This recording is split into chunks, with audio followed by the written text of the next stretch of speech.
My favorite game of all time? I don't know. That's honestly kind of too hard for me to pick.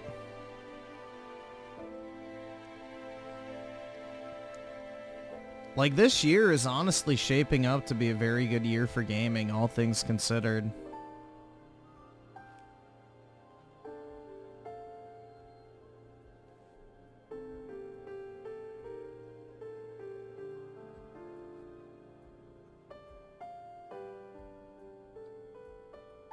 Oh, good, my Apple trade-in went through.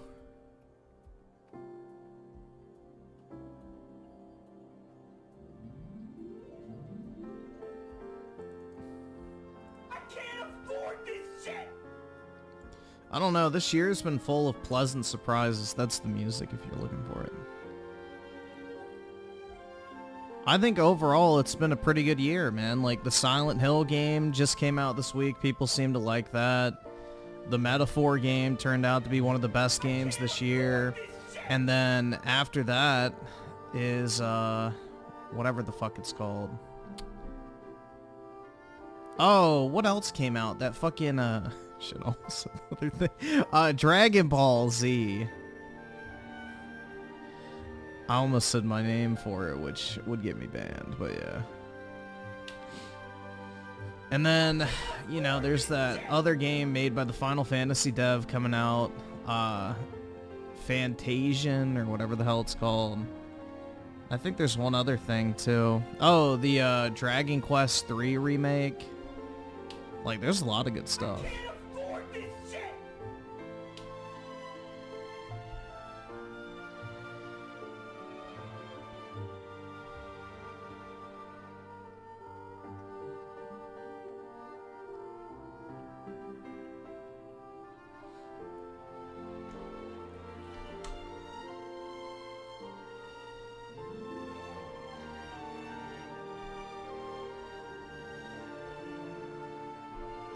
Nah, I'm gonna buy the game, man. I don't care. It's a good game that I want to get, so I'll gladly just buy it twice. That doesn't bother me. I don't really care, to be honest. Yeah, I bought it. So, if you view product, yeah, I gotta wait, but I can't install it yet. It doesn't have preload yet. Yep, I bought it.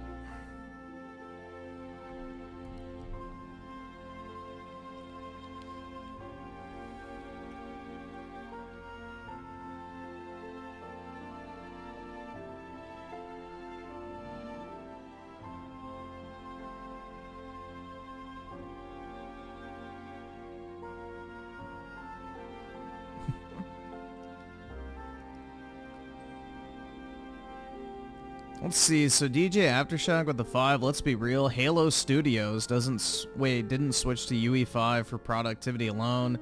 They switched as Microsoft would not relent on the 18-month contractor probably, and they couldn't cycle people in and out with, you know, no experience on a, you know, arbitrary engine. So, yeah, it just confirms that they wasted all that time and money on absolutely fucking nothing. So... just absolute incompetence from the top down. It's wild that they have to turn over their staff every 18 months. That's crazy. Nefarious with the 5. I don't like anime dub either, but it's low-key good. In Metaphor, all the characters sound normal. Even the fairy girl sounds good instead of shrill. I never tried it with the dub, so... maybe when the main game, or I guess the full game comes out, I'll give it a shot, but we'll see. Juan with the 5, sup all of you. Skip it up, the fucking loser faggot. In the chat, RTU is spurging out live right now about DSP because of this.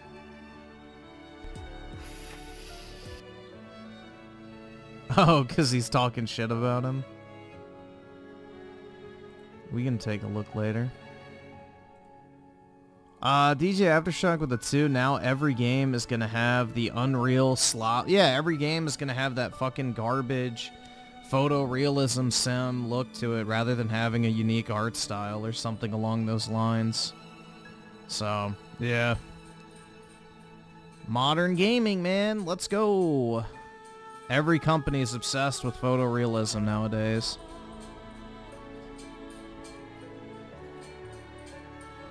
And also, DJ Aftershock with the 2, Griffin Microsoft execs need to cut costs for their bonuses. I know. They got to cut back on that, what, $10 million after spending $100 billion? That'll really make the difference on the balance sheet for sure. I can't afford this shit.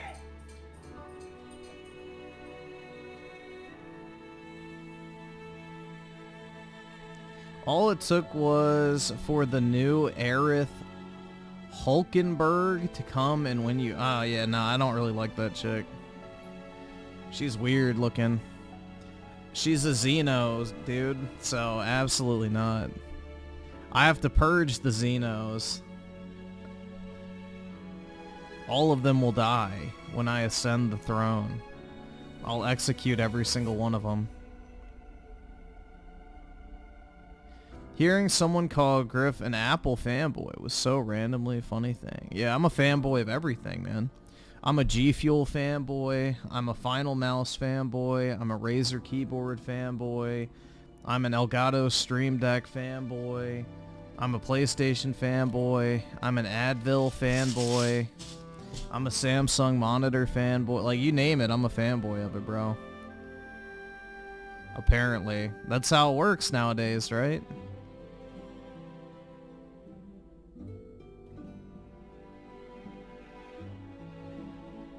Yeah, definitely a Pepsi fanboy. Believe it, man. Absolutely. Digitized with the 2 funny. DBZ has more pre-orders than Black Ops 6 Xbox tags. Well, I think Dragon Ball Z is out now, right? Didn't it release early tonight?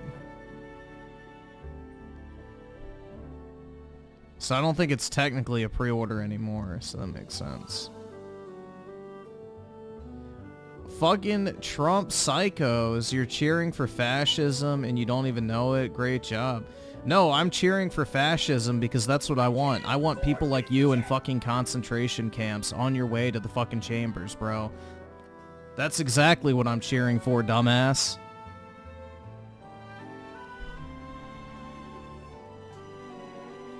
I want to personally close the fucking train door on your fucking dumbass, bro.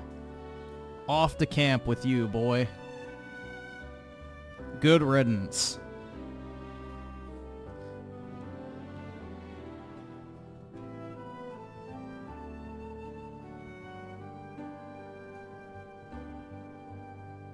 Dude, what a fucking like, oh, you're cheering for fascists. Yeah, I'm not gonna treat that with a fucking serious response, bro.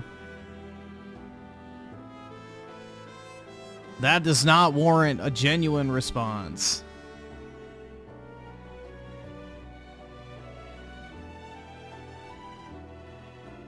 Yeah, he'll be forced to edge until he dies from dehydration. He'll ejaculate so many times that he'll die of dehydration, essentially. We'll just hook him up to an auto stroker and feed him Viagra.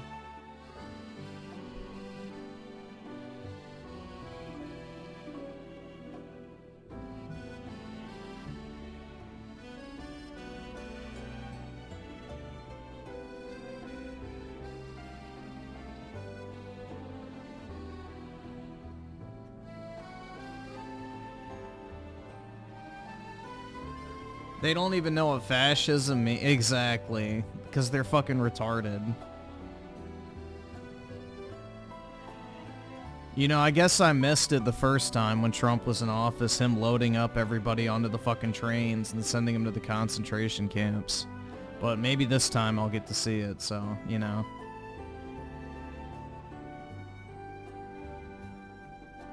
Yeah, that dude definitely uses the cuck chair in the hotel room. He's definitely sitting there watching. White guys for camel toe.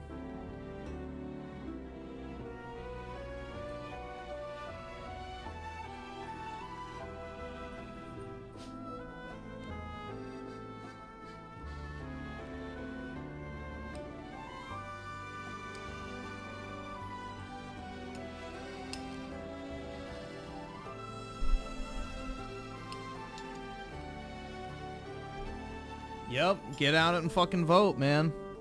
If you're in Georgia, it's your last day to register for the next hour and a half, so if you haven't done it and you live in the great state of Georgia, go Dogs. Go ahead and register.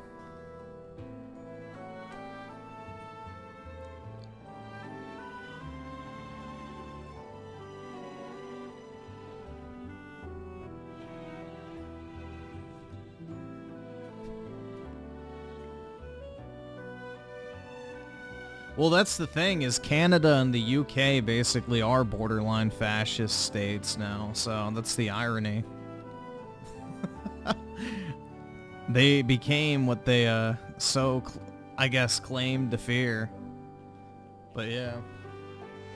That's actually two pretty good examples of a fascist country. Brevenstar with the 3. All right, awesome. Thanks, nigga. All right. Likewise.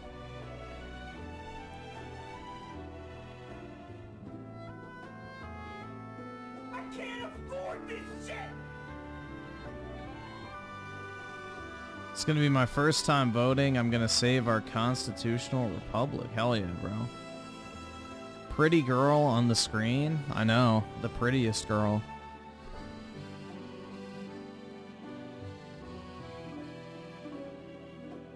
Well, the British originally had freedom of speech until their government didn't like it and they got rid of it.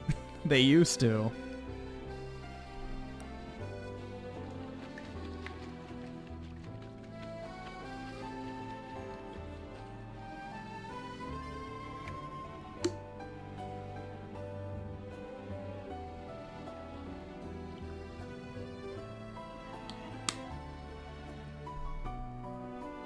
Nah, Lightning has a good face, but she has pink hair, so can't be on the same level. May 1st burst with the 5. Your post about Metaphor has the Japan bad tards seething. Imagine choosing to only play Western games these days. They choose to eat the Goy slot. Yeah, I mean, that's the Bill Gates brainwashing, man, on full display. You know, they're going to eat their bug burgers, live in their little fucking Goyam cubes, put on the VR headset, own nothing and be happy, jerking off to porn, no ambition, you know, popping THC capsules to, you know, stay high 24/7, to add meaning to their empty, pathetic lives. Like, it's pretty sad. But yeah. No, those are the ideal citizens, man. The ideal citizens. Consume the slop. Eat your bug burgers and, you know, own nothing. And consume your fucking state-sponsored propaganda / entertainment.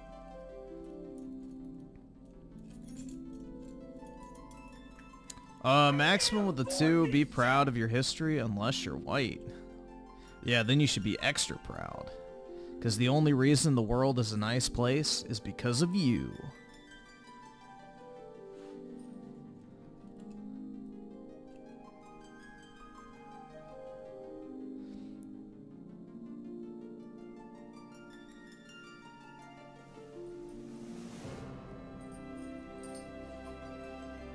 Rowan with the 1. Appreciate it, man.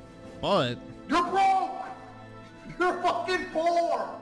an unjust hero with the 1. Shit. You're broke! You're fucking poor! Oh my god. Buff Garfield with the 1. Funny money, Canuck money. Wow. You're broke! You're fucking poor! An unjust hero with the 1. Shit. You're broke! You're fucking poor! What a shame, man.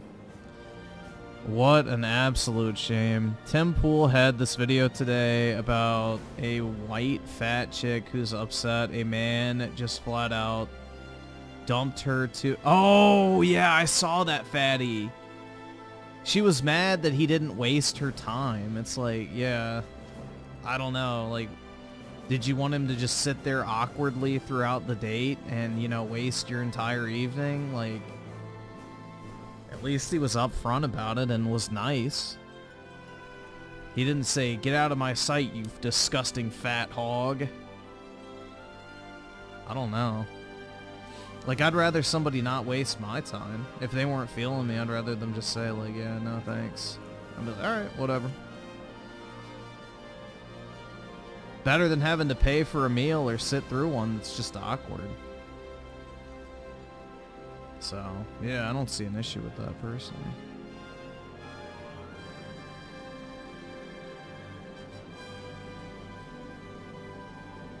King of Games of the Two, Labor has single-handedly killed the British well, believe it or not, that might be the very thing that reignites it, so... It's like that saying, good times create weak men create bad times create, you know, strong men, so... You're entering the bad times, so... You'll maybe be like the Spanish back in the day where they, you know, threw all the Muslims out. So, you know, basically the invaders got fucked when they reunited Spain and kicked them all the fuck out. So, you know, the UK might have to go through its growing pains and have a similar scenario to that where they kick all the foreigners out that are just, you know, destroying the country. Because, like, you can't even walk down the street in certain areas of London, and it's so bad, they tell the cops just not even to go there. They're just like, yeah, that's a no-go zone. Don't even bother policing it. Yeah, they have the political party. The Labour Party in the UK is like basically a Bernie Sanders party. And their Conservative Party is basically our Democrats. Like, it's a shame, man. The UK has like the illusion of choice in a lot of instances when it comes to their leadership.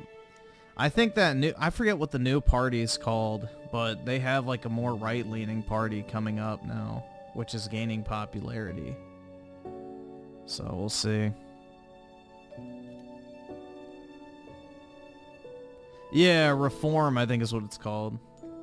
It's the Nigel Farage guy's party. I know that. Infamous Fool with the one. You're broke! Stop thumbsing up the poor fucking people, poor! guys. It just encourages them. Can't do that.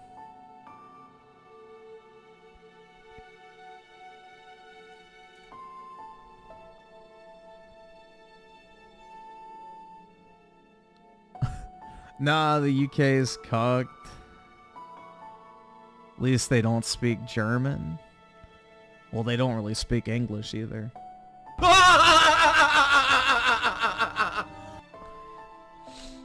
Osky with the two, imagine being broke. Couldn't be me. Based. And you generation with the two, what is this?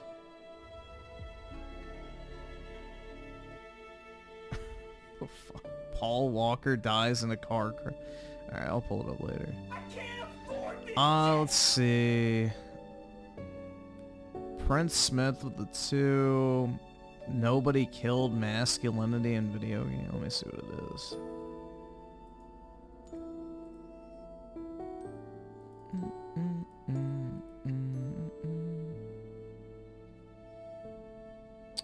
Oh my god, somebody actually responded to Andy Pants. Jesus. I can't believe people actually get baited by that dude. Like, he's so obviously not a serious channel. I don't know, man.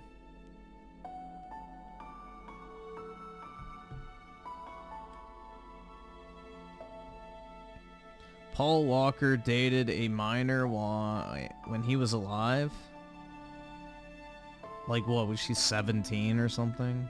If so, who cares? That's not really a big deal. King of Games with the 5. This will be what gets us to see the beauty of can suck, yeah. And become an empire again, but no kidding, considering moving to the USA and Reform UK, they're based. Yeah, I mean, if you can, you should definitely come to the UK, or not UK, the US, you'll make more money, is what I was trying to say. If you have, like, a job over in the UK and you can, like, apply that work experience to somewhere in the US, you'll make, like, 2 to 3 times more almost immediately, so. And your taxes will be a lot lower.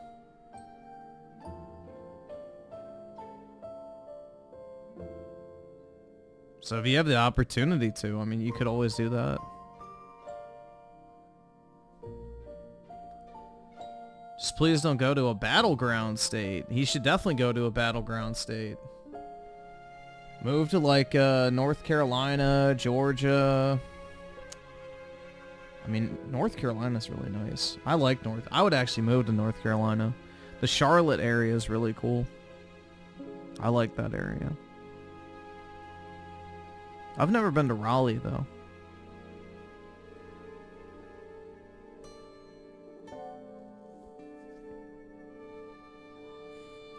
You guys saw that Trump is like having a rally at Coachella or some shit? So he's gonna have like this massive California rally just to give a middle finger to, you know, the Democrats. Yeah. So if you're in California, look into that. I think it's on a Friday. But yeah, he's going to the Coachella venue. You can look it up, but yeah, he's having like a big ass rally out there, so I imagine it's going to be pretty huge.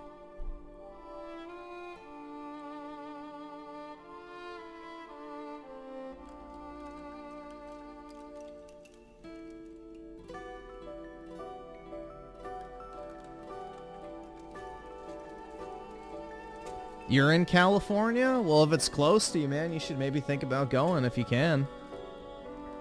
On the 12th? Okay, so what is that? That's Saturday? Yes, I mean, if you're in the area, you can go, then. It's definitely going to be a cool event.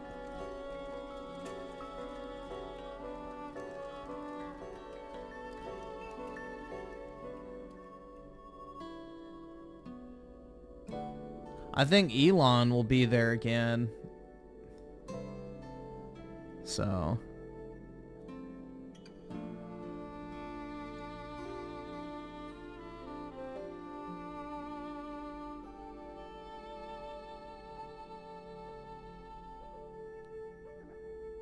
Yeah, I'm hoping, dude, there's like apparently a new poll that just came out today, and apparently Virginia is now within the margin of error when it comes to polling numbers. So, bro, I'm hoping that Trump comes to Virginia at least once. He did, like, previously, like, a month ago, but it was, like, a private event after his Arlington Cemetery thing. So, it wasn't, like, an actual rally, but I would love for him to actually have, like, a legitimate campaign rally in, like, the Northern Virginia area or somewhere like Richmond. That shit would be great.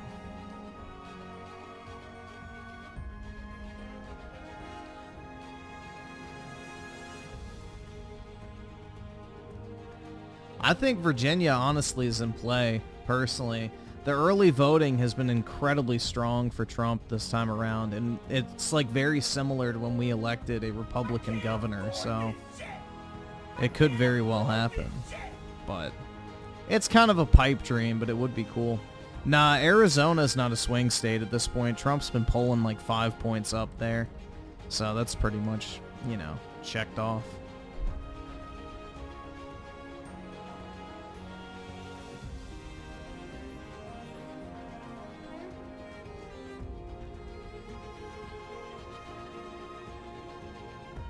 Nobody thinks he's winning California. Nobody thinks Trump's gonna win California, bro. He's just going there because he wants to win the popular vote as well as the electoral college, which looks like is gonna happen.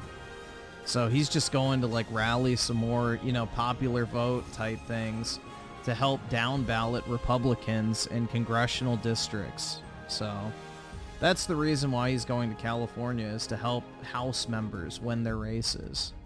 And also to try and win the popular vote as well as the electoral college.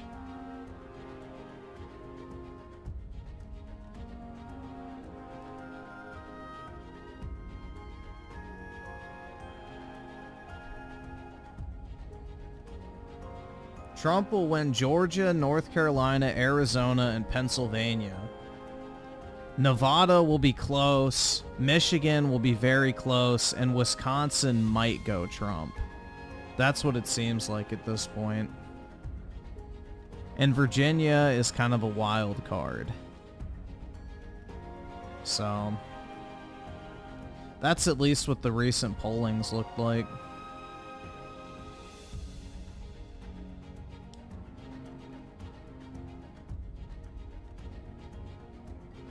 Because the thing is with Trump is he always outperforms the polls.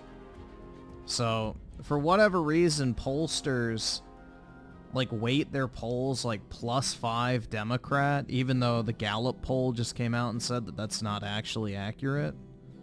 So, I don't know.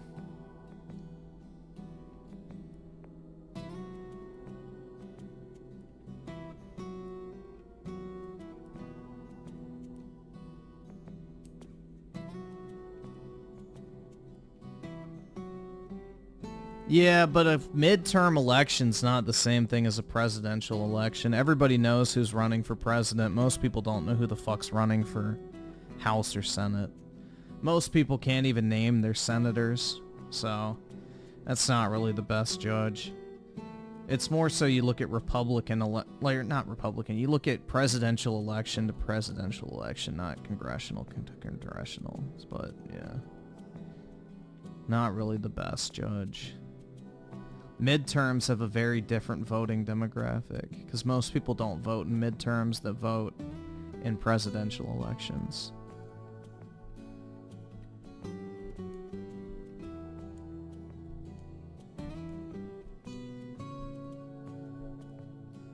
Turnout is never as strong.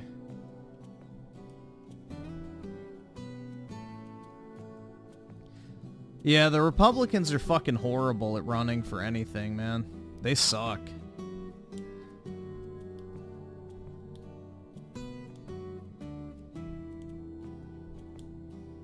The Republican Party sucks, man.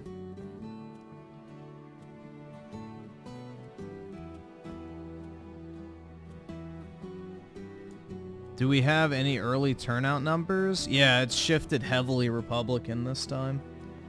So Democrat early voting is down compared to 2020, and Republican early voting is way up compared to 2020. So, no, one side is definitely more motivated than the other, and I don't even think that's hard to judge.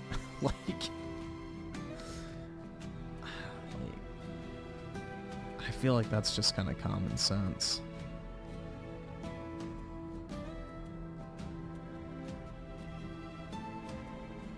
Let's see, so Juan with the 5, last video I recommend for tonight. Did you see that snippet on X of Camel Toe interview? Like, which one? Which one? There's a bunch of really bad clips going around of her right now.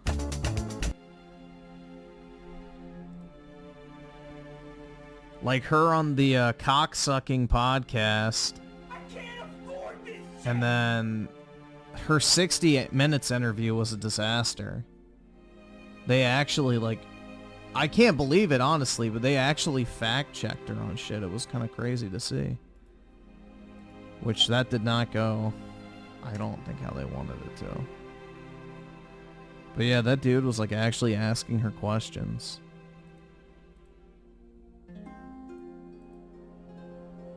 So, I think they were probably hoping for a softball interview, but they did not get it.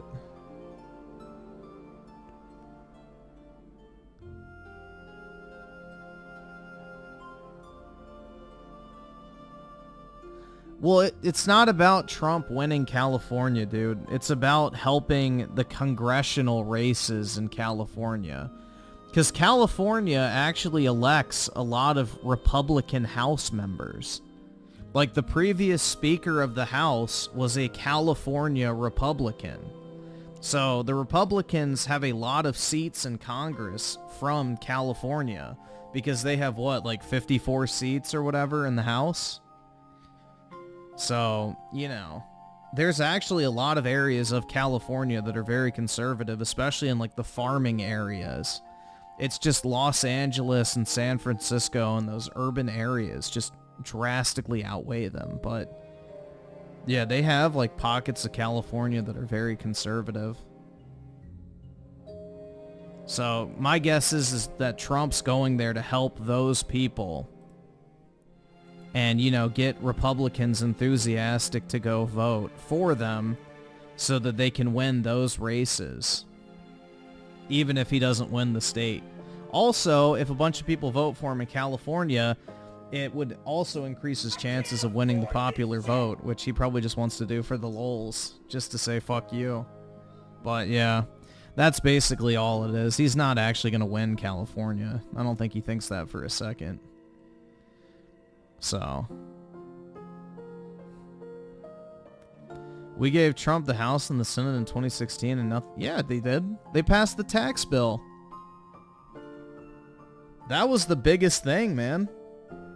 That tax bill was a huge deal. They lowered corporate tax from 39% to 21%, made all large business purchases immediately deductible in that current tax year, and on top of that, they raised the amount of the standard deduction, which means the amount of money you make before you have to start paying income tax, from $8,000 to $16,000.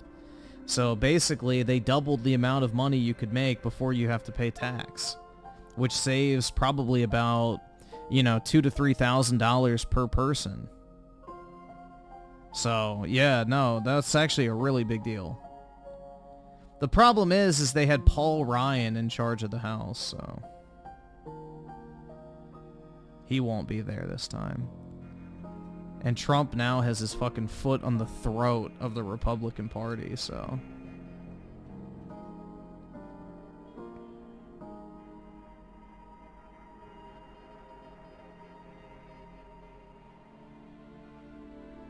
Also, Mitch McConnell won't be the majority leader this time. Thank God. I think he's not going to be majority leader again. Because the Republicans are going to win back the Senate. That's already a given. CIA Barbecue Chicken Emporium with the 2. I'm playing Sparking 0, and I'm having fun so far. Nice, man. And Reverend Star with the 3. Suckers are soying out over Sweet Baby Ink Hail. I know, man. I can't wait.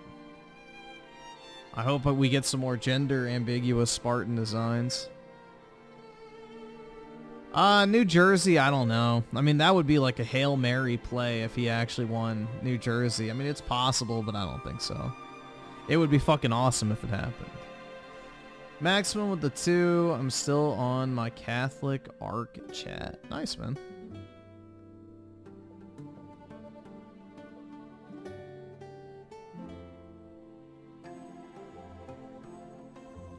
I don't understand why Kentucky puts up with Mitch McConnell, but I think it's the Republican Party doesn't let anyone run against him in the primaries. That little fucker needs to go.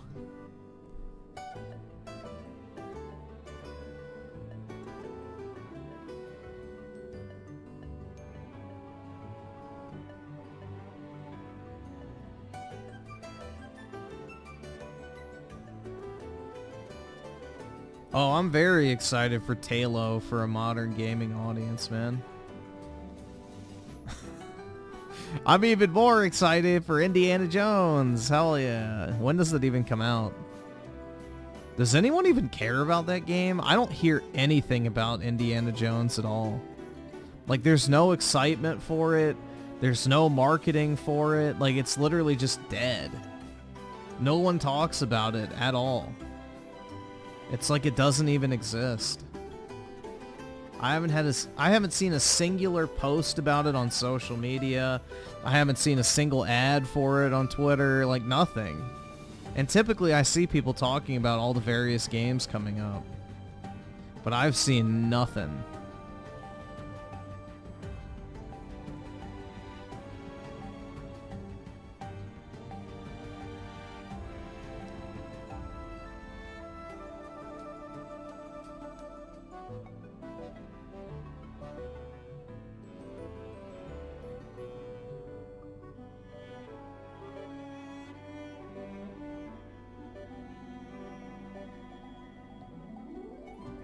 Yes, it's already dead. Yeah, they already killed Indiana Jones with that shitty new movie. I refuse to watch it, but yeah.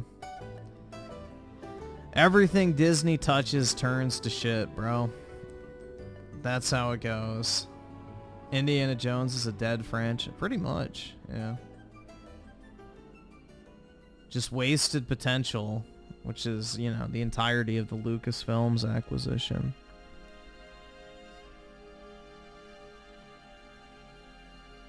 Yeah, I like Kingdom of the Crystal Skull. I didn't like the Temple of Doom one, though. I didn't like that one. But I liked Raiders, The Last Crusade, and Kingdom of the Crystal Skull. I like those three. Temple of Doom I did not care for, but, yeah, it wasn't terrible. It was watchable still. It was still decently entertaining. Don't listen to Griffin, he liked Crystal... Why? What's wrong with that? What's wrong with the Crystal Skull? What was wrong with that movie? Yeah, it was like the natural ending for the series. It should have just ended there. Revenstar with the 3. I've done extensive research. It's a full reboot. Uh-oh.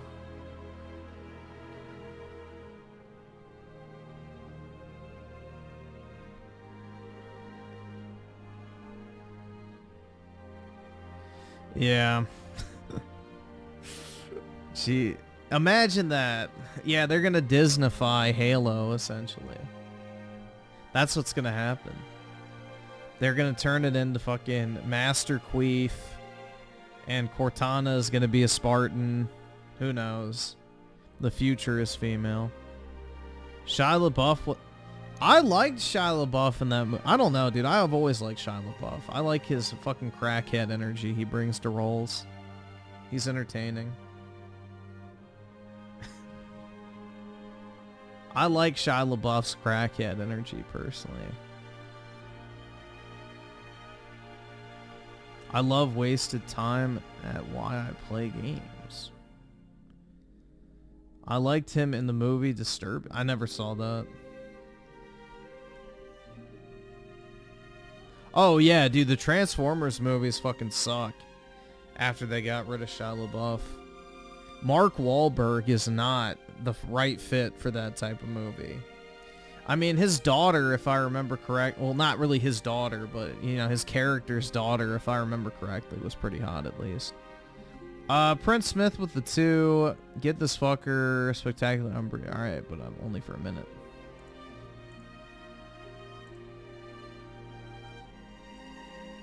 One minute.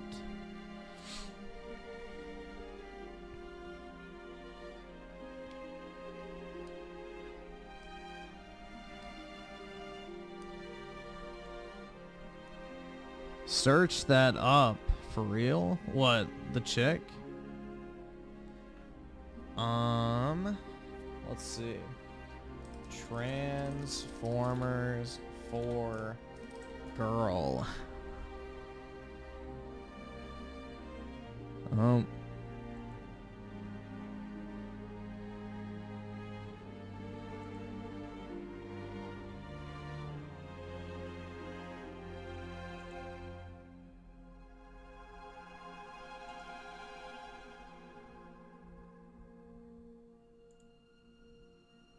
Yeah, the blonde chick, she's better than whatever her face is.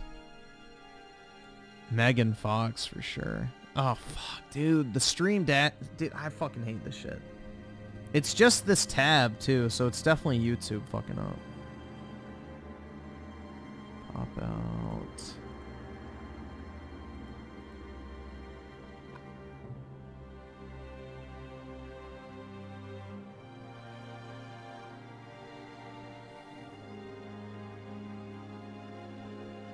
Let's see. Mark Wahlberg probably drinks Bud.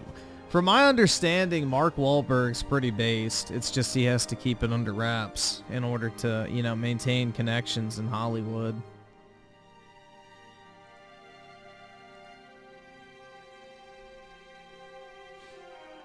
Prince Smith with the 5 out of few. All right.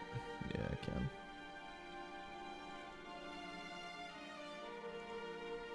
All right.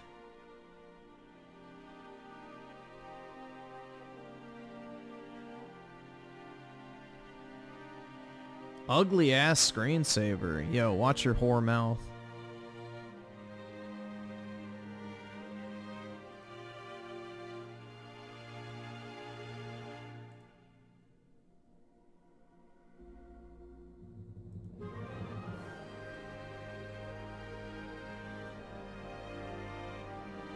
Let's see. So Maximum of the 2 Clash Royale added a Goblinstein unit base. Does he steal the enemy's coins?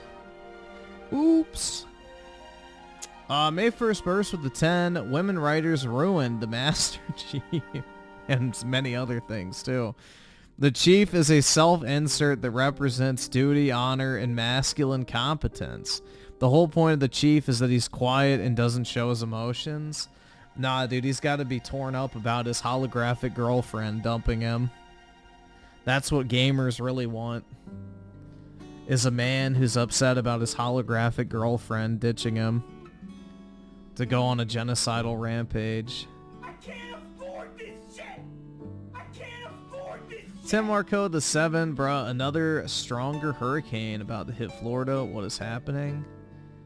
Harp is spraying chemtrails.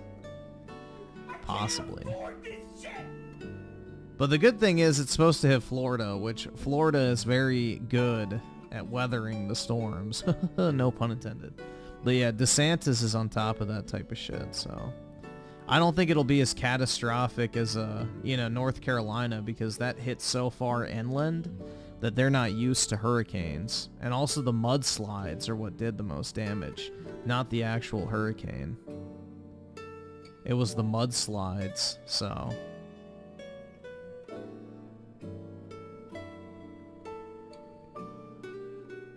Groovy with the 2, Griffin double gastric bypass. That's right. But I just got my mouth removed, so I can't eat any food.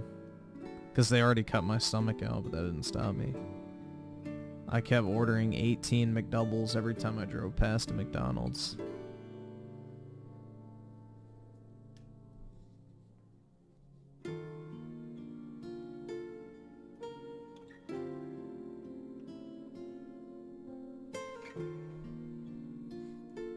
Griffs of regent. Yeah, exactly, man. I cried all the way to McDonald's. I don't want to eat it. Can I get 4 large fries?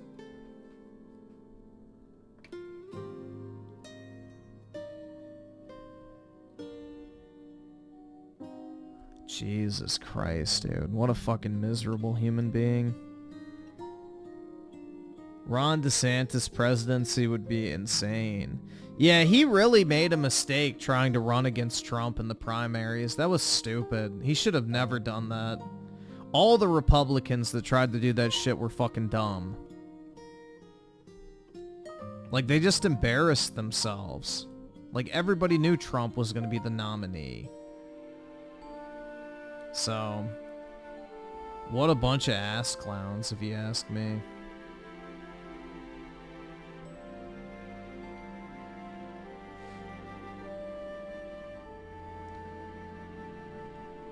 Yeah, Vivek was only there just to basically, act as a surrogate for Trump, which was based.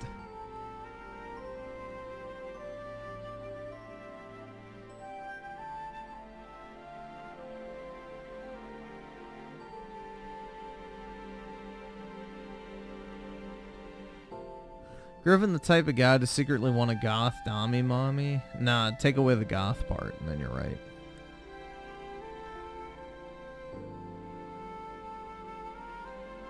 Yeah, I want a chick who will slap me in the face and call me a pussy. Vivek, DeSantis, and Vance for the next 6 turns. There you go.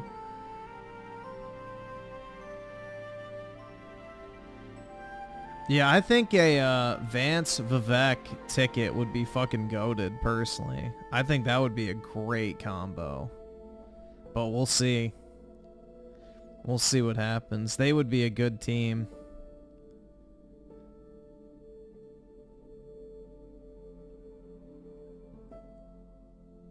That would be like a dream team lineup.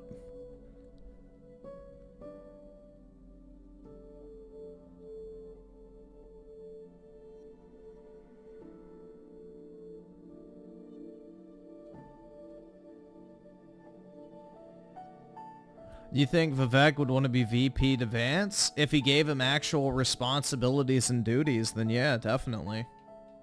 They're good friends, man. They've been friends since college, so... They grew up in the same area, too, of Ohio, so they're like good friends. They've known each other for a very long time.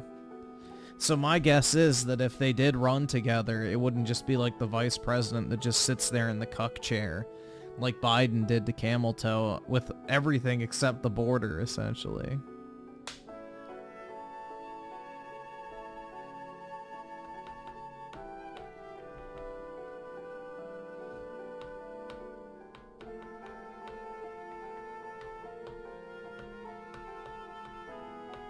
Dude, that shit would be funny as hell if Biden came out and said, don't vote for her. She stole my presidency or some shit like that. That would be funny. That would be the ultimate middle finger.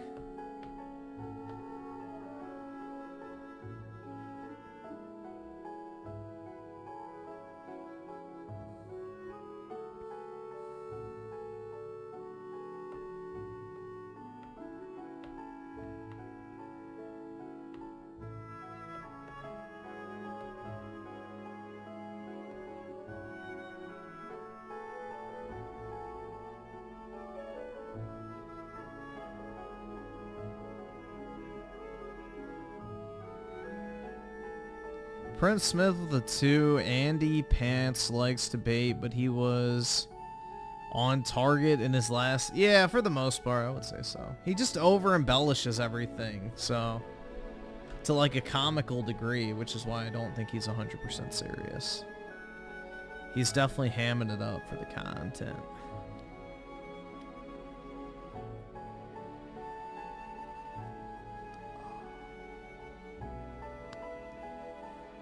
I'm disgusted by this, Griffin. That demo was excruciating, constant, unimportant dialogue. Weeb. You gotta get past the first 2 hours. After that, it gets a lot better. I started having fun with it once I got past that.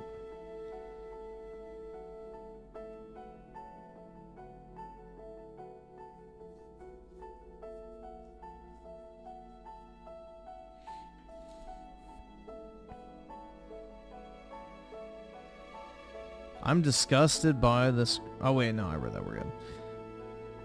Let's see. Anyone else watch the stream on their TV and comments on their phone? Nope, I don't. The game gets fun after the first 2 hours once you can't fucking refund it. Based. But yeah, no, it gets a lot better once you actually start doing, you know, combat. Once you get past the intro seg, it's like, oh my god, it's actually kind of fun, so. It feels like Pokemon, dude. Kind of. Basically, it's like Pokemon. You get to transform into little different monsters. And you have your PP gauge and all that shit.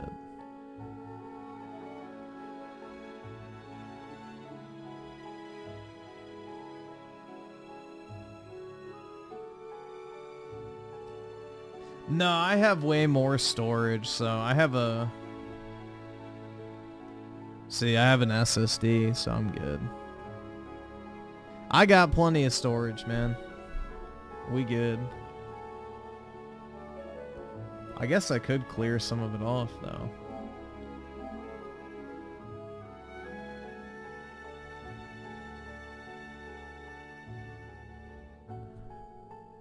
I played on normal as I don't play many JRPGs. It has... Wait, it had 0 difficulty? Well, it's a fucking... Dude, it's a turn-based game. Turn-based games are not difficult. You literally just have to know how to fucking exploit weaknesses. Turn-based games are fucking brain-dead easy if you know how to beat, like, whatever enemy you're fighting. So that's why I always laugh that people are like, oh, I don't like whatever real-time combat. It's like, yeah, you just want a brain-dead easy turn-based game. Like, alright, well, I guess I can't fucking delete this shit. Great! Now my console's locked up. Shit! There it goes.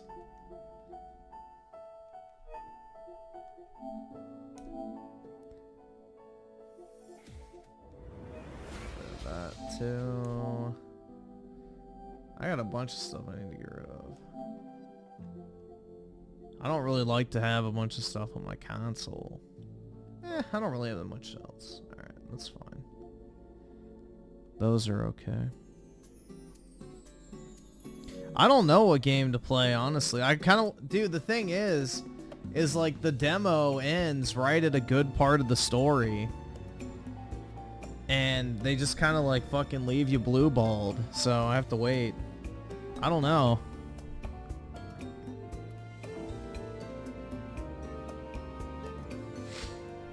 I don't know what to play. Here, let's see if there's anything in PS Plus Extra. Let's see. Benefits, game catalog. See if there's anything good in here.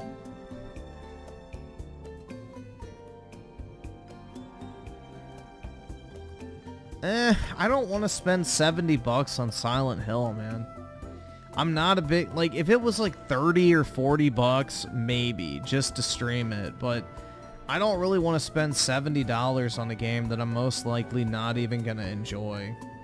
Like, I'm just not a fan of the whole survival horror genre. So, alright, so these are recently added. Last of Us. Ew. I could play that game, Plucky Squire, bro. Hell yeah. I've heard good things about these. I've never played it, though. I would imagine I'd have to play the other games in the franchise, though, to understand what's going on.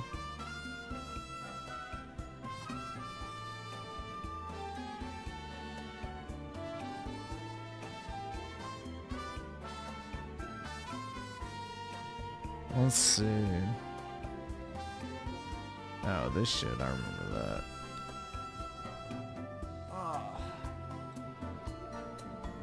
Nothing's really jumping out at me. Oh, there's that fucking woke Metroidvania game that flopped, and the guy said white people didn't buy it. No shit, bro. You made a game catered towards, you know, the black audience, and then you got pissed off that none of them bought it. Boo-hoo. Like, what did you expect was gonna happen?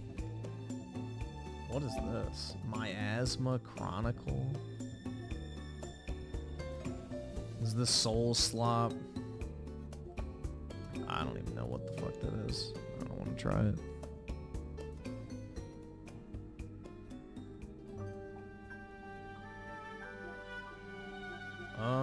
Let's see. This is the problem. I'm just not like inspired to play most games anymore. I don't really have like an inspiration to play video games at all. Until like a new one comes out. It's weird. I don't really, like, I would play this, but I don't really want to start like a long game right before the Metaphor game comes out.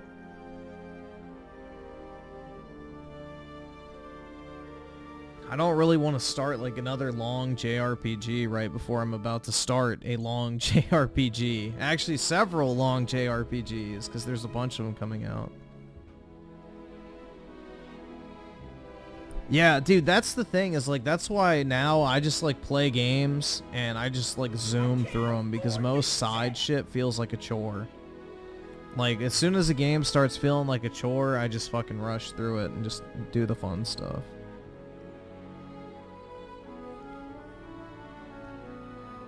This game is fire if you guys haven't ever played it. It's really good.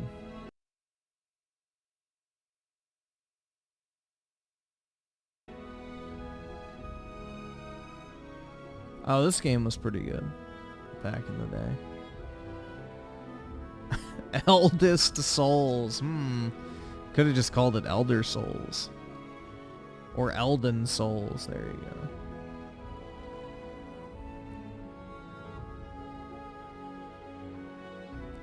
I've heard good things about this game, but I've never played it.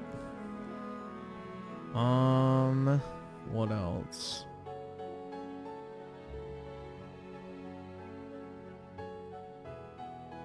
Shadow of the Tomb Raider I beat recently. I actually streamed that recently. Sackboy. Could try that. I've heard that's actually pretty good. Nobody bought it though. So it like bombed. Or I could play Final Fantasy Type 0. I'll give this a shot. Why not?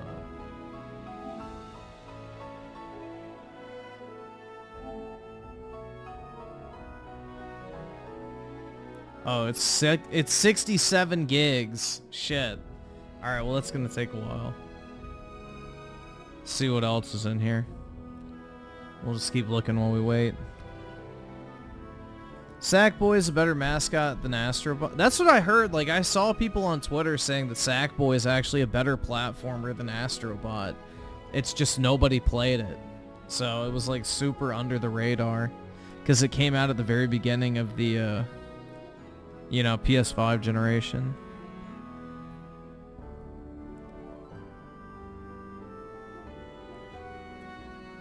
I'm not beating the pony allegations playing Sackboy. What if I played with your sack instead? Would that be alright? I really wanted to like Outriders, but I literally couldn't get my HUD to display on the PC version for like 2 weeks. Oh, I've heard this game is really good too. This one and then the 9th one I heard were good. I need to try those. I need to get into Kingdom Hearts as well at some point. This game. This is the sequel to that 360 game. It's supposed to be a lot better.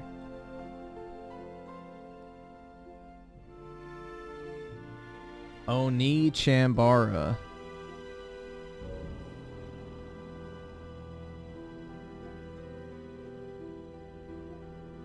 Ho Ho Come? When the fuck did I buy that? This must have been PS Plus. Yeah, there's no way I bought that. Remake, I already have.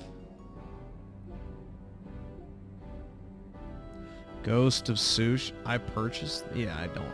Oh, I think it's just displaying purchase when I don't actually own it. Because I know I don't own that.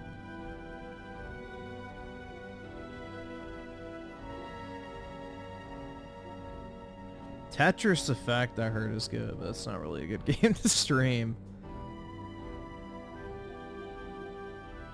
Returnal.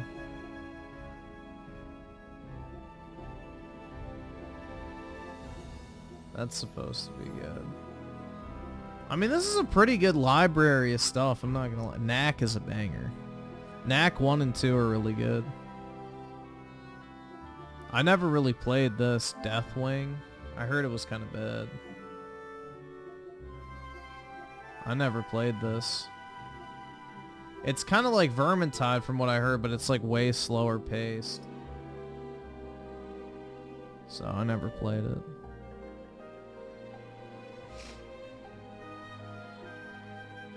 Yeah, it's like relying on co-op, right? But Vermintide's a banger, man. This game was great.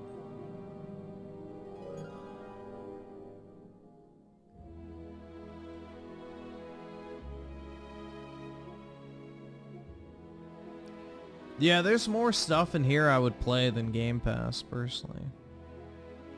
I've seen more stuff I would download and play. I just don't want to start any, like, super long games right now. Because it's like there's a bunch of long games about to come out. Oh, this is... Bro, they have this in PS Plus as well. Damn. This is like a $70 game. Like pre-owned. So that's actually pretty good. I didn't know they had that in PS Plus.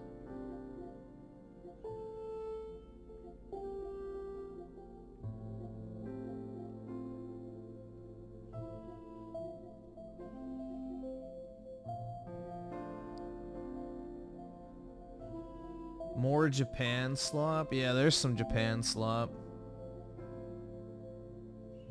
Type Moon slop.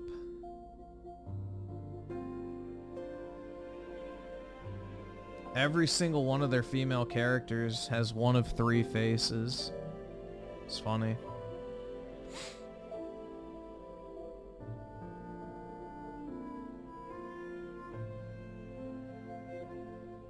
Dude, that Zenless Zone Zero game fucking sucked. U Generation had me play that a few weeks ago. It was ass. Absolute ass. I heard this game blows, but I don't know. Hi, my name's Quartz, and I should probably catch you up. I'm part of a group to eradicate bad guys. Like these assholes.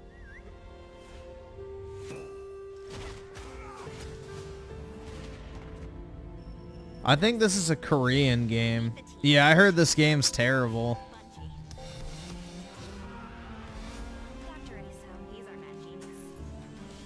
That's Mika, she runs this gang. And then there's Grave. I can't afford this shit! Yeah. We're fighting the Seed, led by the witch, Big Wushen. Big Wushin. Yeah, they're not actually going to show gameplay, I guess. Wanna come? Wanna come? I'm gonna come. But yeah.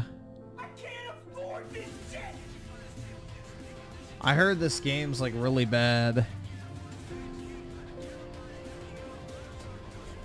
It kind of looks cool like in clips like this, but I heard it's like really bad.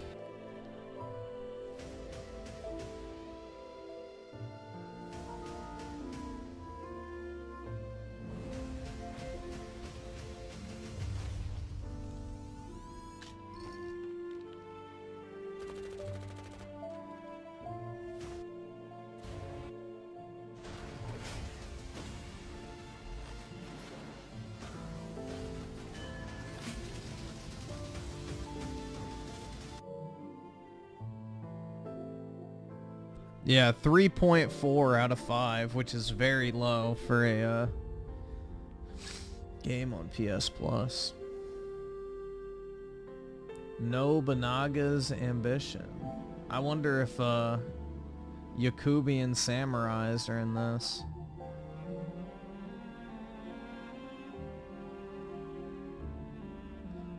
Wow, that's a name, bro.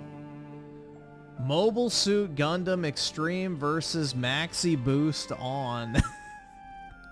Jesus. That really rolls off the tongue. Hey guys, do you want to play Mobile Suit Gundam Extreme Burst versus Maxi Boost on?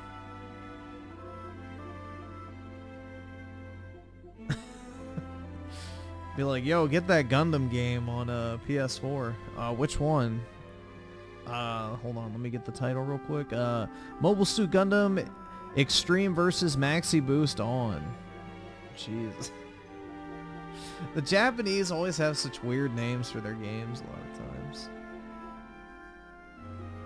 Based, the Ezio collection.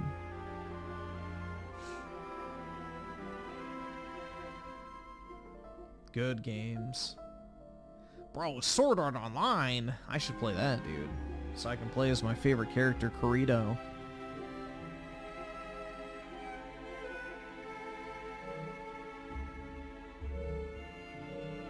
Let's see what the monthly games are. Oh, I should get... Hold on, I'm gonna claim these real quick. I can't afford this shit! I don't really want WWE, but I'll add it to my library. Why not? I definitely want Dead Space. Dead Space is a great one to get.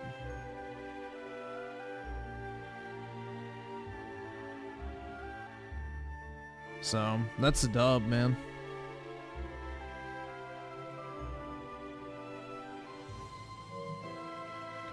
Why don't I play that? Well, I have this downloading, so I think it's ready to play, at least start.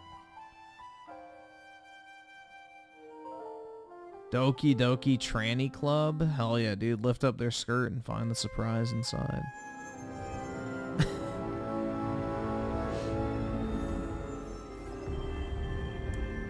Let's see. So May 1st Burst with the 5. Silent Hill 2 is actually really good, but I like survival horror. If you don't like it, you'll hate this game. Tons of puzzles. Well, you can look up the solution to puzzles, right?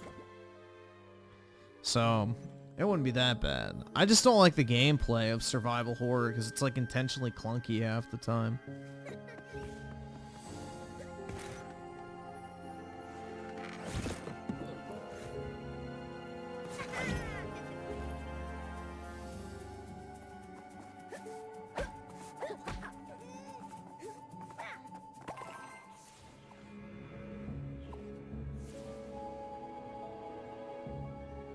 Let me tell you about a very special Can I skip? place. It's called the Imagisphere, and it's made up of all the creative thoughts and ideas anyone has ever had. Yes, that's right, even yours. And they all come together to make a planet we call Craft World. No way, dude! Oh, it's such a peaceful and friendly place. Our story starts in the village of Loon, home to the Suck Folk, Craft World's gentlest, most enterprising creatures. Bro, why can't I skip this? I don't want to watch this shit. We call Sackboy, and he's about to have a very strange day. Why can't I play a sack girl, dude? I too love a warm welcome. That look of pure terror. Yeah, the important lore of Sackboy. Giving me a tingly feeling. Oh, don't tell me you don't recognize your old pal Vex. You know, bringer of nightmares, master of the uproar. Life of the party. I'm here with a very exciting opportunity. No, really, you're gonna love it. I call it the Topsy Turver. It's going to bring fun, excitement, terror, all the good stuff. Let's see. I saw there with the 5. Show and tell, please. I'm dead. Alright, I can pull up I this one. already have the plans. I'm just missing some materials and the jolly volunteers who can put it together. Oh my god. Ready to make history? Jesus. Of course you are.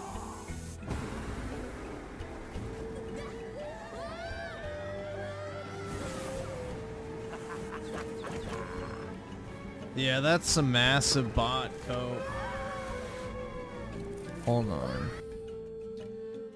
Yeah, Xbox marketed JRPG ReFantazio beats both Final Fantasy VII Rebirth and Astro Bot's game at the Oh my god, dude.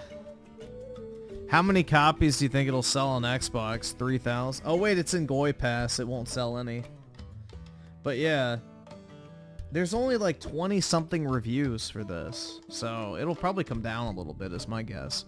Most games do, because I think Astro Bot started out as like a 95 and then went down to 94, so it'll probably land somewhere at 92 to 93 is my guess once more reviews roll in, because I think there's only like 20 something on Metacritic, and Rebirth and Astro Bot have over 100, so it'll probably go between these two is my guess. It'll end up at like 93 if I had to bet, but yeah, apparently Xbox marketing a game equates it to an Xbox title. That's the new level of desperation we've reached, I suppose. No, it is in Goy Pass, I'm pretty sure, right? Or is it not? I thought Metaphor is in Goy Pass.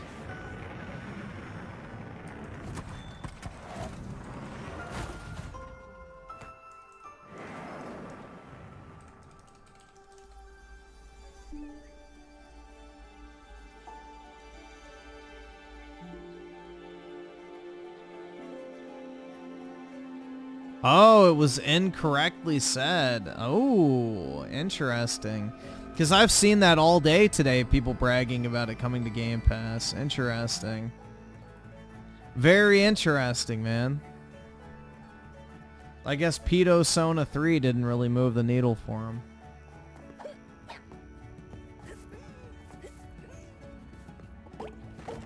I really liked Little Big Planet 2. That's the one I played back in the day. On PS3. I also had Little Big Planet Karting, which was not very good.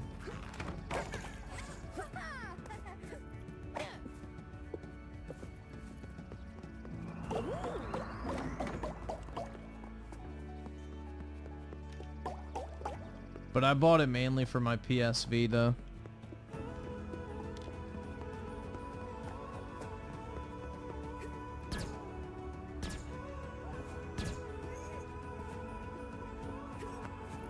Oh, so I guess the jump pads in Astrobot were a reference to Sackboy.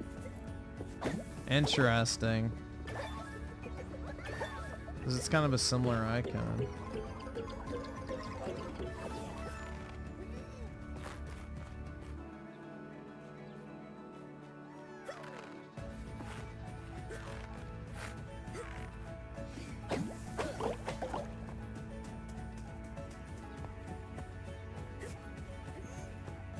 Yeah, Little Big Planet I always liked. I thought they were cool games. My dentist office used to have like a room of PS3s hooked up to TVs that you could go in and play while you were waiting to be seen for your appointment. And they had Little Big Planet 1 on one of the PlayStation consoles. So that's where I tried it for the first time. So when Little Big Planet 2 came out, I bought it because I liked it. But yeah.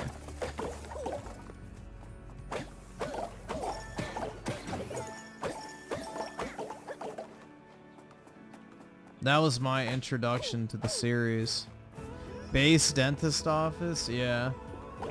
Well, you could look at it two ways, man, as if he could put the waiting room filled with PS3s. Maybe he's overcharging a little bit. But yeah, he was a pretty cool dentist for the most part.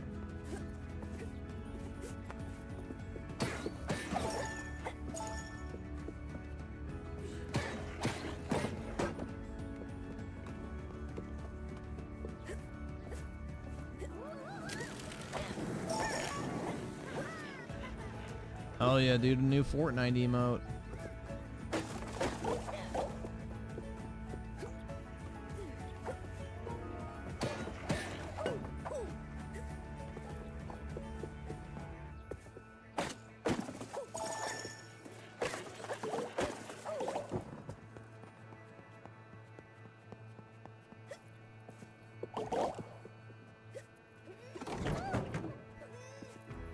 Let's see, so May 1st burst with a 5, Yeez 8 is right up your alley, super fluid hack and slash with a great story and big gameplay focus. 8 is definitely the best in the series.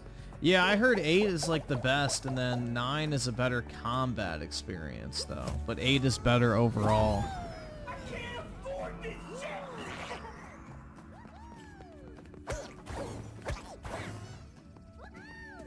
I kind of want to buy them physical, but if they're free in PS Plus, I might as well just play them. I'm trying to get like a pretty big collection of like, you know, less common JRPGs for the, for my PS4 and 5. Wall of Virginity. Because I feel like those will hold their value better than like, you know, Western normie slop.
That would be a good place to hide something, though.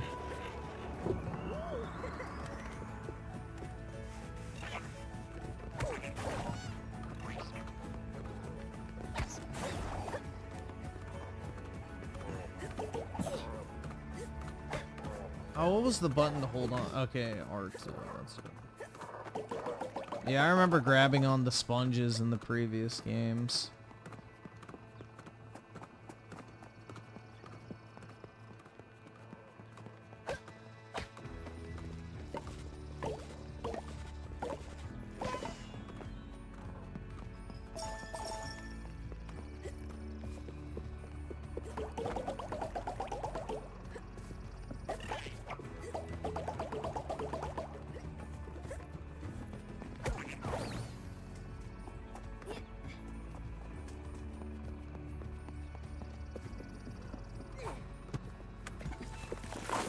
Be good level design if something was hidden there. Yeah.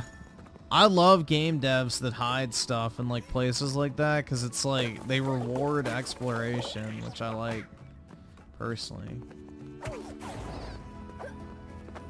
Even if it's something insignificant, it's still good.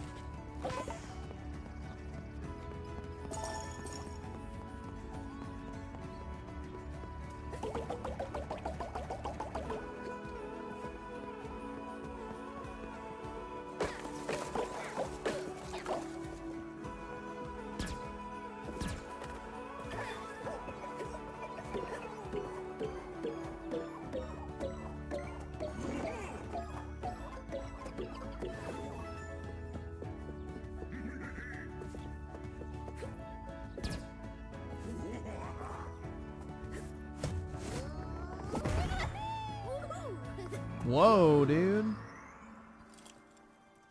You know what that is, don't you? It's a dreamer orb. Claus Mystery of the 50, to the surprise of no one, hit detection was announced to have worked on Silent Hill 2 remake by someone who hates guy gamers. Imagine my shock. You're here to stop Vex, aren't you? What did they Yes, like yes. alter in But it? First, you need to know about the dark, foul energy of Is there actual woke shit in Silent Hill or no? the uproar. Vex is planning to fill the whole of Craftworld with it. For now. Oh, I he's can using skip it- this. Sweet.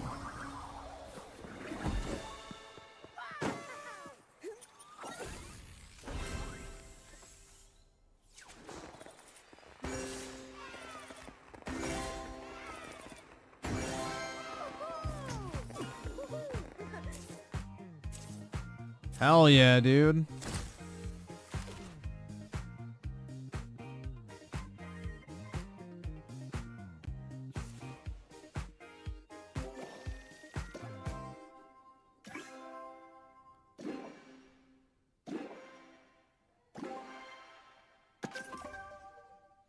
There we go. Oh my god, this stupid fucking stream dashboard, man.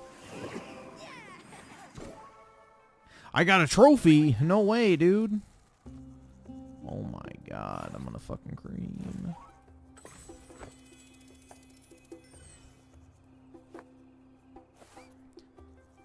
Let's see. Johnny's with the 5. PS Plus has come a long way, especially the premium tier, but I feel it's overpriced. I kept it for a year and dipped out.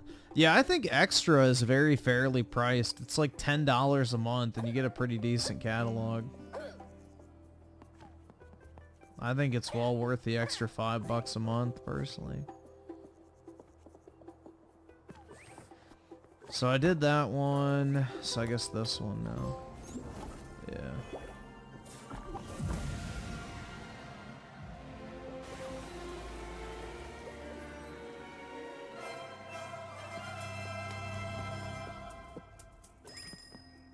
Zoms.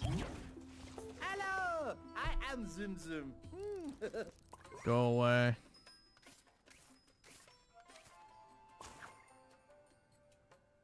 Yo, I can cross-dress. Hell yeah, dude.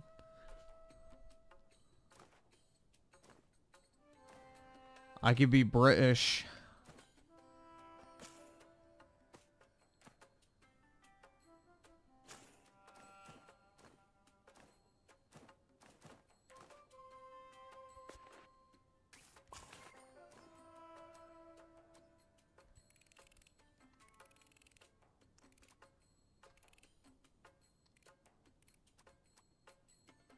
You know, when you choose an outfit, suddenly Everyone wants it. You style icon, you? Whoa, dude. I can be shiny.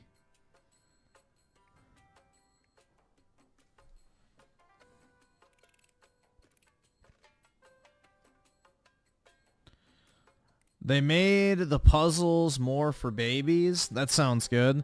The game is now less about dodging enemies and now destroy them all. That sounds like a good That sounds like a good improvement. So they made the puzzles less annoying and they made it actually action focused. What's wrong with that? So inexpensive. So buy. What's wrong with that? Sounds like they just made the game less obnoxious to play. Revenstar with a 3, remember Star Wars crying guy? Yep, Eric Butts. I remember. Johnny's with the 2 non-binary sack thing. Yeah, that would be much better. And also Johnny's with the 5. Mod Nation Racers was also an underrated kart racer by the same studio. Yeah, I think I had both of those. Little Big Planet Karting and Mod Nation Racers, if I'm not mistaken.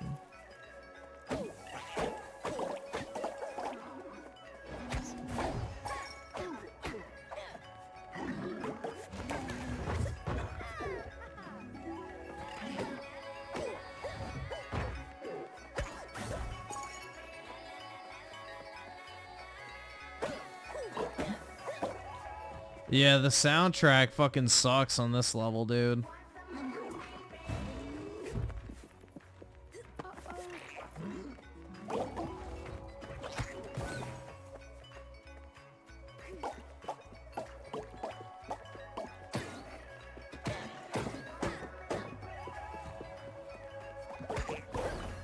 That shit sucks cheeks, bro.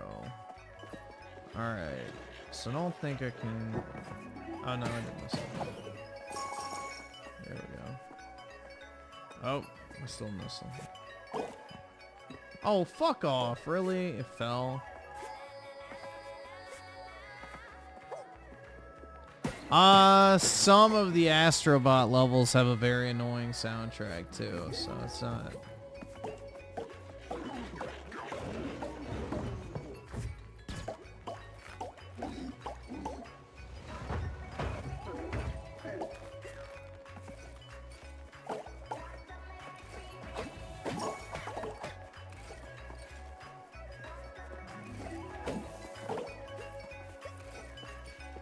Whoa, feet.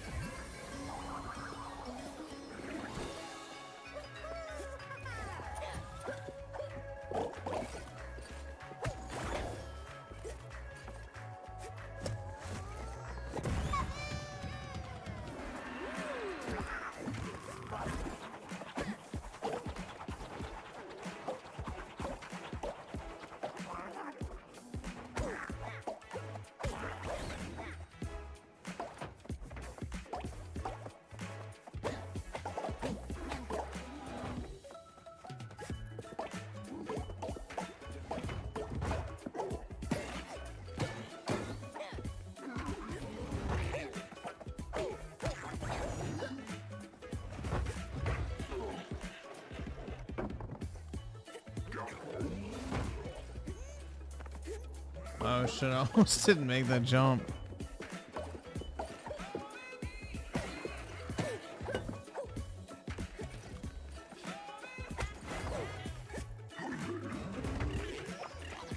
Oh shit, how did I not make that?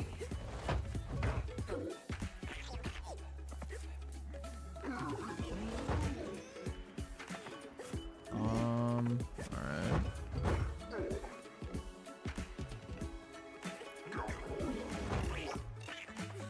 What the fuck?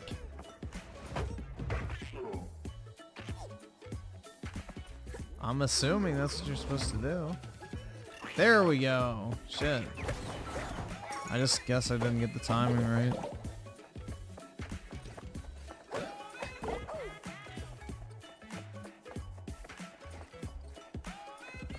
I'm a weeb? Yup.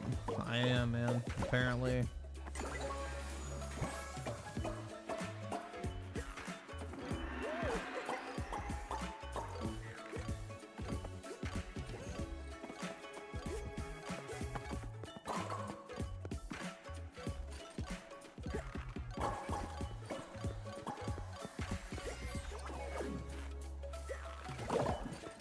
Oh shit, yeah, fell. Toes, let's go.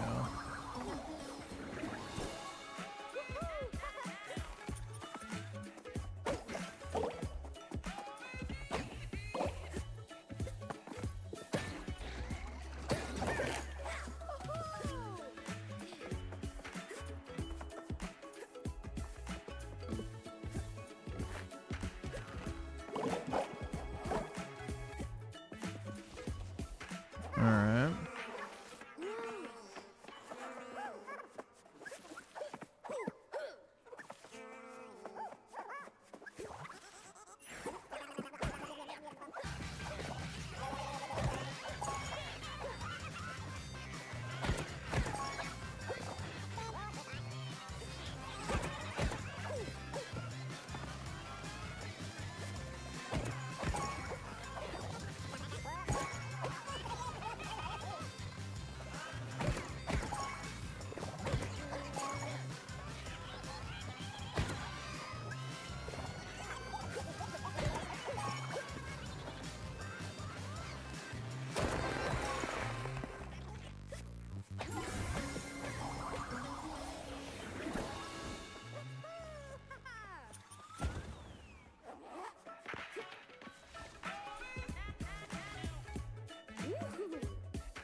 Yeah, Claus is Netanyahu's strongest soldier. Together with President Scheinbaum, he and her, you know, make up Israel's #1 ally in Mexico.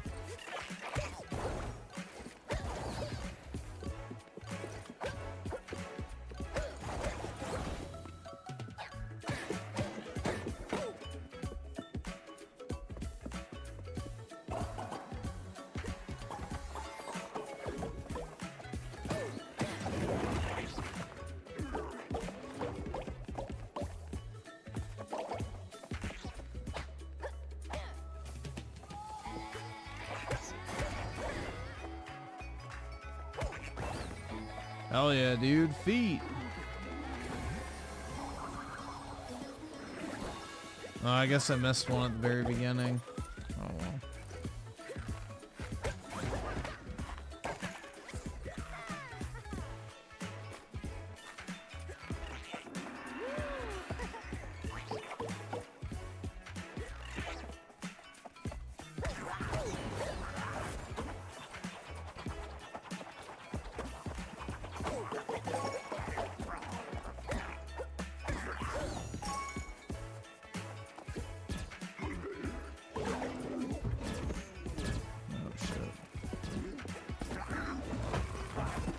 Oh, fuck. I'm getting bullied, dude.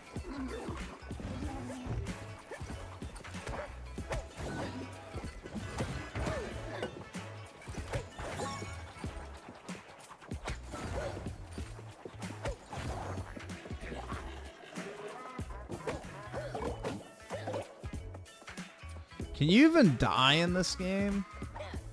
I don't really want to try it, but I assume you can.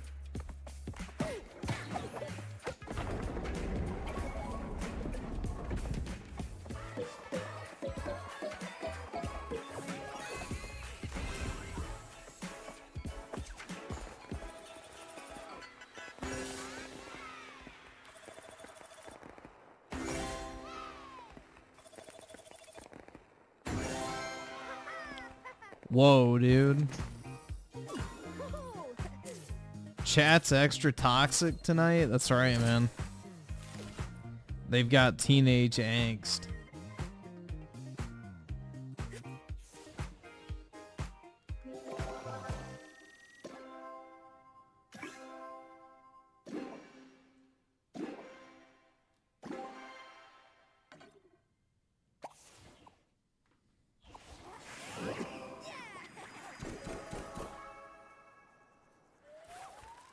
Oh well, I missed a feat orb.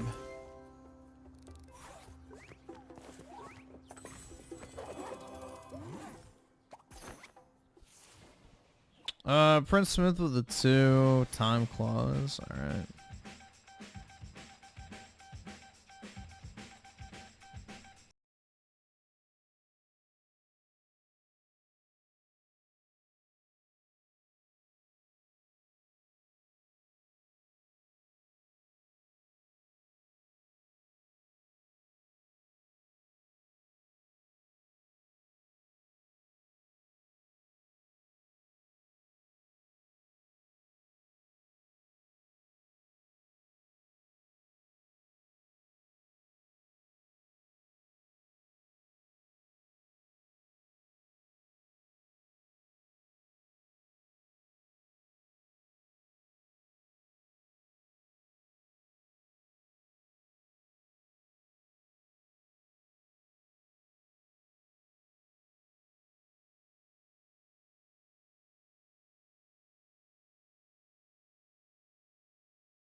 What the hell?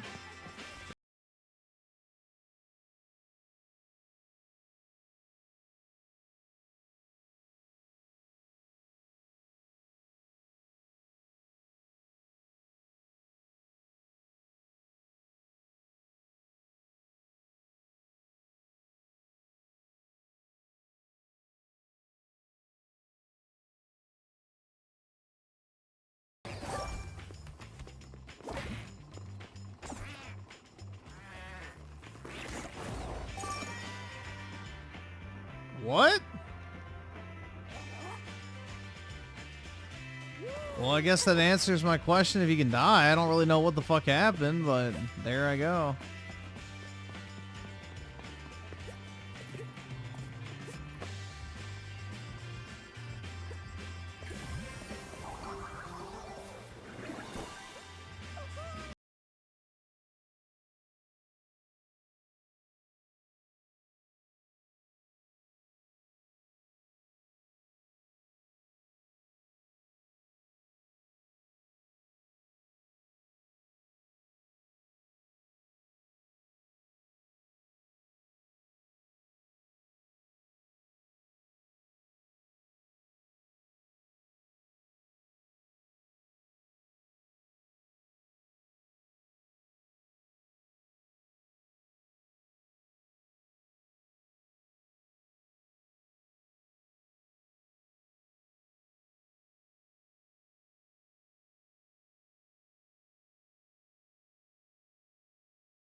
Oh shit.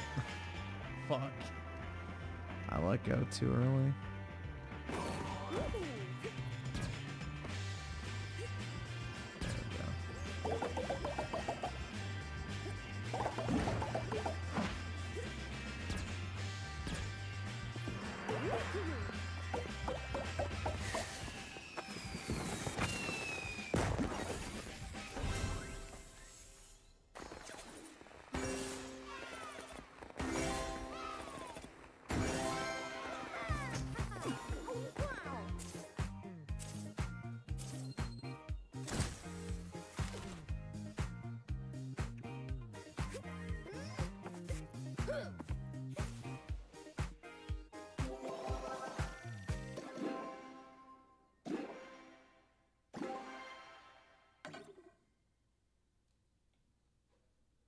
Maria and Mary look trans. They have wider jaws compared to James. Angela looks like a man. Eddie was made more of an a-hole because of propaganda. Can't sympathize with a blonde white man. I mean, if that's all they did, I don't really know if that's what I would classify as woke, personally, but...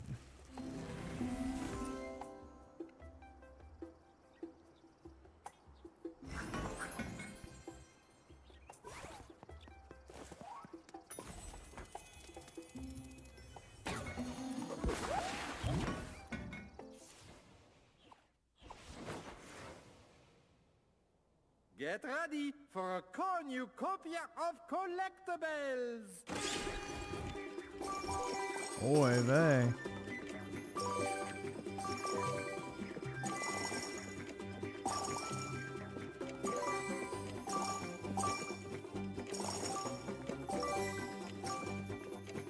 Quickly, quickly! It is almost time up!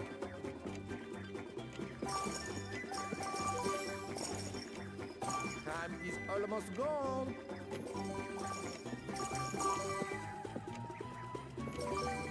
Time has run out. I have no idea if I got what I was supposed to. Collectibles at Zoom Zooms!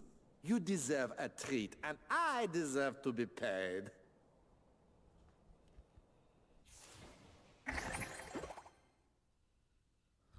$188. I'm guessing that's good.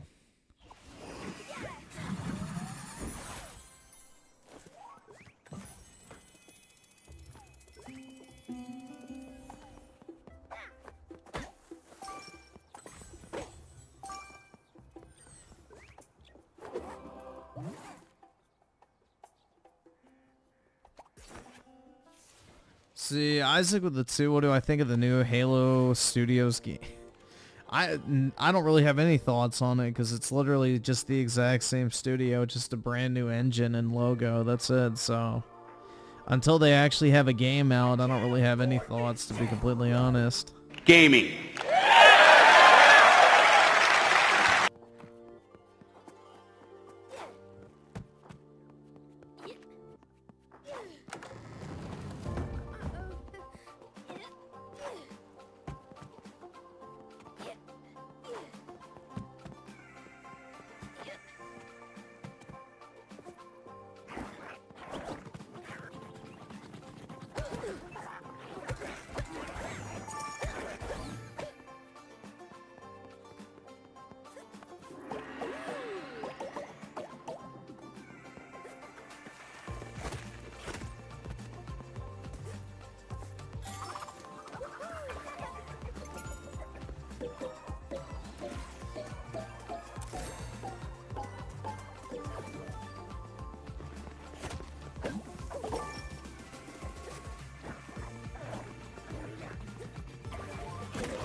Dreamcast guy can't wait for Halo? Is that actually true?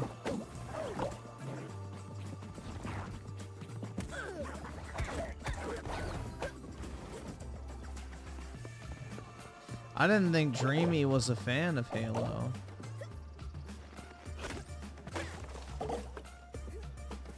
Who am I kidding? He's a fan of every game.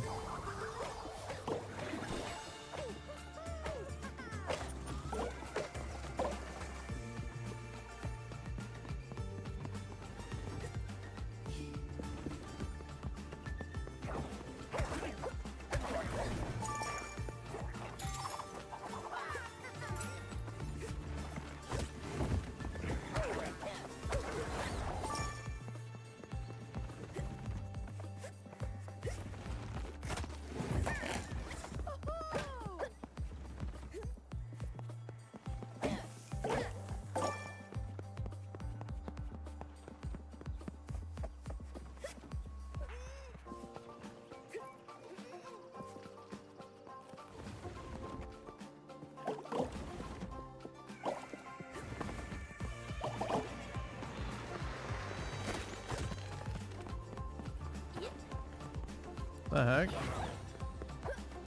What? Alright, let me see if I... Oh, there's no way. Fuck. I don't know why those didn't throw.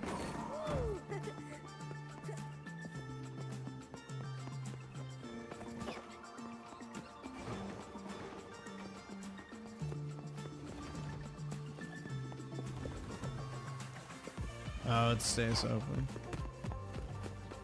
Yeah, that time it threw.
If Halo comes to the PS5, Dreamcast guy will call it the greatest game that's ever been produced. If it only comes to Xbox and PC, he will call it the worst game.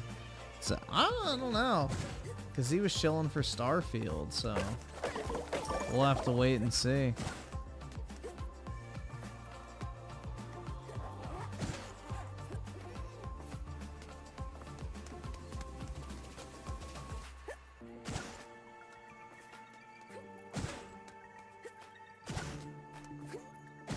Huh.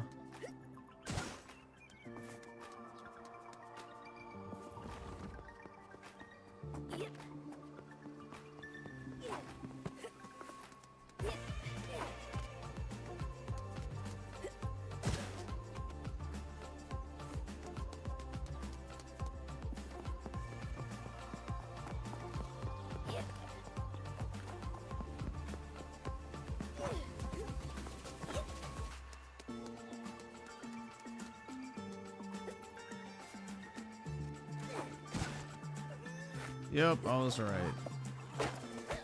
Sweet.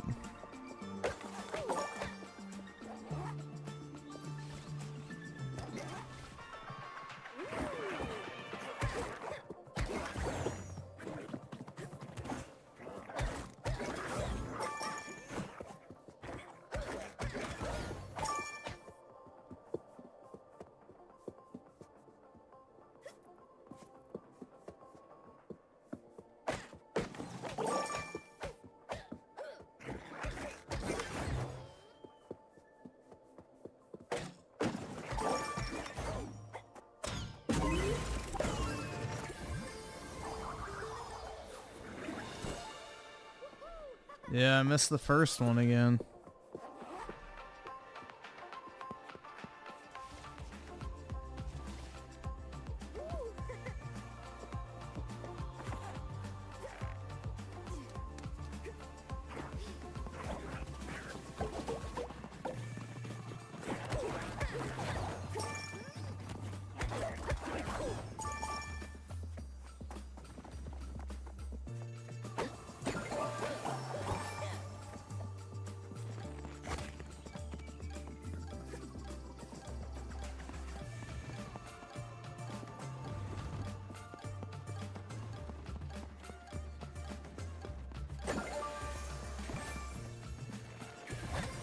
There it is. Well, I'm glad I backtracked a little.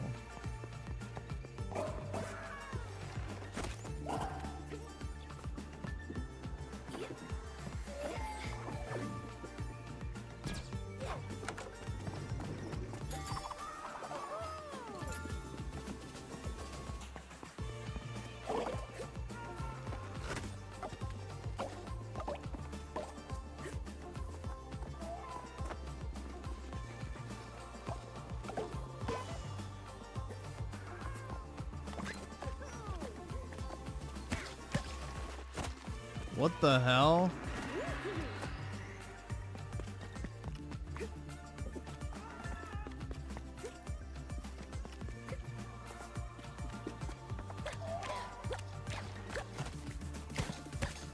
A fish.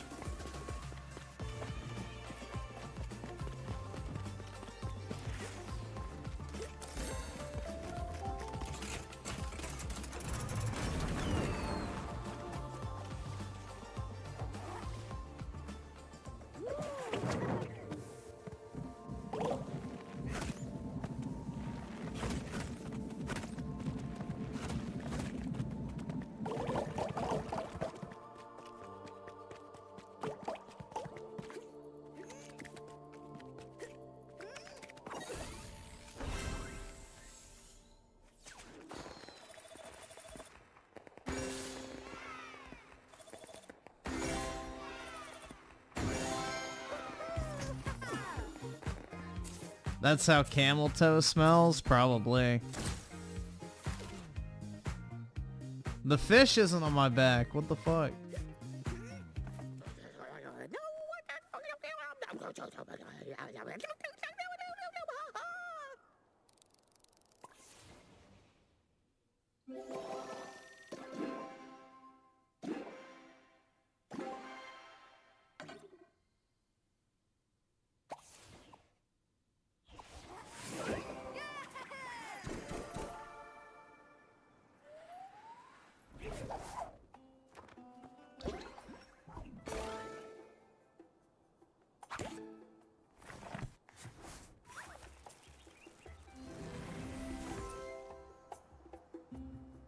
See, Oscu the 2 talk about Rebirth and how it's so great. It's definitely better than the Refantazio game or whatever the fuck it's called. For sure. Game of the year's not changing, but yeah. I mean, it's just a different caliber of game. That's the thing. It's like comparing a fucking, you know, 7-course meal at a, you know, expensive restaurant to basically going to like Five Guys or some shit like that. Like Five Guys is still good, but it's not on the same level. That's kind of gay. It has mandatory co-op levels. Cringe.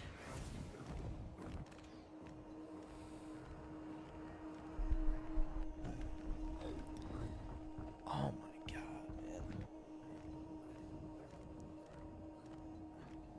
man. I like your face reveal in the thumbnail. Thanks, man. I thought it was a nice pic, so I figured I'd share.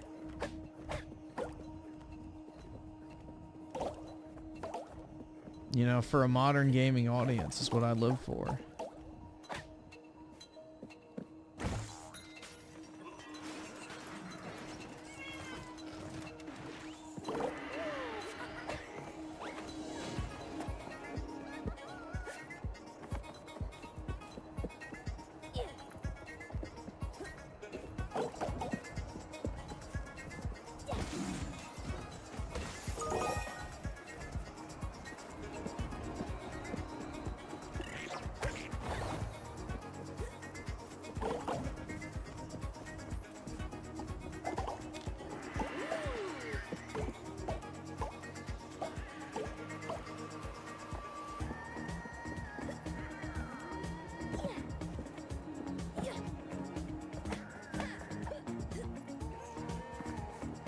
There's a clothesline.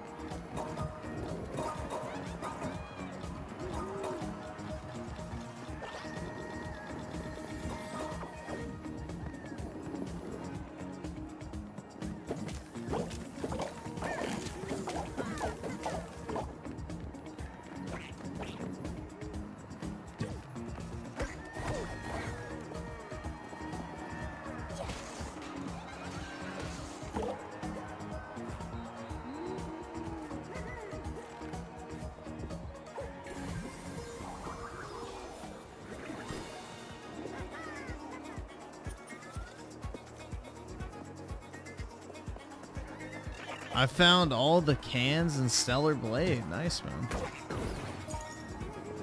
Yeah, I need to like do my third and final playthrough to get like all the trophies. For some reason, I missed the base camp achievement, which I don't really know how. Bro, what? I couldn't hit him. No, you can play Little Big Planet 3, you just can't play the online maps. You can still play the base game.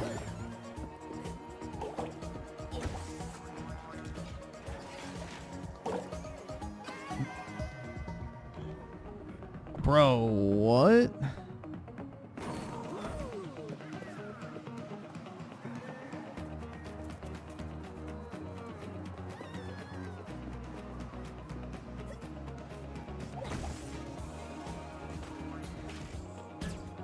There we go.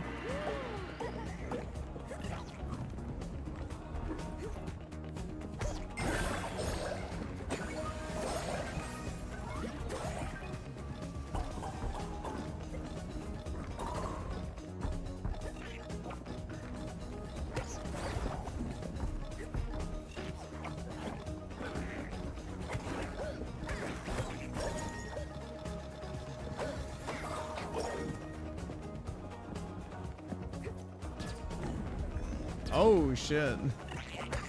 That was almost bad.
I guess I didn't give him enough.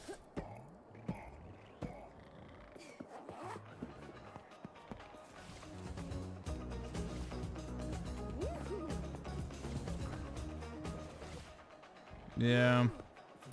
Shit. It wouldn't let me pick him up for a little while, which is weird.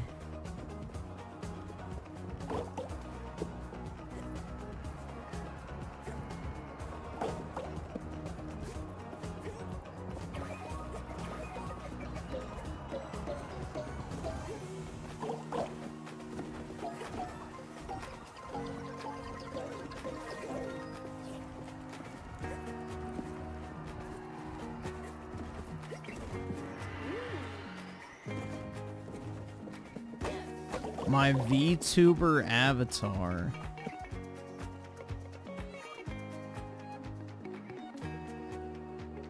Why is Fratanga Plays autistically obsessed with you? I don't fucking know, man. I genuinely don't get why people do that, especially after seeing Review Tech make his content about DSP's daily. I don't know, man. I have no fucking clue. Apparently, I've committed some form of fucking cardinal sin at some point. I have no fucking clue.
Why don't I stream on my PC anymore?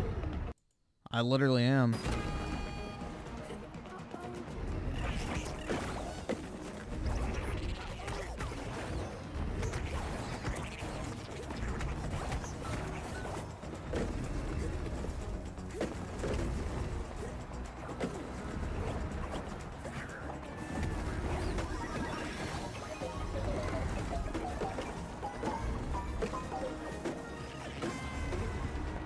Wait, what?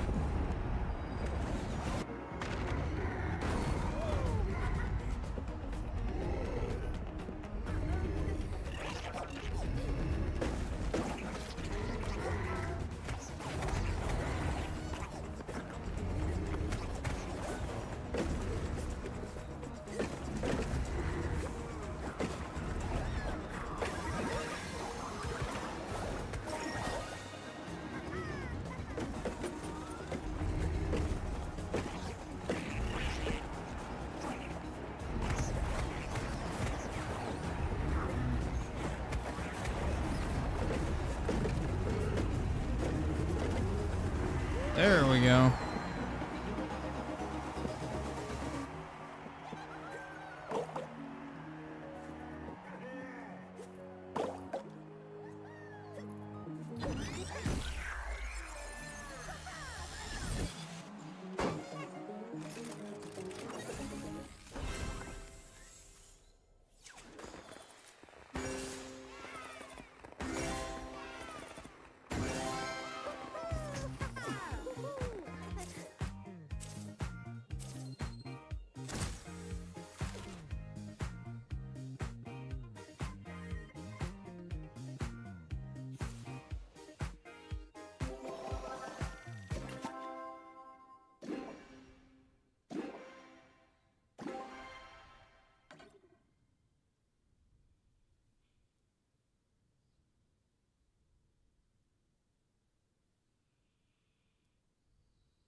Let's see.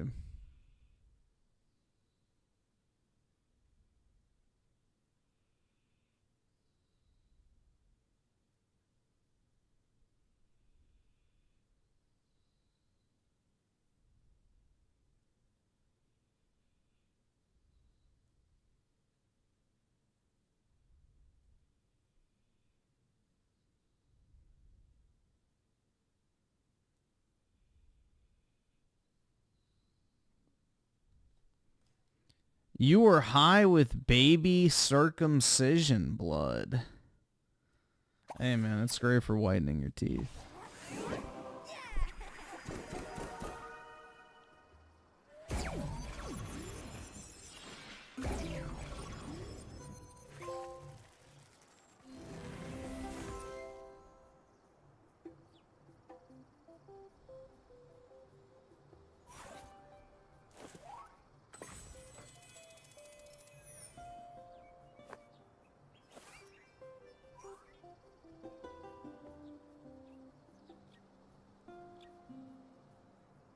Am I having fun?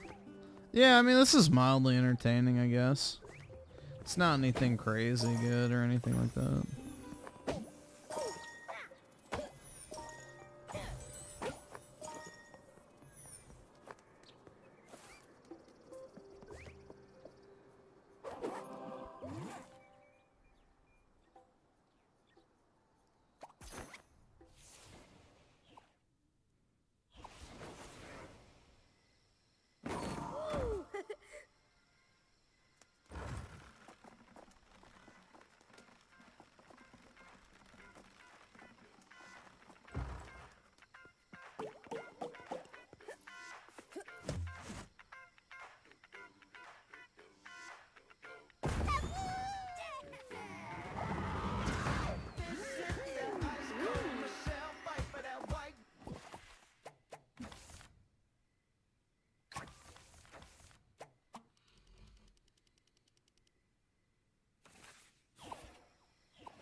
Much better.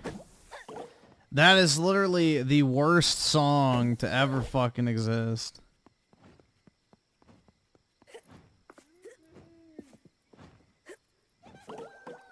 Although 24 karat magic might be worse.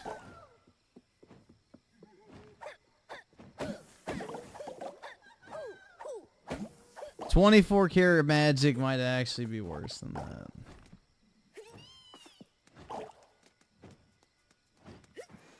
But yeah, I am not listening to that dog shit song, bro.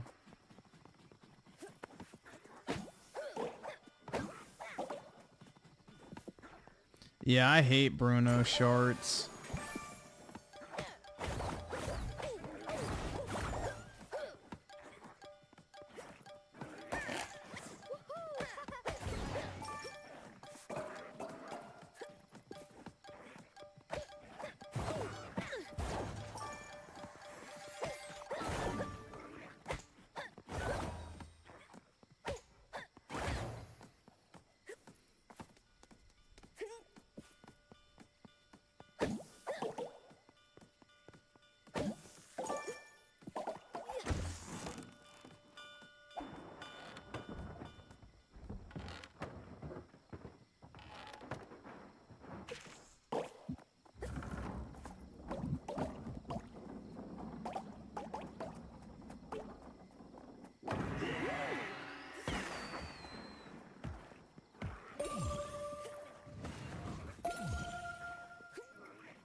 The PS5 literally just has like 7 exclusive games. Most of them aren't worth playing that are first party.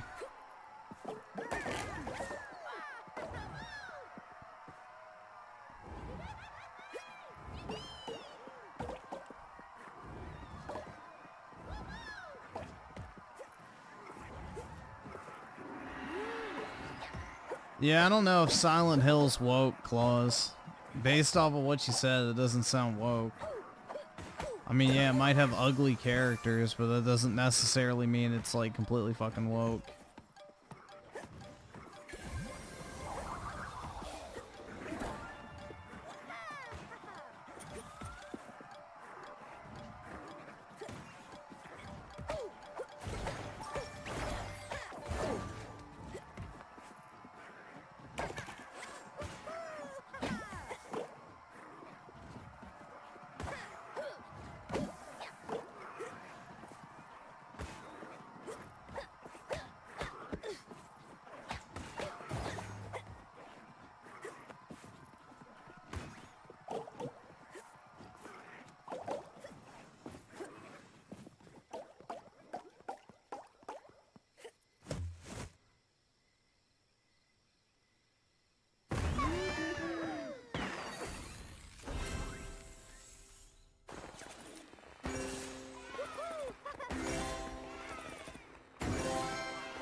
I'm gonna build a new, well, I shouldn't say build, I'm gonna buy a new PC when the 5090 comes out. So yeah, I'll probably get one of those.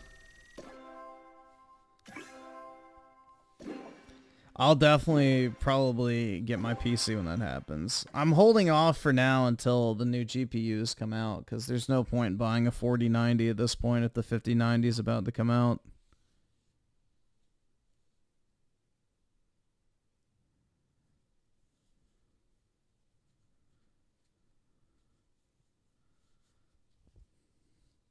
Did you celebrate the anniversary of the Israel-Hamas conflict like they do on college? Oh yeah, man, definitely.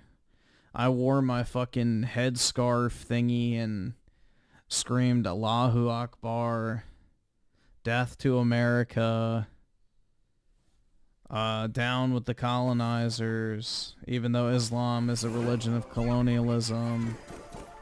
Yeah, I had a good time. Dude, it doesn't matter if it's made by woke devs. Every dev is fucking woke. I hate to break it to you.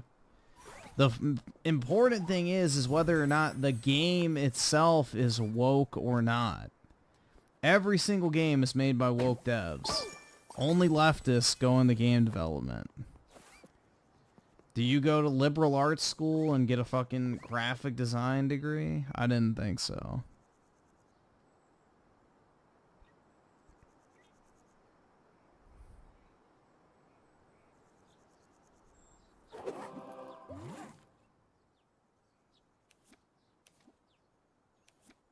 Disgusting. I guess I can turn the music back on now.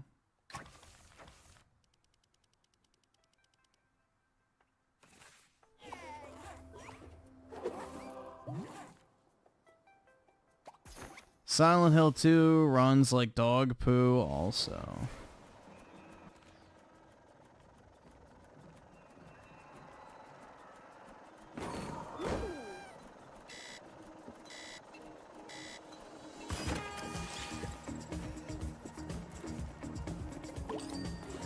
Oh God.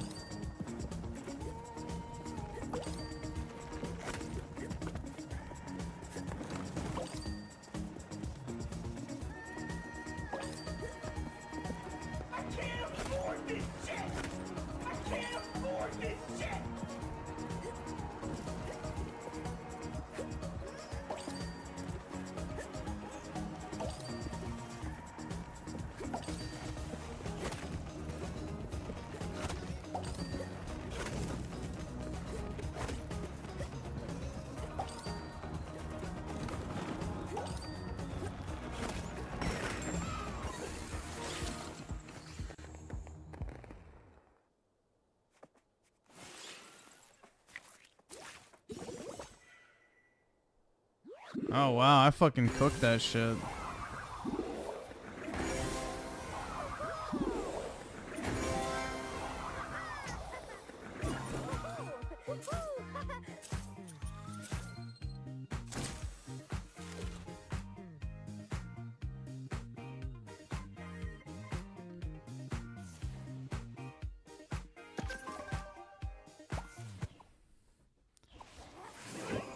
See, generation of the 10, Mew Claw's mystery, he burns dirt for a living. Yeah, he's like the Haitians eating bonbon terre, the dirt cookies.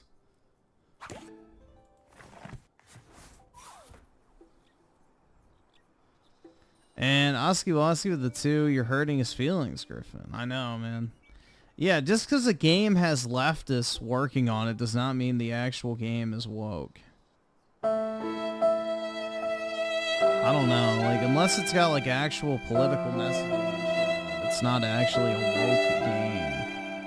game. Like, there's a difference between having lefties work on something and injecting their personal politics into it. Welcome to the Knitted Knight Training Grounds, where brave sack folk can hone their world-saving skills and learn to be true heroes. Just gather the energy. If you had the knowledge and skills, yeah, I'd be able to make a good game. You'll be able to unlock new challenges. I remember doing these when I was a freshly knitted sack girl. No better way to start realizing your potential, but it's no picnic, so good luck.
That wasn't horrible for my first attempt.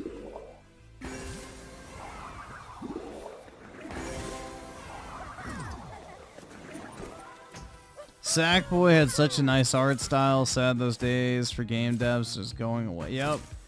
Everything has to be Unreal Engine photorealism slop now.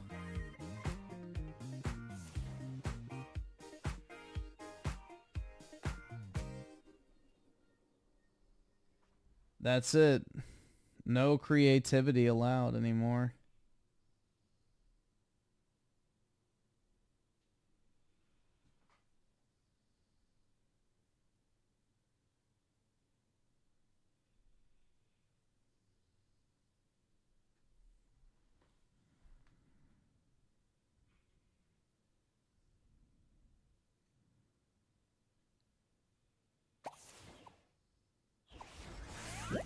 Oh, I wish I could still complete challenges like that, but my silver day.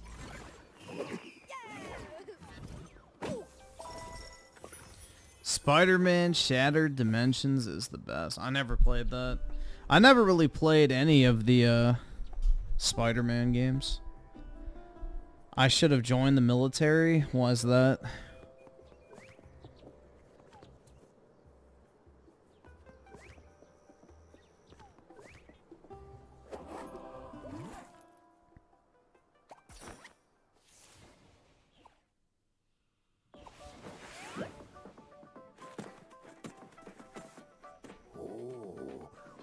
The cloth, the unusually large head.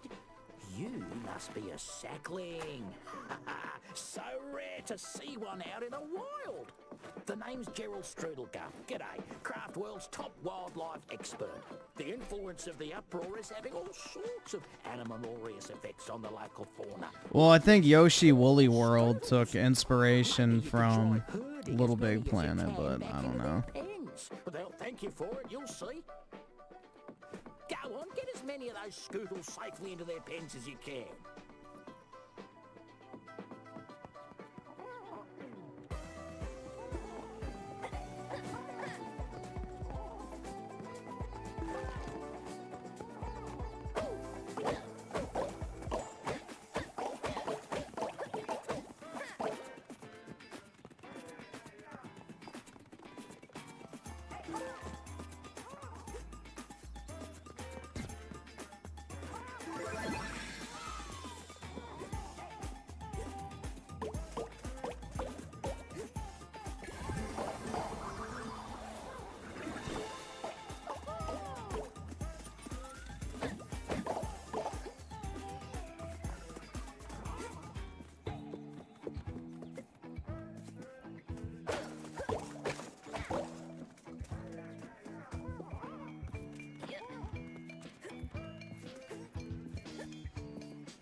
Shit, I don't know if I can get that.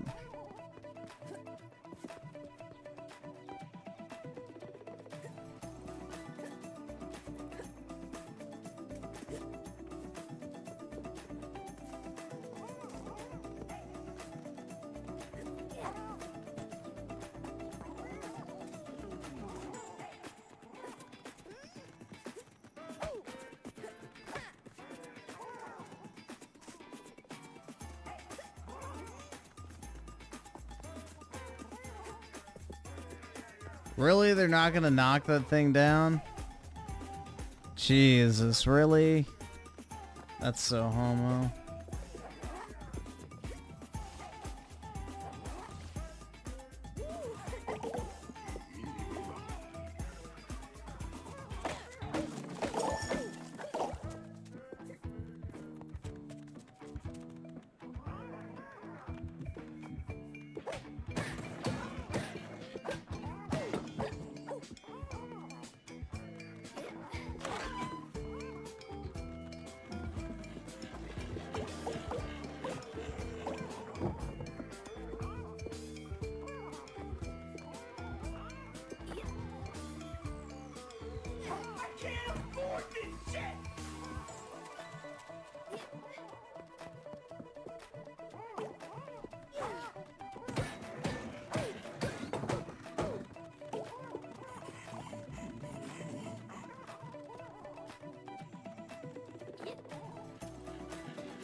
I'm guessing I have to bring them all with me. There'll be like a check at the end.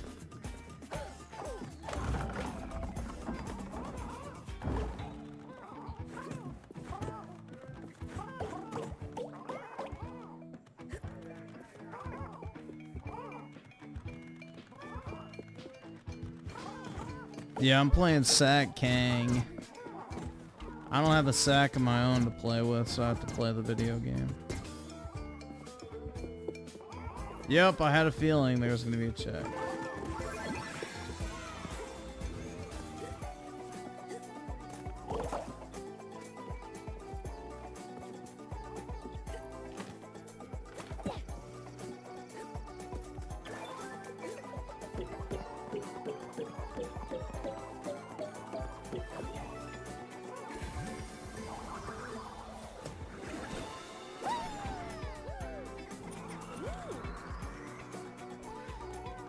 Shill Silent Hill 2 like every other streamer? Nah, I really don't want to.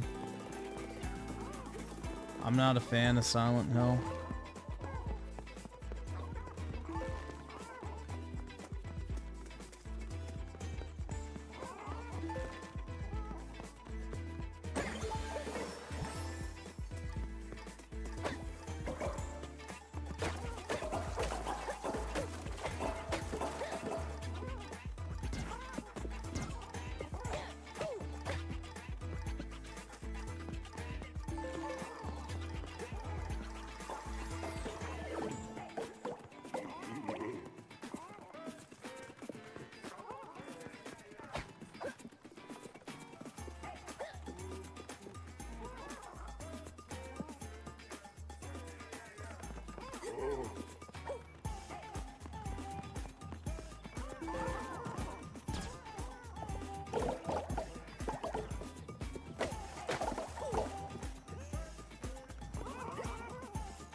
There we go.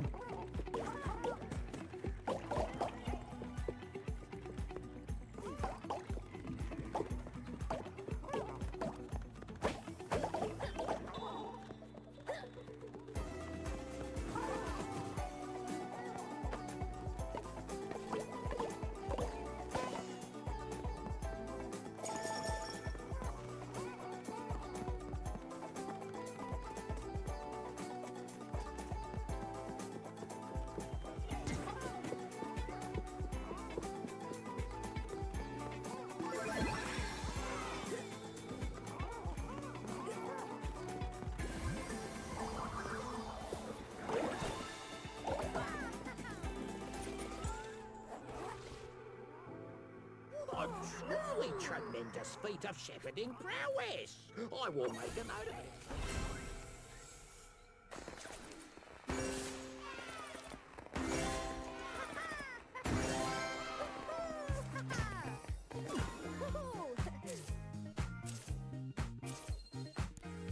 Let's see. Buff Garfield with the 2. Have Sackboy unveil the Venus. Hell yeah, man. If only. And Volley with the 5. After Spider-Man 2, I can't play any more Spider-Man games. I pre-ordered the Spider-Man PS5 console just to get met with a garbage game. I'm still upset. Yeah. Dude, Spider-Man 2 was absolutely horrible, and I'm glad most people have soured on that game over time, because, like, people are like, bro, you're just being overly negative, like, you know, bitching and moaning about me having a not-so-positive take on the game, but it's like, it's not good. Like, it's a badly written game. If Sony wants to make cinema slop, then they at least need to make it a good fucking movie. Otherwise, it's like, what's the point?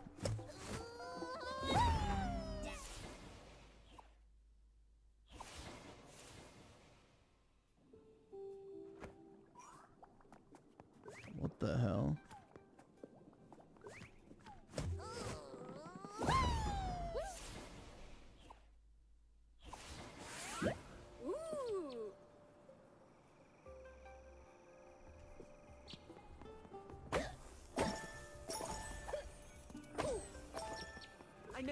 can't wait to face Vex at the top of the mountain, but you'll need to finish the path before you can clear the uproar. I don't want to.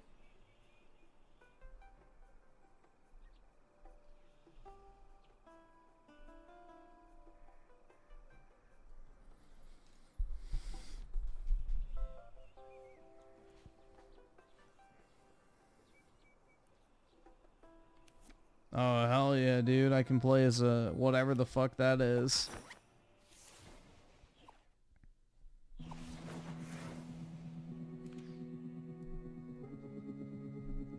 Yeah, like 1/10 of that game is spent infiltrating a high school and not even to panty raid the girls' locker room. Good job, Sackboy. You're almost to the top. All that stands between you and Vex is this very safe and absolutely not dangerous at all train ride. No pressure or anything, but the fate of Parkland is in your...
Where was the last piece?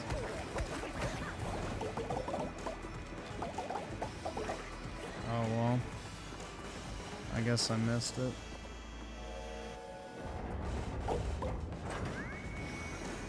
Uh-oh.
Oh shit.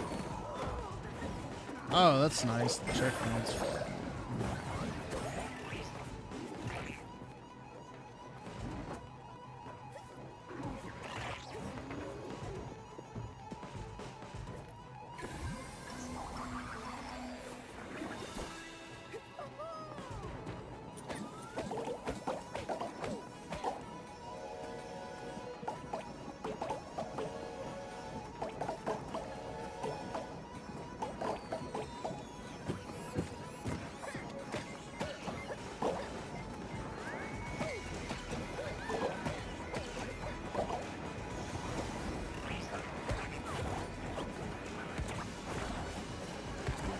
Oh, you can jump on those. Shit.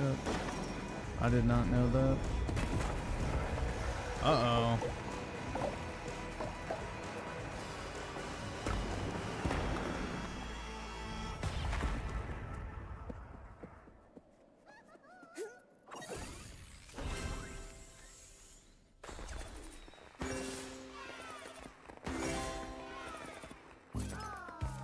Ew, I took the L.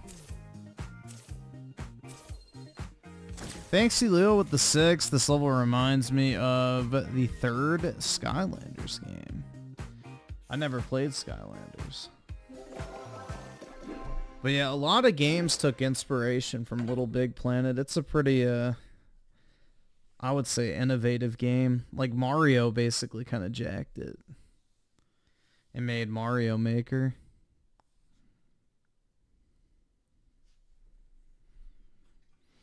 So it wouldn't surprise me if a lot of other games took inspiration from it too.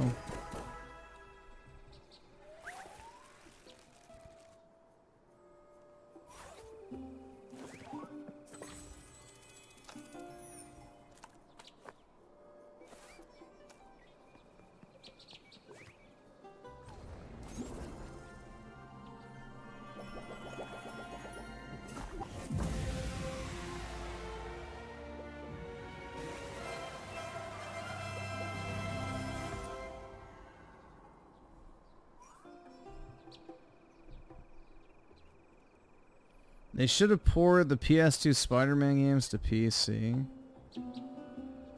Well, they're not going to because they have to pay for the license again from Disney. So...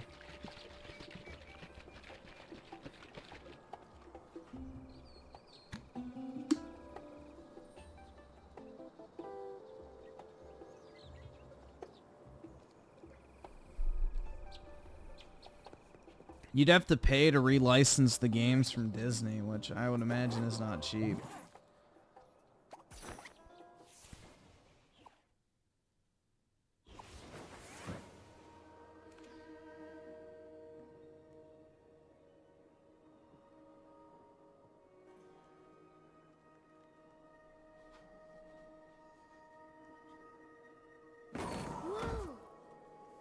Oh, look who's trying to be a hero. You're a brave little sack thing, yes you are.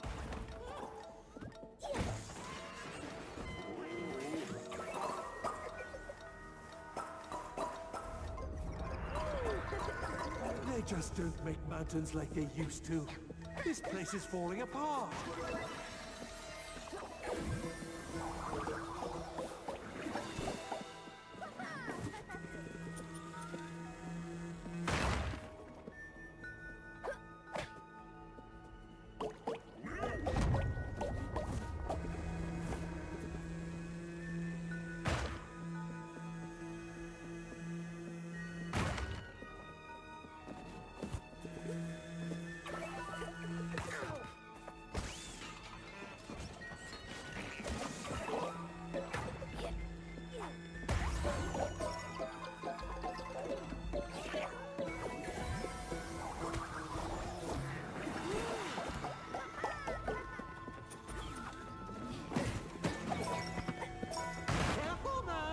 It'd be a crushing disappointment if something happened to you.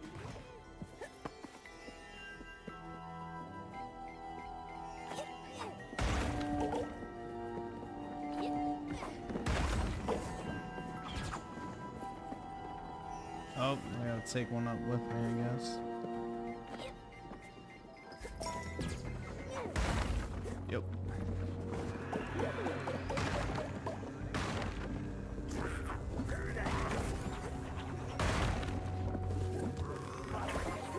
I can see it now. Meddling Sackboy buried alive. Vex to hold parade.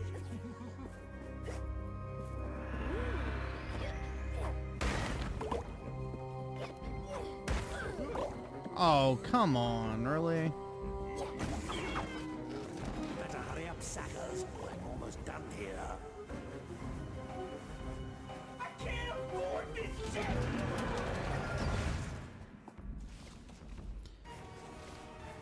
Volley with the 5. Sony owns the Spider-Man video game side of things and the Reminder trilogy, or did that? They don't own anything related to the video games. That's owned. Disney owns that. I know they have a contract with MCU Spider. Yeah, so they own the rights to Spider-Man movies. Disney owns the rights to everything else Spider-Man related.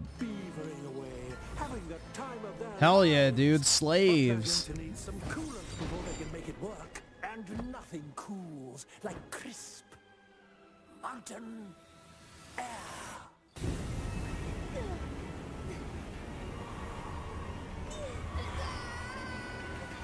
No.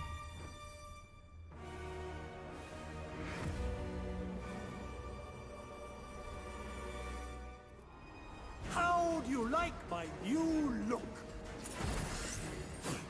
I know it's cruel, but I can't resist a nice bomb.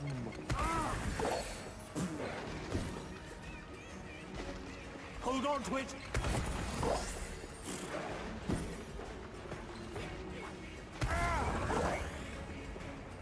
Let's change things up.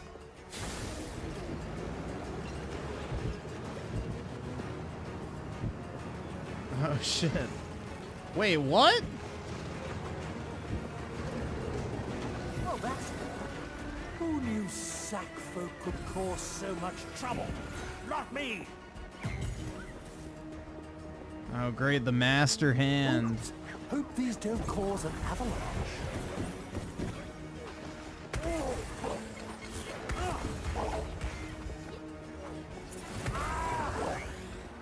I'm tired of going this way. Oops. Oh, good. I was hoping I'd have another go at you.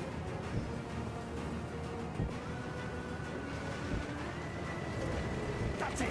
I'm done playing with you. Let's see.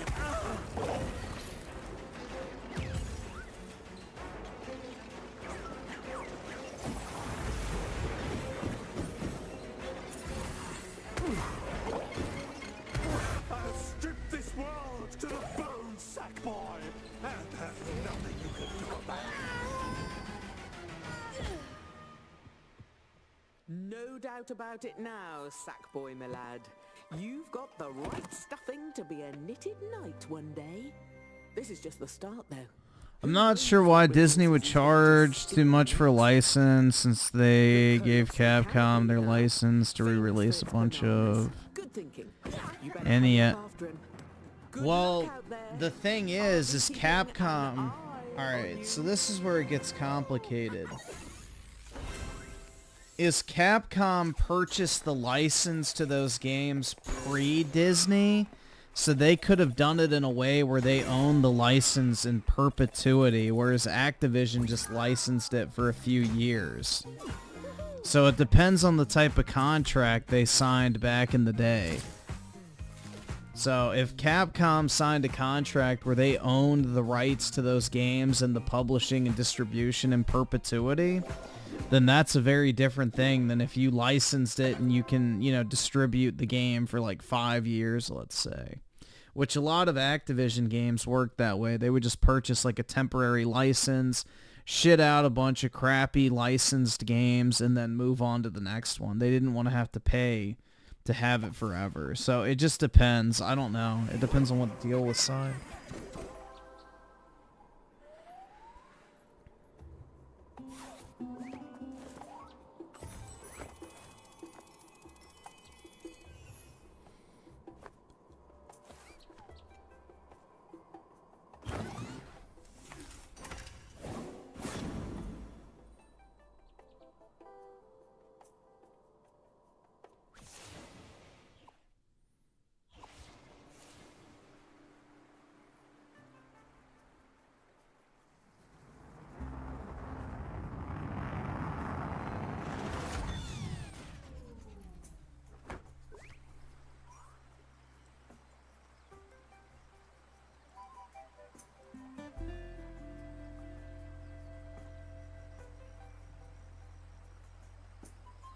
Yeah, the remaster looks terrible for Horizon. It looks worse. They made the game uglier, and not just the character. Which is kind of shocking.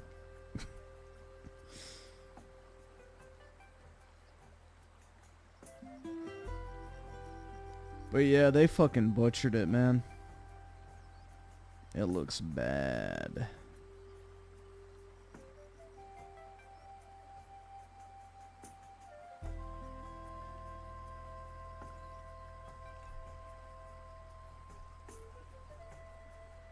Yeah, I mean, if I was going to spend $60 on either Metaphor or Dragon Quest 3, I would get Metaphor personally, because Dragon Quest 3 I don't think is a very long game.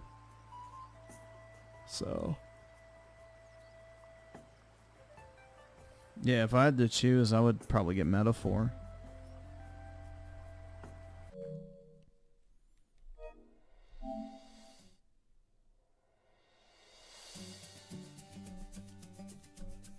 Let's see. Like, how the fuck do you make a movie game from a decade ago look bad? You make it for a modern gaming audience, bro. Obviously.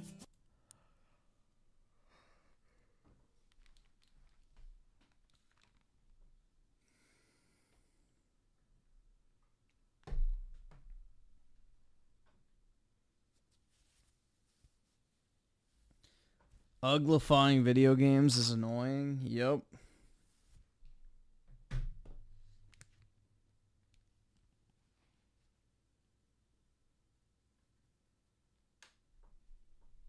Well, the thing is Dragon Quest 3 HD Remaster is literally just a, what, NES game with prettier visuals. Like, that's literally all they did, is they just made it look better. That's it.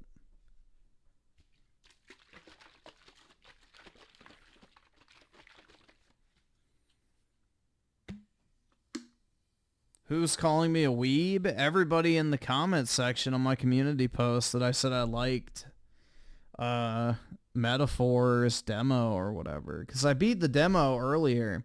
And everybody's like, oh, you're a fucking weeb. You like a game from Japan. You're a fucking weeb, bro. Like, you know, that type of shit.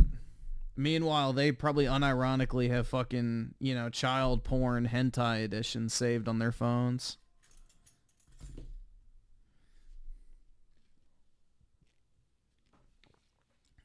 But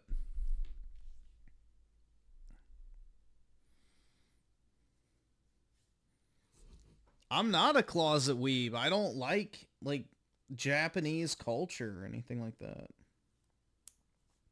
I'm not obsessed with anime. I just like Japanese video games because they're actually fun.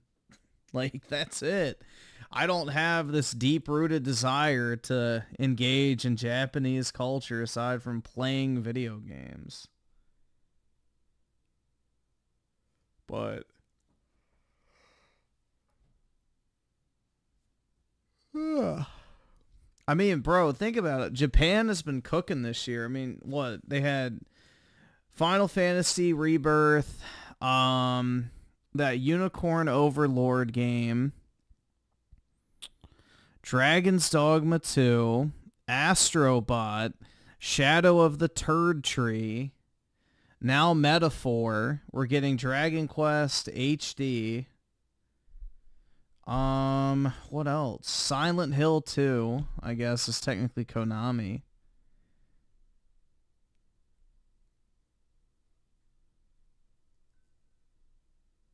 So they've had a, yeah, I guess Dragon Ball Z counts too. Unicorn Overlord is only on console. Then buy it on console, bro. Marvel vs. Capcom Fighting Collection. Yup. Yeah, Lollipop Chainsaw's re-release. Like, dude, Japanese devs have been cooking. Japanese game devs have just been putting in mad fucking work this year. 2024 has actually unironically been a very good game for a very good year for gaming. Shit. But yeah, overall, I've really enjoyed video games this year for the most part.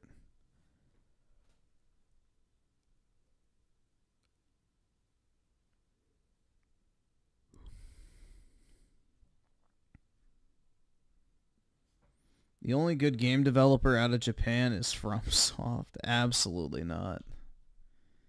No. Absolutely not.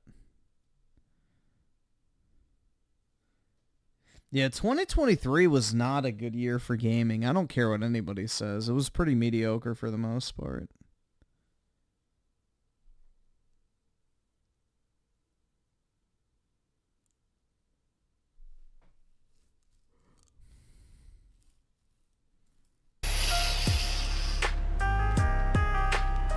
Last time I had financial freedom was... I have one final thing to say about Review Tech. I'm going to finish this right here because I really, at this point, like, when I did the React last month with the Kino guys... I really like that Metal Gear lamp, bro. I kind of want one. And I had the last chip. I'll be honest, I thought either that was going to be the last time I was going to talk to the guy, or it could go differently, and he could come on my show. That shit looks so fucking sick, man. I like that a lot. Let's see. Jethro's Fried Chicken important 13 months. Happy Monday. Remember to vote early for Trump. And remember, don't be this British moron. Let's see what it is. Is someone getting stabbed? Oh, God. Can't believe the next Halo game won't let me play out my necrophile desire to bang dead Cortana. Either subscribe, donate, or get the fuck out. Won't stop ruining gaming. Oh my God. Yeah, Mischief is a leftist because, you know, he was mind-cucked by the British government at a young age to hate himself for being British and not Arab.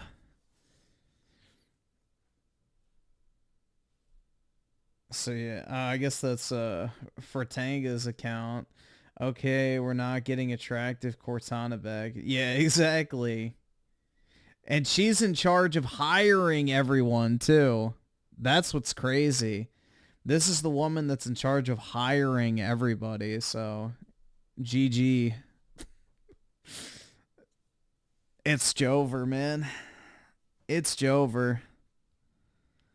Yep, she's in charge of hiring and firing everybody, so it ain't a good look. We could actually hash it out. The reason I...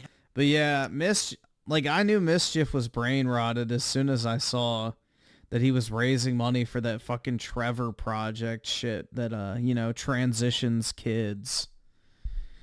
Like, he had a fundraising video or some shit for, you know, the trans surgery charity for children. It's like, oh my God. Yeah, you're done. There's no coming back from that. Held on to this chip, folks, okay? The reason I held on to this chip is because I wanted to see that when that man was publicly exposed and felted to the internet, would he actually, like, fess up to his shortcomings and change and become a better person because of this?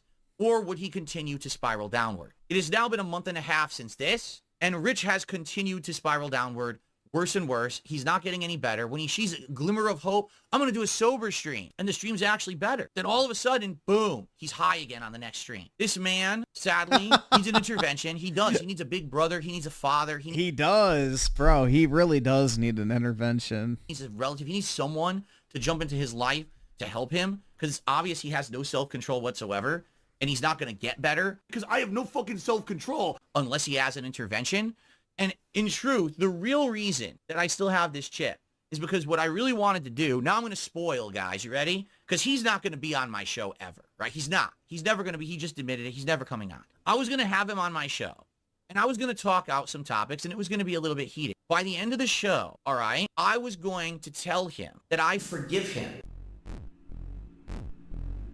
for all the things that he's done to me over the years, that I want to be the better man and I want to move forward positively with my life, and he should too.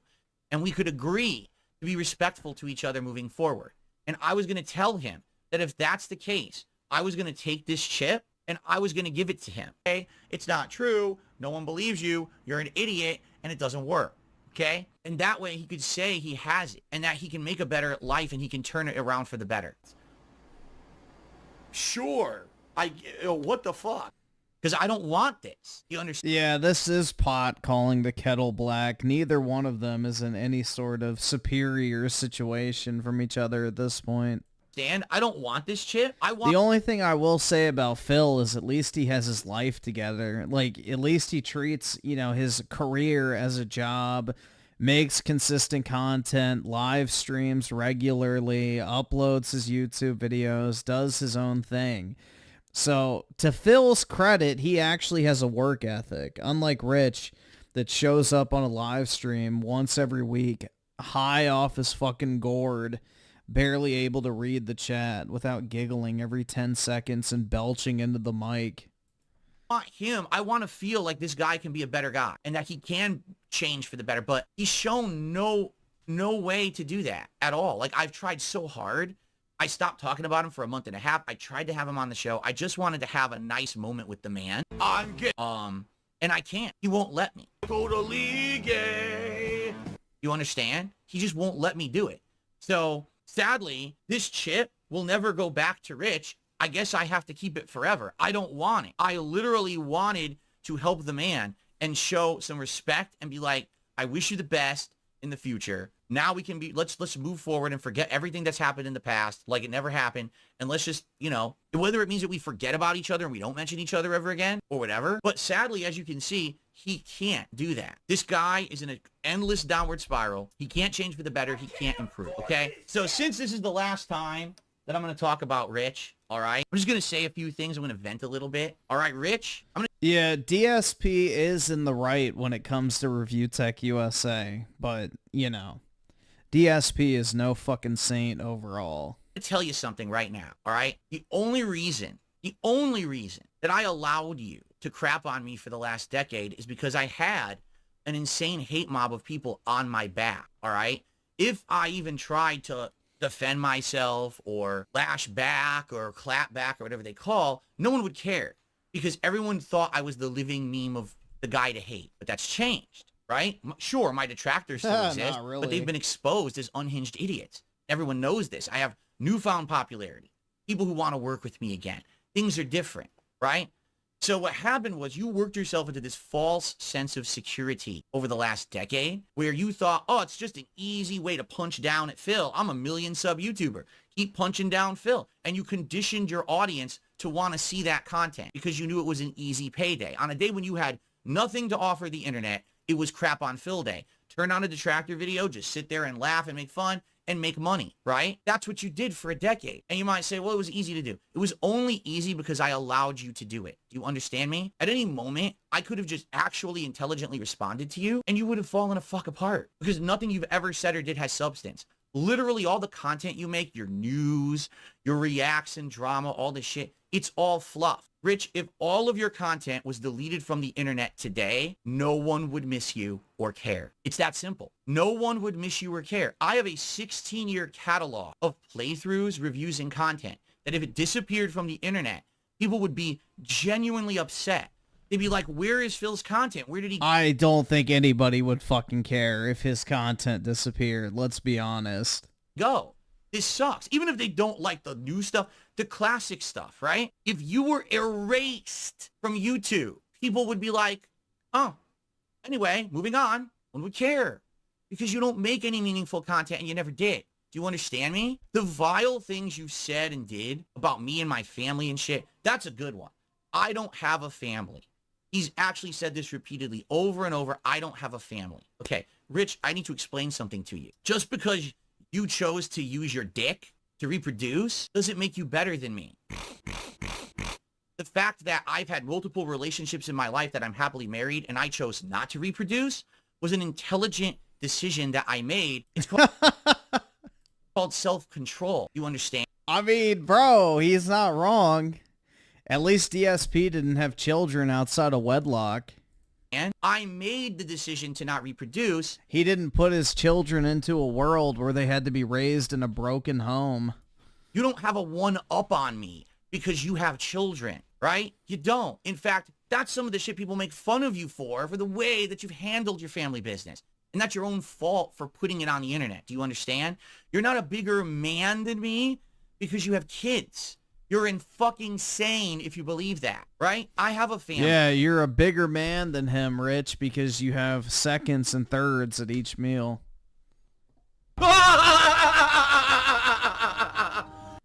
I'm married. I have a pet. I have parents. I have other relatives. I have a family unit established, and it's just as important and meaningful to me as yours is to you. And the fact that you think that you dangle that over the internet and be like, oh, I have a family and he doesn't. You're insane. You're absolutely fucking insane. You're a weak little man. You understand? Okay, I take that back. You're weak, but you're not little. You're definitely not little. Holy shit. But you're a person who is so insecure, and everyone knows it, right? That you tried to make that a way to make money. As I said, the moment that you put the clown makeup on, it never washes off, right? When I stream, I strive to put out positive content for my audience. Something that's entertaining and fun, sometimes informative, sometimes it's creative. Depends, because I make so many kinds of content. You don't even do that. Every time you turn on your stream, you're turning on the clown show. You're turning on the living embarrassment to the internet. Every day that you stream, it's the same. Do you understand? I had my most embarrassing moment in 2016 when I accidentally left this camera on during something very, very embarrassing and stupid, right? But it was an accident. Wow! You're the guy! Yeah, I'm the guy. The guy who's more of a man than you'll ever fucking be. Jesus Christ, your voice. You literally intentionally turn your camera on every day, and you're high, and you're Well, does he turn it on every day? That would imply some consistency. vaping, and you're spouting off nonsense, and you're, or Reddit chuckling into the mic like, and then just belches into the fucking mic, and then takes his shirt off, cracks another seltzer, burps again, presses his fucking soundboard. Gaming. Skip it up. Fucking loser faggot. And that's basically the stream. And then he watches Phil and goes, that's it. And then you got your shirt off, and you're sucking on cucumbers, and you're kissing cocks. Dude.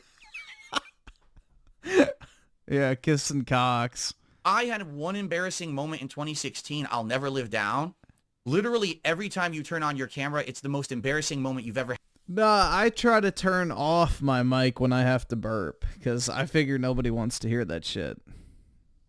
Had in your life, and it continues every single time you turn on the camera. You can't even, you're a 1 million subscriber YouTuber, and you can't even beat me in viewership and support anymore. I used to go nuts, and I used to be like micromanaging all my streams and all of my videos, and I used to be all about the views. And I would say, oh no, views are low. What's going on? Right? What the fuck happened? You are nothing. You are a fucking ant on the ground that I accidentally step on. Do you get it? You're no one. You're a nobody. And you're never gonna be big again. Griffin has one of those girly burps. That's right. It comes out of my nose. And because you fucked your life up so fucking... Oh, I definitely mute my mic when I rip ass, man. Some nights it's really bad, so I'll just mute myself. But yeah, I figure nobody wants to hear that shit. Bad. You're a screw up. And this, which you could have had back if you just wanted to act like a mature adult, a fucking person with a soul, with a conscience, with some morals in your head, and you came on the show, and we did what I wanted to do, and you could have got your chip back, and we could have moved on. But even you're not smart enough for that. You just can't fucking be a man. You know, your meme is that Phil is a man. Yes, I am.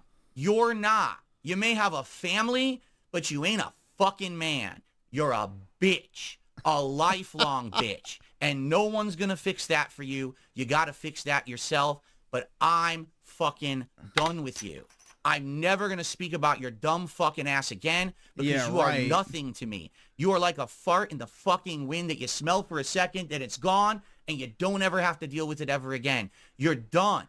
Don't fucking bring me up, you bitch-made loser, because your content fucking sucks. It's not content. It's for dumb, mouth-drooling, stunted individuals who don't even get that your narratives aren't your own, that you're just regurgitating my detractors. Oh my Fuck God. off and go away. Oh my God. I got it off my chest. I don't have to talk about it ever. I'm so happy because that was such a lingering piece of shit. That was I mean, it is true, dude. The only thing Rich fucking does on stream 99% of the time is watches DSP. Like, he doesn't play video games. He doesn't look into news articles. He doesn't talk about, like, current events or life shit. He literally just talks about DSP. His streams became, like, 90% DSP shit. stuck. It was like a dingleberry that stuck to your ass, and you can't get it off for some reason. It's like a weird spot. What the fuck is this dingleberry? I can't get it. How could it be stuck? Right? Now I'm done with it. So now we can move on. All right?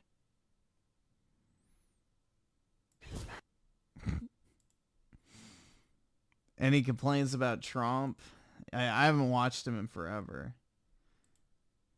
All right, we'll see what this is. This is the same thing. Review Tech USA's obsession with Darkside Phil is very odd, because he's not part of the DSP detractor 1 month community, ago. really. He doesn't even like that community, calling them out multiple times for being too obsessed with Phil.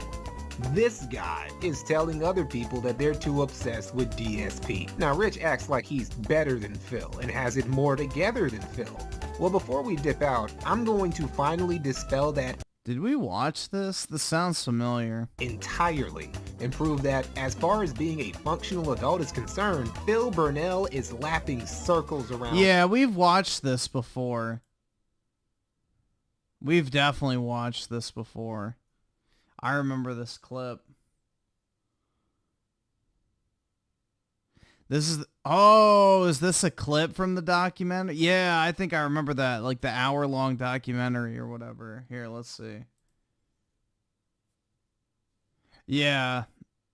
Yup, that's exactly what it is. The 2-hour-long documentary.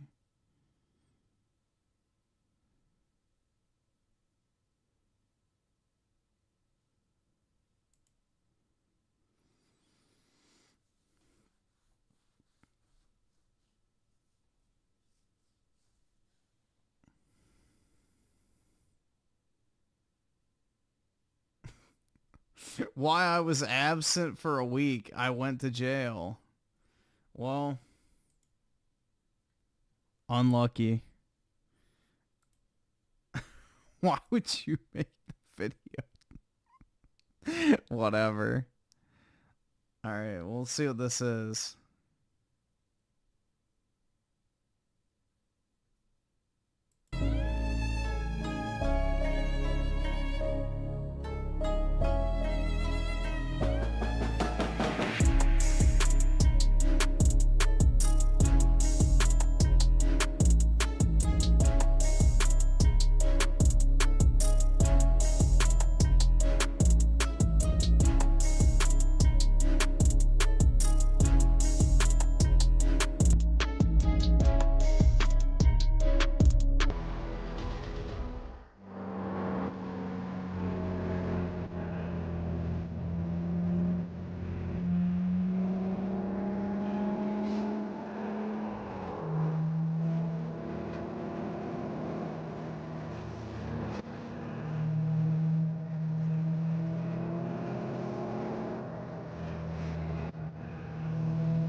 I would never buy a Porsche, dude.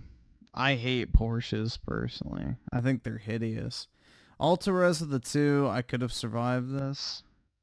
You should try it out in real life, then.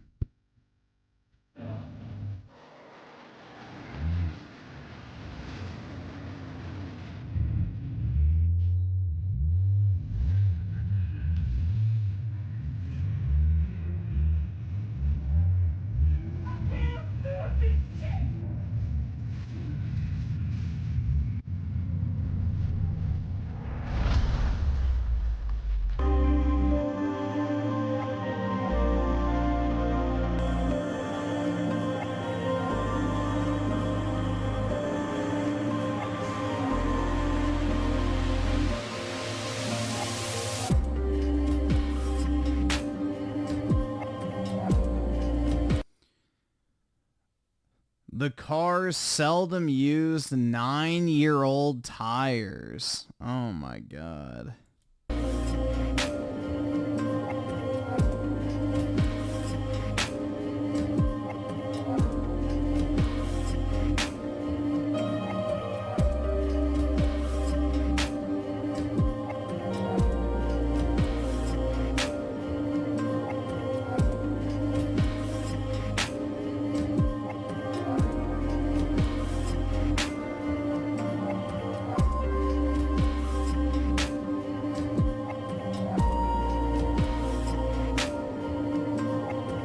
Yeah, and that's the bad thing about those expensive cars. They're super light, so they crunch like a fucking soda can.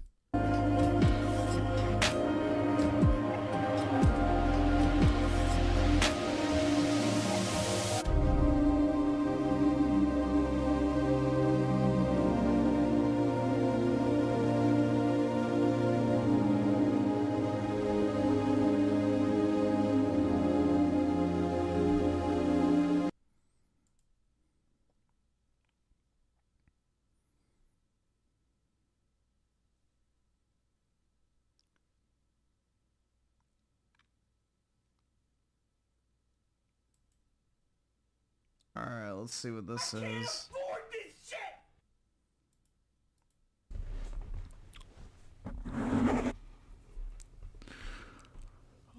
So I'm whipping out the face cam for this one because I want to critique this person who hides behind a screen and says nasty shit, so I figured I couldn't also hide behind a screen and say nasty shit when I make fun of him, so...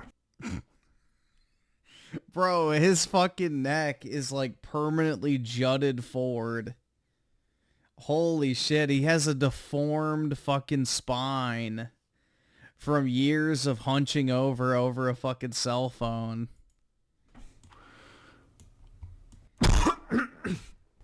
This is my face. Recently I was recommended this video called Who Killed Masculinity in Video Games by this channel Andy Pants Gaming, and it was recommended to me not on my main channel but on this channel's account. Yeah, dude, it's crazy. There's like so many people who have that problem now where their like neck is literally like deformed from them hunching over looking at their phone so much as a child. Which always just gets recommended horrible shit. I just had to make that clear. I don't watch this kind of stuff regularly. The reason it stood out to me is because it had been out for not even 2 weeks, and it had nearly 1 million views on this tiny channel. So I watched it, and holy shit, I've been red-pilled. No, basically his argument is... Of course that's not me, dude. I'm not Bri'ish. ...that games made in the 2000s are better than games made today. Not because they're better games, goodness no, but because men are portrayed as real men. They're masculine, unlike today. So it's very much following this recent trend of Andrew Tate and meat writers who call a piece of media woke if it has a woman or a black person in it. So yeah, this video is bad, obviously. It would actually be super funny if it wasn't so sad. Like, his kind of thinking has real world ramifications that affect real people. But sometimes you just can't help but think he's joking. Like, listen to one of the opening remarks of this video. I often wonder why so few modern games appeal to me. And I think another big reason is this. Everything is just so... Alright, he's way too slow, so... gay now. He is completely serious when he says that. So I'm just going to go through this video and pick apart his logic because I want to. Does anybody else feel like masculinity has slowly been drained from modern video games? I was looking at recent staff photos of Ubisoft and Halo Infinite developers, and it's all starting to make sense. It's a bunch of fat, white, liberal women. None of these women are fat. They're just regular women. Alright, she's fat. Right there. She's fat. She's fat. She's fat. She's fat. Once again proving that these kinds of people have never seen a woman, let alone felt a touch. Recent staff photos of... You can easily pick out fat. She's fat. Ubisoft and Halo Infinite. You can see it in the face. She's fat. developers, and it's all starting to make sense. It's a bunch of fat white liberal women. Fat. None of these women are fat. They're just regular women. Once again, That's right. proving that these kinds of people have never seen a woman, let alone felt the touch of one. White liberal women have no interest in masculine, manly, male characters. They wouldn't even know how to write one if they tried. This is why Rockstar, a company founded by men that at least in 2018 was still mostly run by men, created the magnum opus Red Dead Redemption 2, a game with a manly, well-written main protagonist, Arthur Morgan. I love that he used Arthur Morgan as an example of good masculinity, because I feel like Arthur Morgan is very much not the type of man he likes. Remember that time where there was a feminist protest and Arthur Morgan was on the side of the protesters and protected them against dangerous men? Yeah. He also keeps a journal that he records his feelings in and is emotionally vulnerable with the women in the camp. And as the game progresses, he increasingly reflects on his role in society. I actually think that Arthur Morgan is an example of healthy masculinity, not the terrible toxic kind you idealize. Consider how many masculine military games came out in the 2000s. All of these games were starring men and had themes like brotherhood, duty, sacrifice, honor.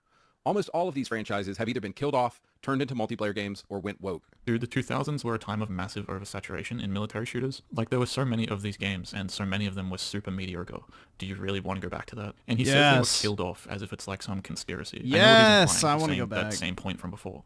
That, like, white liberal women invaded the workplace and are responsible for fucking up my games. And it's like, no, dude, these companies who make these games operate based on profit incentive. These games stop making money. Almost every character in these... No, they do not. That is an absolute fucking lie. They are not purely motivated by profit incentive. Otherwise, none of this shit would be in the game. If they were only worried about profit incentive, they would have every single female character as Gooner tier bait. They would sell bikini skins for all the characters. You fucking name it. No, they are 100% ideologically motivated in addition to being profit motivated. New games is either gay, lesbian, bisexual, trans, or something else. No, they're not. Like, what are you talking about? What happened to a masculine dude with a hot chick on his arm? He says this line like 3 times throughout the video. So you see what women are to him? They're just like arm candy, and they're literally not allowed to play a bigger role than that. I love the idea of Xbox Game Pass, but I swear every time I open it up and look for new games, there's just so many games that look gay now. What does this mean at all, dude? Like, please tell me. How does a game's art style look gay? That doesn't even make... Dude... Xbox is the one that called them trans games, so you ask them. I don't know. Sense. I refuse to play another cutesy 2D platformer or a game with a cutesy art style by some indie developer anymore. I'm just done with these games. Also, why go after indie developers? They're usually just individuals working under severe budgetary constraints. They can't make... Yeah, dude. Why are you picking on the poor indie developers are even worse than AAA developers when it comes to the woke shit. Make you the next Medal And I'll die on that fucking hill. of Honor, dude. This next part is my favorite because it sums up how these people so often think. I was recently reading an insider interview about what went down at Volition Studios with the disastrous Saints Row reboot from an inside source. This source said that the LGBTQ community within the company was actually pretty small, but they are the loudest and the most annoying, and the company leadership chose to promote these people into key roles. And that's how you get the absolute dumpster fire of a game that was Saints Row 2022. So he says he read an interview with an insider source from Volition, but he of course doesn't provide it. He doesn't even say where he saw it, and yet he expects you to follow along with his logic, which is entirely reliant on this source. I think what you have at a lot of these game studios is about 80% of the staff is probably just hetero dudes trying to do their job, but they're afraid of speaking up or saying what they actually think, and then you have the LGBTQ folks making decisions about what kind of game to make. And everything just ends up being safe and soft and sensitive because, oh, we can't hurt anybody's feelings.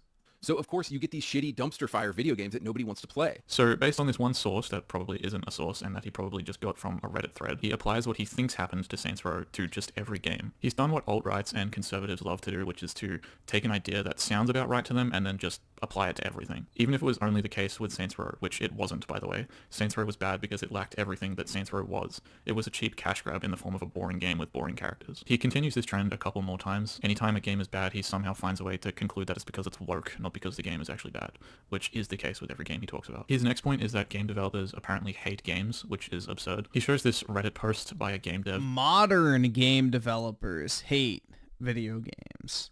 Kojima literally admitted he hates video games, but he's forced to make them. So, no, that's an actual thing.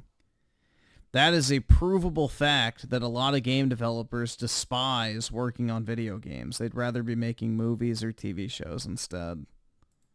Titled I Kinda Hate Gamers, in which the OP complains about people just like Andy here, and rightly so, because as they put it perfectly, anytime a character is anything but a cishet white man, gamers will complain that it's woke. So at this point, it seems that games journalists and all of the liberal LGBT mafia that work at game studios actually hate their audience. No, they don't. Like, you read one person's Reddit post who was complaining about a minority of gamers. Do you not see how the conclusion you just drew from that is insane? Also, why did you just add randomly games journalists in there? Where did you get that from? How long is your business going to be open if you're dead set on not giving the customer what they want? Let them burn. Let all these companies burn who don't know how to give the audience. Do you like that editing? Like how he cut off literally half his sentence? The wonderful irony in all this is that it's the very games that the woke cancel mob has tried to cancel that seem to do the best.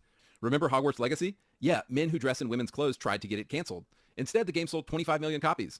Oops. Okay, so the reason the boycott of Hogwarts Legacy didn't have any real impact on sales is because most people who would align themselves with the left didn't agree that boycotting it was the right thing to do. Even within the LGBTQ community, it was only a minority of people that supported boycotting it because J.K. Rowling largely had nothing to do with it. Also, most people just don't care about either side of an argument like this. He says before this in the video that these woke companies won't last long if they keep being woke.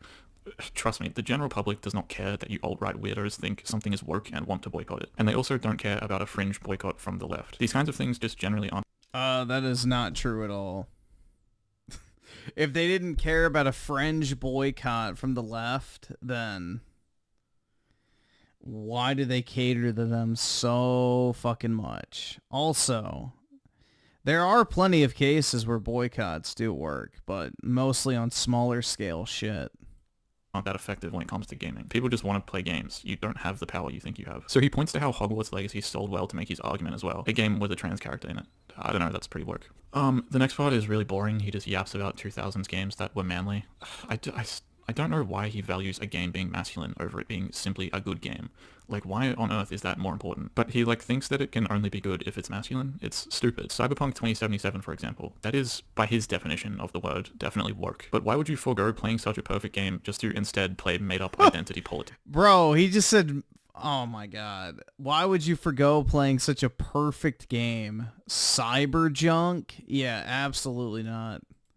Before we move on to the end, I want to play this clip because it literally had me dying laughing, and I rewatched it so many times. All of these games pretty much feature exclusively men, and these IPs in the 2000s had so much testosterone, just a single glance from a woman in their direction would get her pregnant. Huh? I mean, motherfucking Sam Fisher, come on. The dude is the ultimate Giga Chad. See, I feel like despite being seemingly the most homophobic, these types of people... this is what I mean. People actually take these videos seriously. These are literally parody videos. I'm telling you guys. Andy Pants Gaming is a parody anti-woke channel. He literally is basically making satire to a certain degree of anti-woke content with sprinkles and nuggets of truth, just dropped in every once in a while. So, I don't know, man. So often accidentally say the most homoerotic shit you've ever heard, and I love it. He concludes his awful video by coming back to the Saints Row series.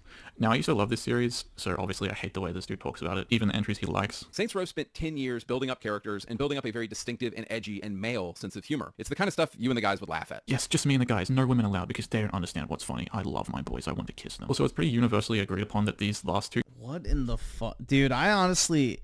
It's very sad to see how the British youth has just been completely fucking cocked, man. It truly is sad. Games here aren't good, so it's not like the Saints Row reboot ruined the entire series. It was ruined already by these games not being what anyone wanted. Johnny is edgy and hilarious and always has a hot chick on his arm. There, he said it again. So what went wrong with the reboot? It didn't have interesting characters, and it wasn't fun, and it was buggy. Well, the woke... Nope. Phil Spencer is out here complaining about how people aren't spending as much money on games anymore. I guarantee, if you give us hetero dudes hot chicks in games again and manly men, you will see sales go through the roof. That is not what it takes to make a respectable game that will sell, you absolute psychopath. They need to be good. I recently saw this crazy chart from 2023 that basically showed that people are only playing old games these days. Nobody wants to play anything that's new out right now because it's all woke and it all sucks so bad. You're 50% right there. Yes, games were probably better 6 to 10 years ago. A lot of new games do suck. They release half-broken or in an unfinished state. I feel like everyone kind of knew this though. It's not that crazy. And the only thing it's really indicative of besides games sucking is the fact that games take longer to make now. And for a lot of people, there hasn't been an update to their favorite franchise in a while. GTA 5 is 10 years old and that game is massive. So anyway, guys, let's all hope there's a return of masculine characters in games again at some point that we can relate to. All right, I'm out. He ends the video on a hope that games become masculine again so that he can relate to them. And he kind of shed a light on what is really my argument here, because that's the thing. Well, what are you relating to? None of these masculine characters you've praised are real. They're idyllic. In the media we consume, we want representation. We want to relate in some way to the characters we watch or play. No, I don't.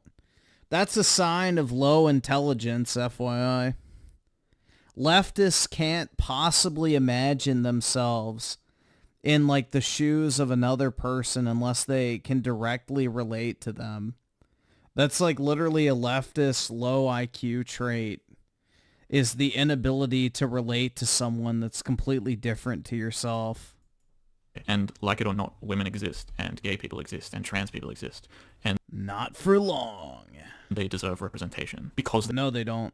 They are people. In a similar way that women want strong, independent characters they can aspire to be, you want images of men that you can aspire to be based on what you've been told your whole life you should be. It has nothing to do with relating to them. You are insecure with your own masculinity, and you want something to look up to. But unlike women who want real, independent characters, it's different for men like you, because what you want actively oppresses other people. The thing with masculinity too is... It actively oppresses other... Yes, my video game characters are oppressing me. Holy shit, man. I'm telling you, the British youth is just completely cocked. It's so sad.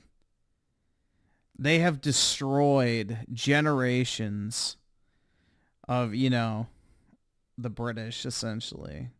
The British education system has just completely ruined the lives of millions of potential, you know, normal children. Is that it's forever unattainable. You can't ever be unfeminine enough, because Western ideals of masculinity are fantasy figures. Like your boys Marcus Phoenix and Sam Fisher, they're not real. And regardless of how masculine we make our men, it'll never be enough. These characters look cool, but you shouldn't genuinely want to be these people because you can't. And often paired with such an intense desire to be masculine comes a hatred of femininity, which is what you show and what everyone like you shows. Stop placing so much importance on masculinity and femininity, because these are made up social concepts that have no real importance besides what we place on them. He's made a couple of these types of videos and they're the same type of shit. It's complaining about things that have no bearing on a game and then using it as the reason for the game being bad. And it really shows to me how loyal these people are to believing what they want to believe in the face of literally no evidence to support their ideology. It's just a lot of incredibly misguided interpretations. I don't hate this dude, though it's tough not to. Dude, this is the thing that's so sad, bro. Like, every single British guy we see on YouTube talking about anything gaming related is like an ultra leftist. Like, you guys have noticed that, right? Anytime there's a British accent, no matter what the topic is, it always devolves into, like, left-leaning politics when it comes to video games. It's really sad, man. He's made his personality just saying ignorant and idiotic things. But young men who believe in this sort of stuff are usually people who started out in a very vulnerable place. They often have a very fragile sense of self-worth and masculinity to the point where they go down one too many alt-right rabbit holes on the internet and become completely misguided. But I don't think that this guy is young. I actually think he's like 32, which is way too old to be believing this kind of shit. I mean, he has no excuse. It's really the teenagers and dudes in their early 20s who I hope we can bring back to the good side, because this stuff has real-world consequences. Men who adhere to this kind of toxic masculine mentality commit acts of sexual harassment, sexual violence, and just regular violence towards women at a way higher rate than the men. Nope. Do you know what group of men commits sexual assault and sexual violence at a higher rate? Trans. Dudes pretending to be women commit sexual assault at 3 times the rate of normal men. Dudes LARPing as women are 3 times more likely to be convicted of sexual assault. But yeah, that's the good side, right? Men who don't. And it's true what he said before about Rockstar. They used to be a real boys club apparently, and do you know what that results in? You get instances of sexual harassment, racism, homophobia, and underpayment of women in the workplace.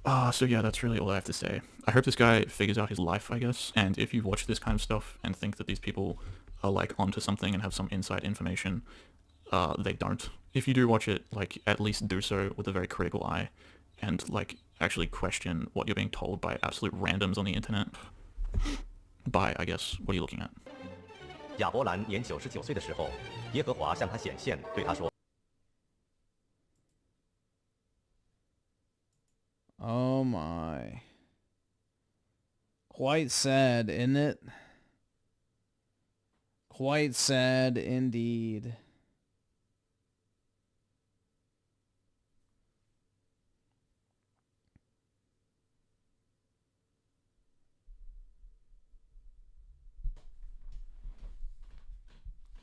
You can become Sam Fisher? Yeah.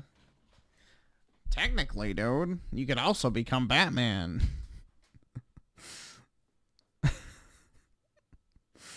But yeah.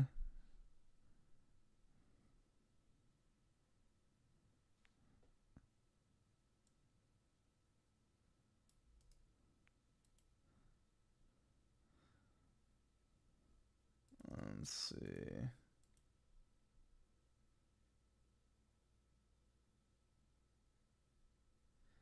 Juan with the 5. Damn, I thought y'all didn't watch the video. Can we watch this one instead? What is it? Our frontline fighter, Jerry Torres. As a Green Beret, Torres served in... Parents sue their 30-year-old... I don't know if we're going to watch... Hold on. What is this called? Parents sue their 30-year-old deadbeat son. I don't really want to watch Asmongold react to it.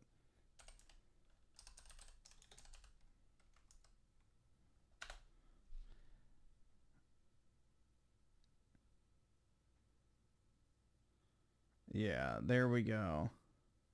2 minutes.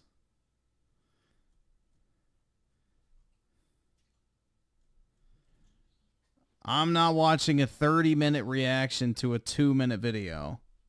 That's what I figured.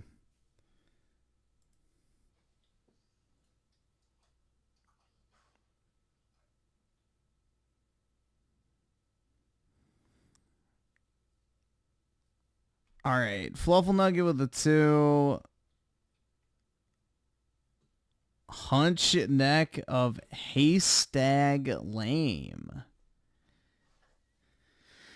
Yeah, dude, that physique is scary. I don't know, man. I'm glad that I don't have a fucked up like bird neck.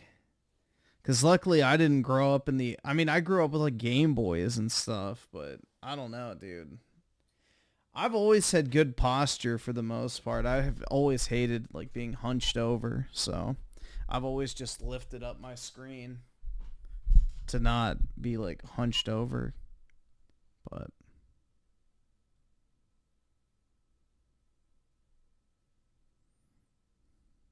2023, officers received a phone call related to an incident at a local Walmart where a 40-year-old man was throwing a huge temper tantrum because he couldn't afford a PS5 bundle. His card declined multiple times, and not only did he become angry, but he also began threatening to shoot customers. Let's see how things unfolded. Is he sold it? Yeah, he's sold it. Are you guys going to be in the store for a little bit? I can. Okay. Did you say he disturbed your peace? Would you be willing to put it on set? Sorry.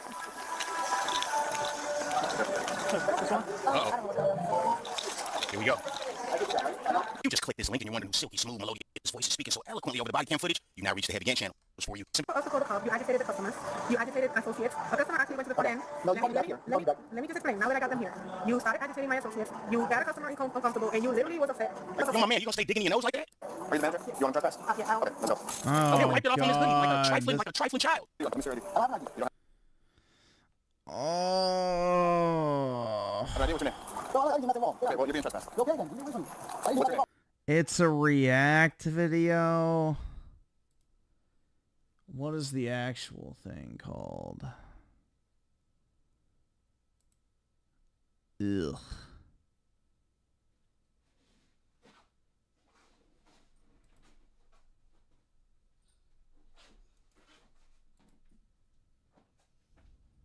I'm not doing a react video. If I can't find the original one. Oh, let me see. Scroll down.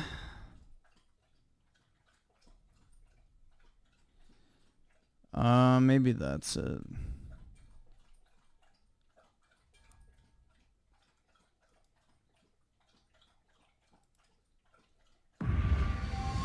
Oh, what is it you're holding? A cookie? In January 2023, officers received a phone call related to... Let me just explain. Now that I got them here, you started agitating my associates. You got a customer uncomfortable, and you literally was upset. Are you the manager? Yes. You want to trespass? Yeah, okay, let's go. No, where are you going? Let me see your ID. I don't have an ID. You don't have an ID? What's your name? No, I did nothing wrong. Okay, well, you're being trespassed. Okay, then. What's your name? I waited here. Okay. I waited here. Keep walking. I waited here. You're being trespassed. Keep walking. I waited here. You're being trespassed. Keep walking. Get on my face. Okay. I did nothing wrong, though. I waited here. He didn't do nothing. What did he say to you? When he came down to the counter, he says, I looked at him and he says, I've been here all day, you're just going to have to wait. And this just only for record, so I don't know if she got any of the recording of what he said or not. Okay, well, he's being trespassed. Well, he was being rude and he threatened one guy. Yes, ma'am. What do you want to do? Would you like to do something? You find something wrong? I heard a light. All right, Oski Woski with the 5, mute Juan. Alright. Yeah, no, I'm going to leave. She called me back there. Come on. Do you have a name? Man, can't come back for a year. At first, this seemed like a simple trespass warning, but things took a wild turn after the suspect decided to threaten to harm the officers. Reporters are fine. Yep, just get off the property. Okay, get off the property, being trespassed. It's a privilege to be here, not a right. Okay, well, it's a privately owned business. It's not a right to be here, it's a privilege. And you've been trespassed. Come back, you're going to go to jail. Okay. I understand it all, buddy. I'm almost 40 years old. Congratulations. I'm just saying. That's fantastic. I'm glad you know your rights. I'm just letting you know you're speaking to me. We can be on the same page. I'm almost 40 years old. I'm just saying. We can be on the same page. You're almost 40 years old and you're getting kicked out of Walmart. Can I ask you a quick question real quick, just so that way we're on the same page? Why you just look? We gotta keep walking, man. But let me ask you a quick question. You guys are harassing me. No, you gotta get off the property. All right, you get off the property. I don't want to. My question is, did you drive here or did you walk? Because if you walked here, then we're going straight to the sidewalk. If you drove here, then I drove here, but I don't want you guys. let's go to the car because we're not walking all the way around. I just, you know, man, I'm just telling you, because we're walking, just hear me out. We're walking right now, and we're gonna walk you off the property, but then you're gonna come back to get your car. I'm scared that you guys might just do something to me. As long as you get off, then you're good, man. But you know what I'm I get what you're saying, man. I get it. But you gotta understand our point of view as well, all right? I did. Again, all I'm trying to do is make sure you get your car so that way you get arrested. All right. You haven't just say that we spoke to me. You got an ID on you? You don't? Okay. What's your first name, brother? I can't help you guys do this to me. What's your first name? You don't want to give me your first name? I'm trying to just be respectful with you, man. Oh, my name is Jay. I'm not. I just want to know who I spoke with. That's it. No, you have it done, please. I do, and this is my job to figure out who I'm speaking with. Okay. Can you give me your first name, please? What do you think? Man's driving around a fucking U-Haul. Okay. Can you give me your first name, please? Don't let me hurt myself. Am I doing anything wrong right now? Am I doing anything wrong? No, as long as you get off the property, then you're good. Okay. What do you mean by that, though? You got a warrant or something? You got a warrant? I don't hurt myself. Like, what do you mean by that, though? More information than I need to do. I just like. All right, well, it's not hurt yourself, man. What is he doing? He's doing his, bro. He's doing his job. You can't be mad at him. I will do this. If you do that something, I will shoot you, bro. This is my job. Okay, no, we're good. No, please, please, please. Why? I can't do anything. Dude, what are you doing? Oh my God. What are you doing? What are you doing? Oh my God. I didn't do that. You liar. You liar. I didn't do that shit. Oh my God.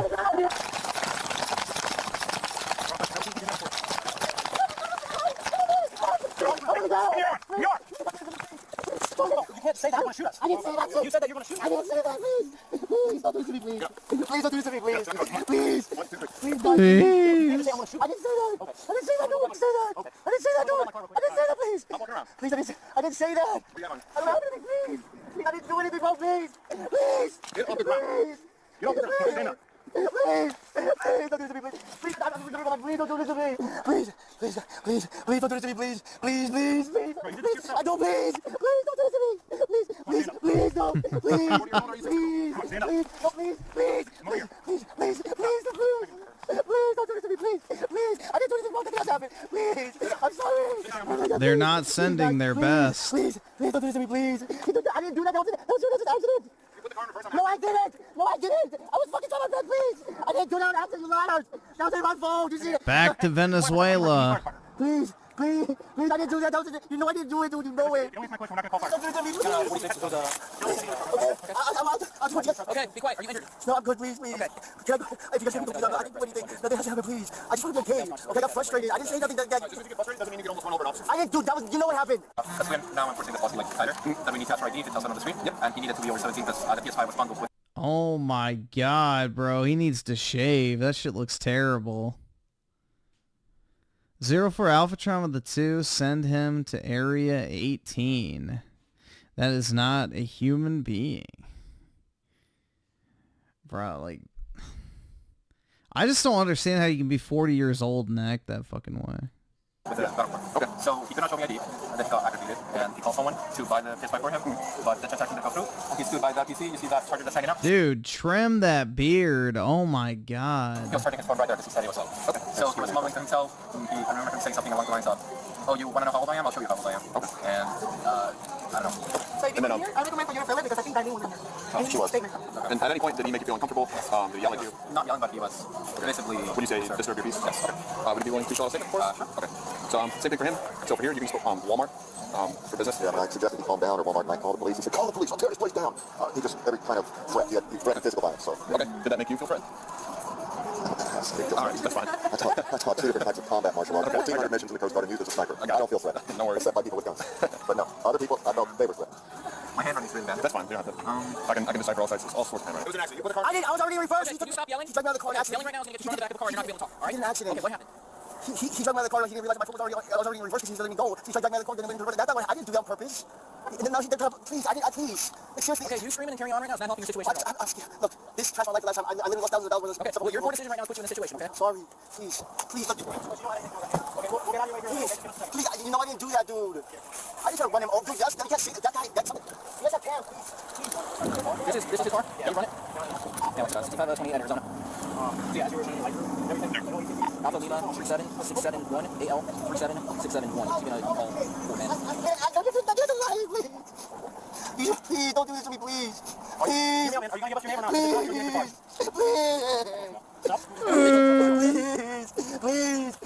don't do this to me, please. What don't you want done, sir? Please, I just want to leave that, please, I promise. Okay, do me a favor, stop crying, act like a grown man. Okay, so I'm sure you're tough with these guys yelling at them, alright? I'm sorry, please. This is really gonna ruin my life, I promise you. Just beat him to death instead of arresting him. I'm in this world, I get frustrated, please. Please, please, please, please, I'm not in my place. Please,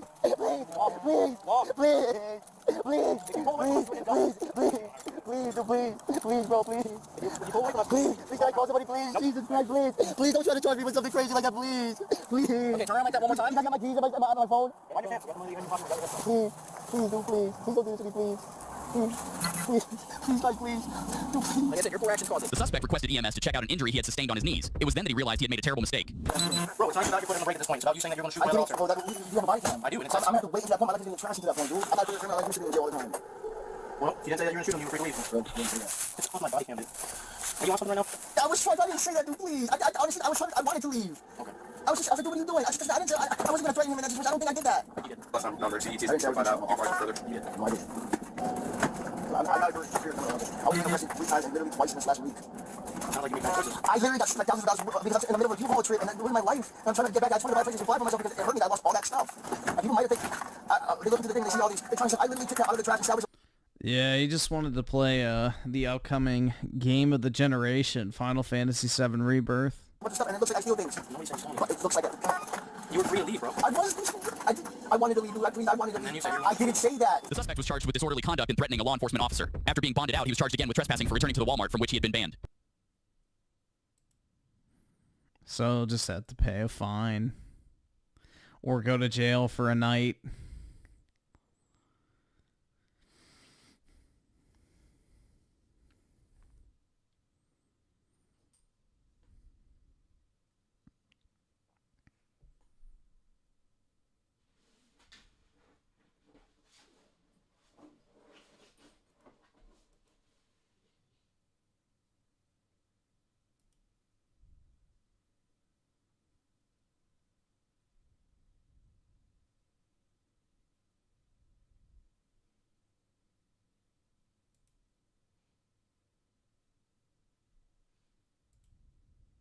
Parent.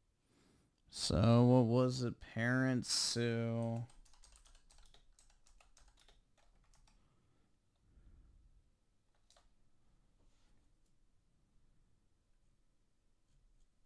And it's a...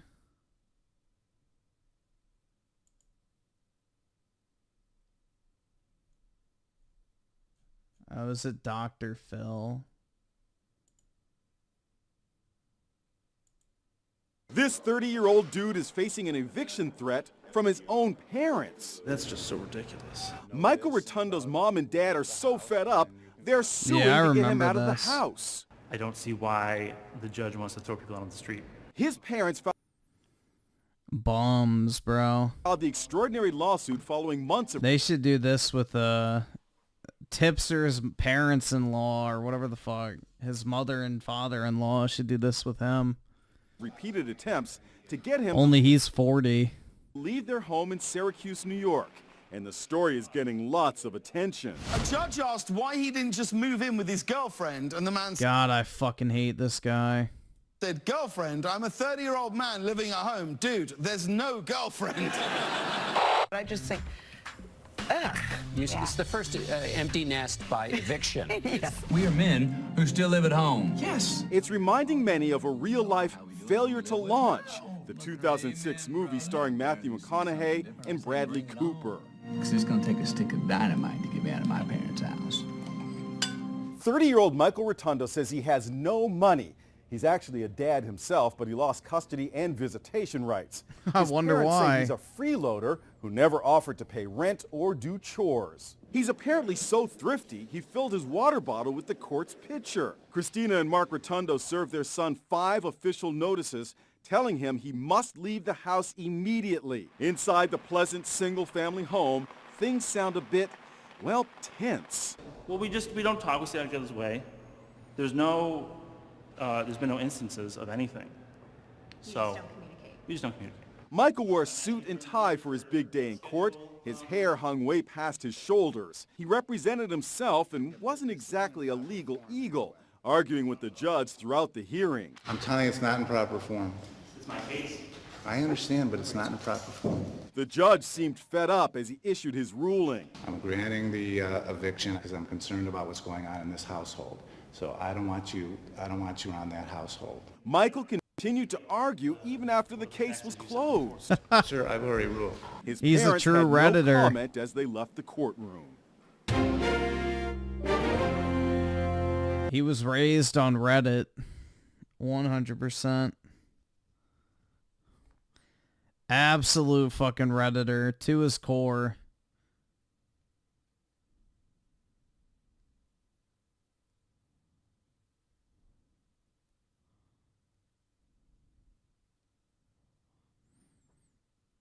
That's me. I haven't lived with my parents since I turned basically since I've been 19, I would say. Because I guess technically when I was in my dorm, I still kind of lived with them because it wasn't like a permanent residence type thing. So, yeah, by the time I was 19, I lived by myself. I had my own apartment ever since then. So, after my first year of college, I could get my own place. And, yeah, I've lived by myself ever since. So, since what, like 2017?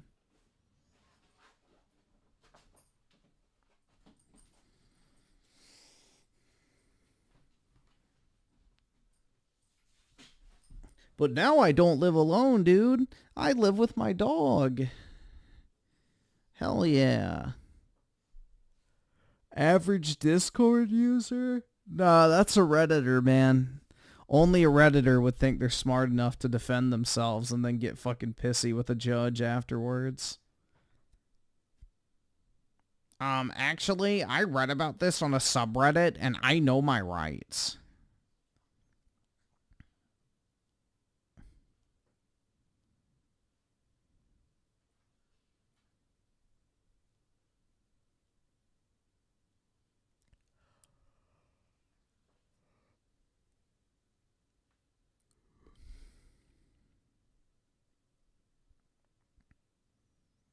I'm a dog dad. I own a dog and I'm a man, so I guess, but I'm not one of those fucking fur baby freaks, if that's what you're asking.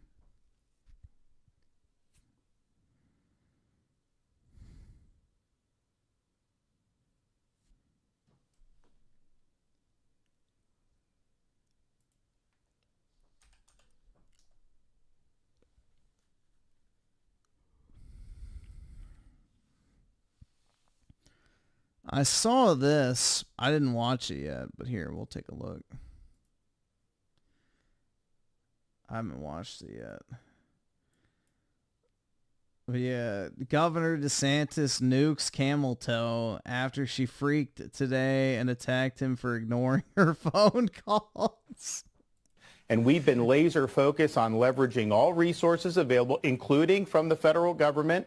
And I've been in touch with both FEMA and the president, as well as marshaling all our state agencies and working to support our local communities. And so for Kamala Harris to try to say that my sole focus on the people of Florida is somehow selfish is delusional. She has no role in this.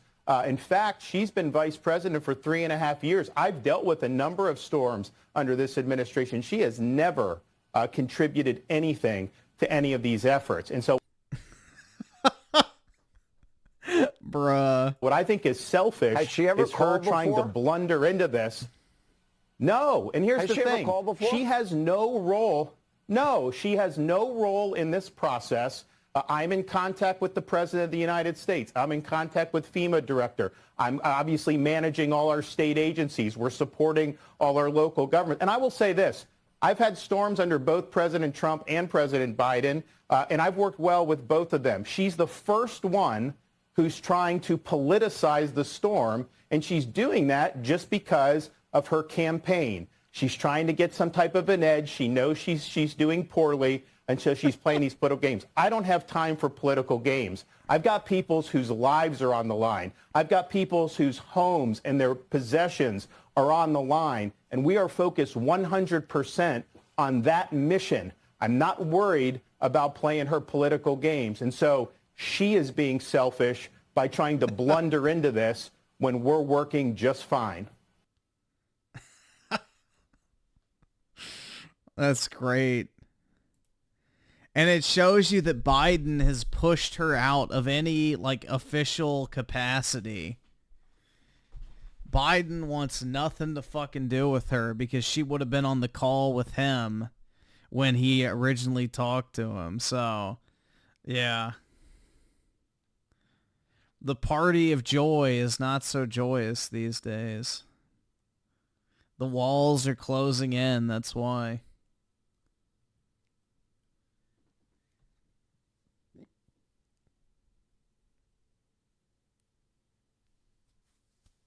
Let's see. Sasky Wasky with the 5. Mute Juan again. All right.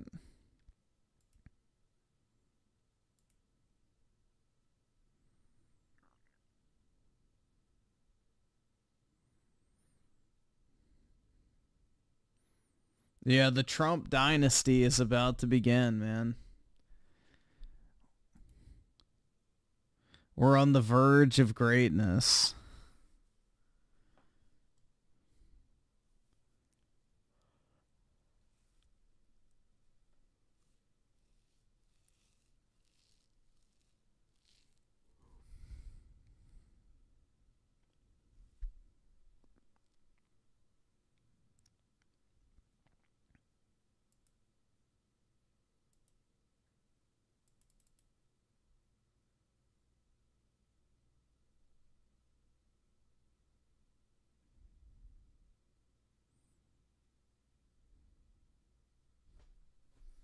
Let's see. I don't know if Dreamcast got uploaded today. Oh, he was wrong. Oh, no. My home, my rules. Did he hate it? My internet, now that too. Introducing My Home from Verizon. It's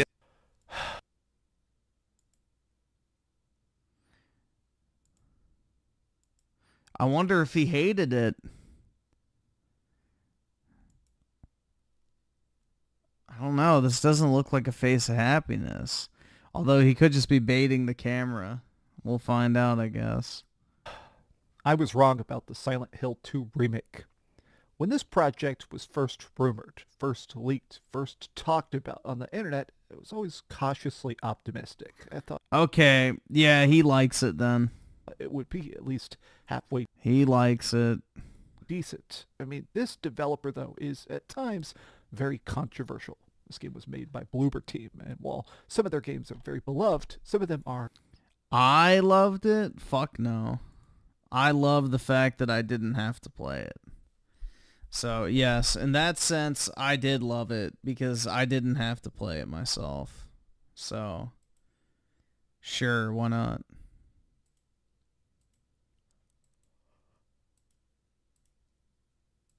Are downright hated.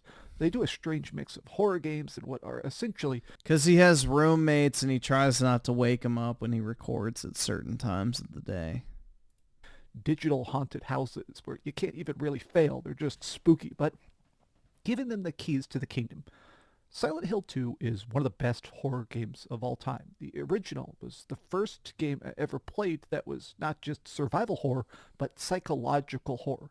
Every aspect of it, from the creepy fog to the messed up monster design to the impossible illogical architecture where every labyrinthian dungeon we actually explore folds back on itself to the other world and back. And I very much love the original Silent Hill, so I always assumed that this sequel, this remake, this reimagining of the original would be bad in some aspects. It just seemed impossible to think that the Silent Hill 2 remake could actually live up to the potential of the original, and I'm shocked to say I think the remake is better. Oh my god, just like with Resident Evil 4 remake, no way.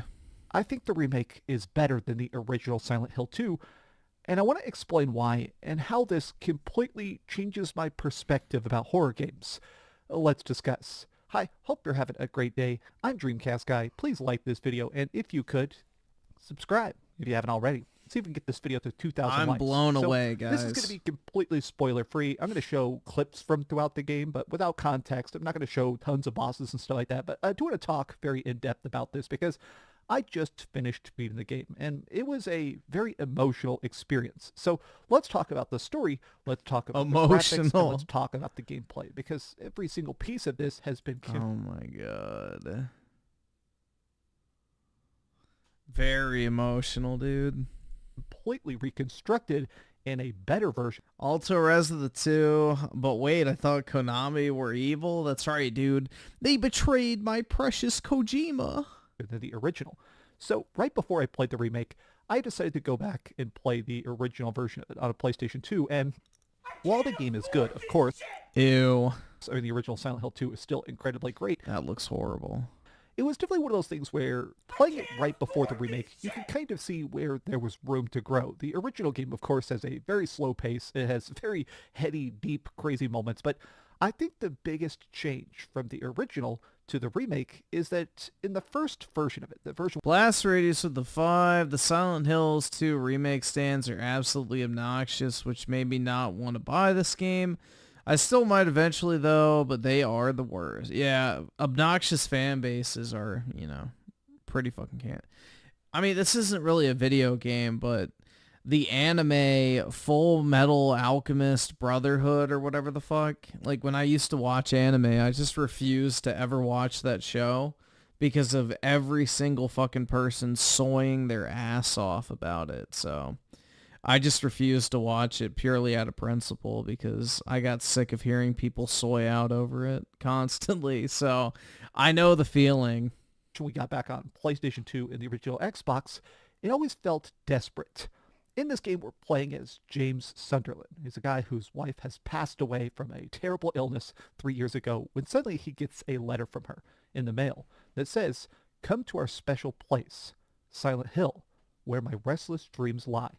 So, intrigued, intoxicated, he decides to go there. He goes to hopefully find his possibly dead wife. And of course, now we see the town is sunken into the fog. It's terrible. It's... Yeah, from my understanding, Silent Hill is like a walking simulator Resident Evil. Is the best of my knowledge. Like, at least the original.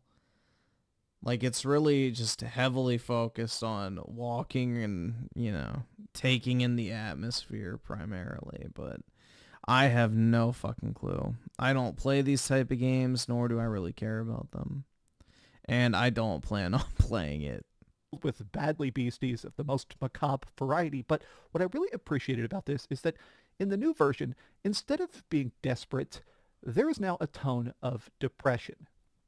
Every character we encounter, but specifically James himself, they've toned it in a different direction. It does feel like every line read, every person we have a little conversation with, there's now this sense that we've already lost, that the fog has already consumed us. And I really appreciate the fact that it doesn't just feel like the new actors are imitating the old actors. It feels like Bloober Team decided to do their own spin on this, and I think it's incredibly effective. So throughout the course of Silent Hill 2 Remake, we explore every square inch of this city, from the Historical Society to the cool freaking Lakeview Hotel to really messed up apartment buildings. But what's best about this is that, honestly, the 3D camera of it. So in the original version, it fixed camera angles. It made you look where you were going to look.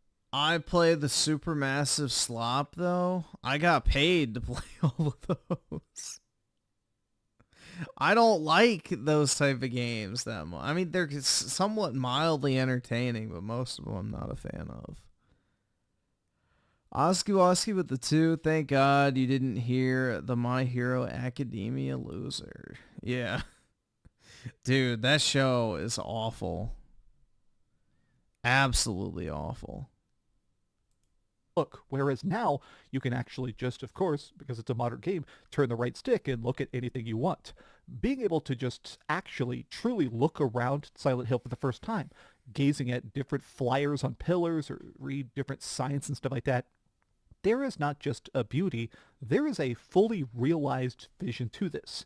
Now, I've always been obsessed with the lore for Silent Hill. I've actually read all the comics, I read the rather terrible novelizations, I've beaten every Silent Hill game, and I think a part of it that casual fans have never picked up on is the biggest issue with the Silent Hill franchise is the inconsistent tone. I mean, the fact that some of them, there's like a Silent Hill dungeon crawler, there's a Silent Hill puzzle game called Shattered Memories and stuff like that. There was always this weird...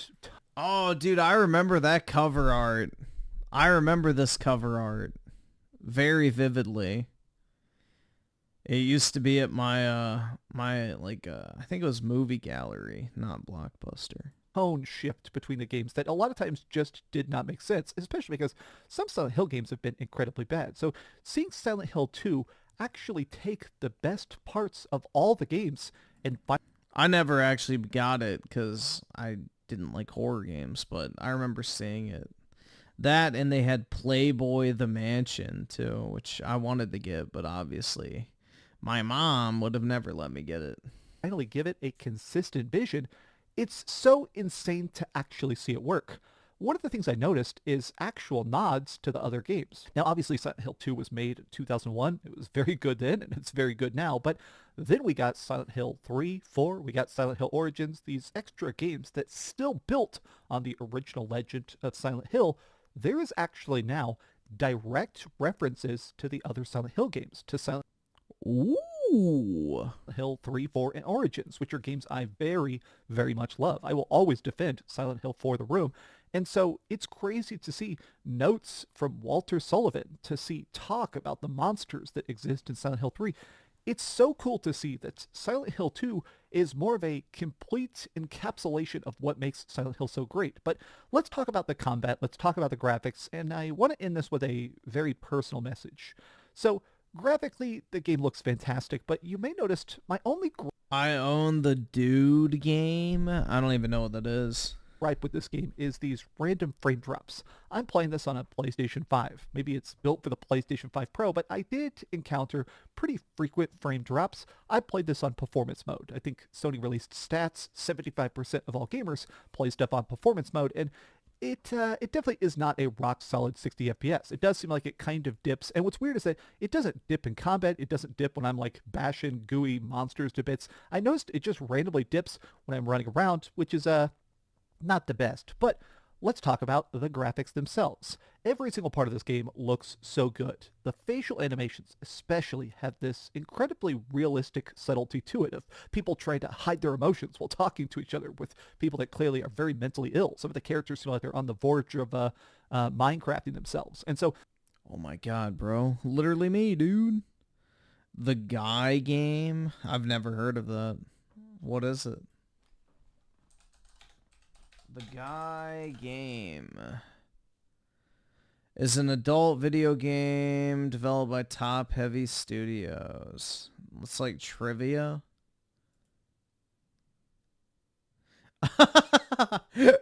So it's got tits in it? Okay. So it's like one of those live action games kind of that have like the pre-recorded cutscenes. Okay. Yeah, no, I've never played that. I haven't heard of that before.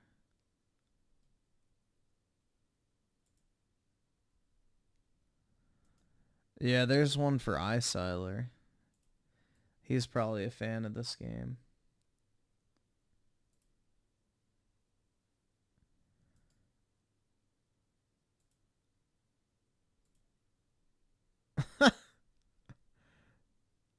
Yeah, I don't think that's...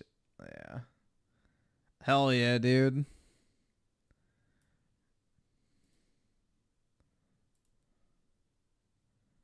Back when it wasn't okay to be fat. The early 2000s. How much is it on eBay? Let's see. It's probably like super fucking expensive. Anything sexual is worth a lot. The Guy game, I don't really care what platform. Someone has one up for bid right now. For Xbox. No way, dude. I wonder if it's backwards compatible. It's definitely not. The Phil Spencer effect would never allow that. Here, let's see what they've sold for. Sold items. Just curious if one sold. Yeah, it's probably one of those things that's like super fucking rare.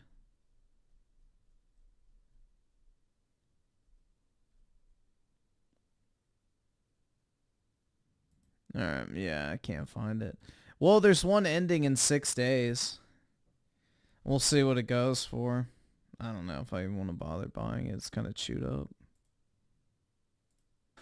I think it's really cool the fact that seeing how they've managed to convey everybody's terrifying, desperate depression. That's the thing, man. I'm too much of a case snob. I don't care how rare or valuable it is. If it's in bad condition, I don't want it. I just don't want to look at something that's beat up, even if it's still valuable. In this town of monsters while dealing with their own inner demons, it is incredibly well done. But even just in the city itself, seeing all the different blocks and blocks and blocks of cool created diners, seeing burnt out cars, squad vehicles that you can smash the windows out and take bullets from the trunk and stuff like that. I like the fact that not only does this game look incredibly alive, it just has this cool, fully complete vision to it that honestly just can't be understated. But let me talk a bit more about that gameplay. So the combat in this is supposed to be rough. You'll probably notice that a lot of times there's this red glow to my screen that means I'm low health. I was definitely low health for about 80% of this game. I beat a lot of survival horror games. I play a lot of stuff. I get the platinum trophies. I'm very obsessed with Resident Evil. So a lot of times I'm overly obsessed with conservation. My goal is a lot of times to save every bullet and potion and shotgun shell and rifle round to actually deal with the next boss because I hate to lose. So I managed to beat the whole game. I died about 4 times, I think, and none of them to bosses. All 4 of them. Oh my god, 4 times? What a scrub, man. Times I died were because I just couldn't find a save point and I end up... Yeah, that's the thing is like this survival horror gameplay just always looks bad to me. Like this looks so just meh. Really conserving and I died by accident. But I don't understand wanting to struggle in a game, but you know. When you're actually in combat, here everything feels much more fluid. Now, my biggest concern with any horror remakes, it's a little issue I've talked about in past videos, but I grew up obsessed with Silent Hill and Resident Evil and other horror games that people don't even consider buying it. Now you make me want to buy it. Talk about like Outbreak and stuff like that. But the biggest thing about those is... But yeah, it's chewed up. I don't really know if I want it. I just don't like ugly things, and a chewed up game case is ugly to me.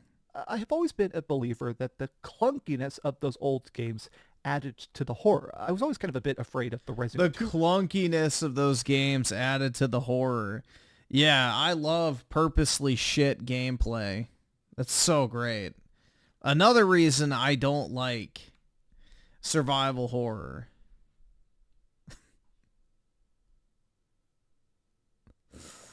Oh my god, bro. Like, that is one of the most obnoxious things. Like, weapon sway and clunky fucking controls and, like, horrible aiming, just slow movement.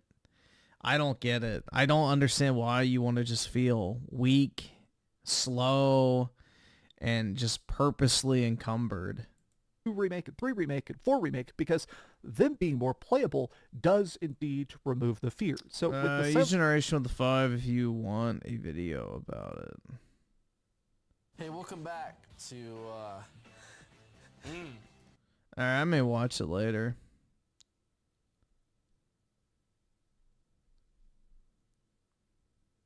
I don't know. I'm probably not going to end up buying it. It'll probably go for like some insane amount of money. There's not another one listed, so... Silent Hill 2 Remake, I thought it would be completely, well, defanged. I thought it would not be scary at all. This game is still terrifying. I think, in a lot of ways, and I'm completely serious, this is scarier than the original. Now, the reason why is not just because the monsters look a lot more messed up. It's the fact that I think they managed to still create that sense that you are screwed. Keeping the camera so close and claustrophobic, you don't get Yes, the over-the-shoulder Sony character camera. I love it. a lot of ammo with this. Like, if you really stockpile it, you can get like 50 bullets here and there. But for the most part, when you pick up a box of ammo, it's got 2 bullets or 3 bullets in it. We're not talking like That fucking sucks.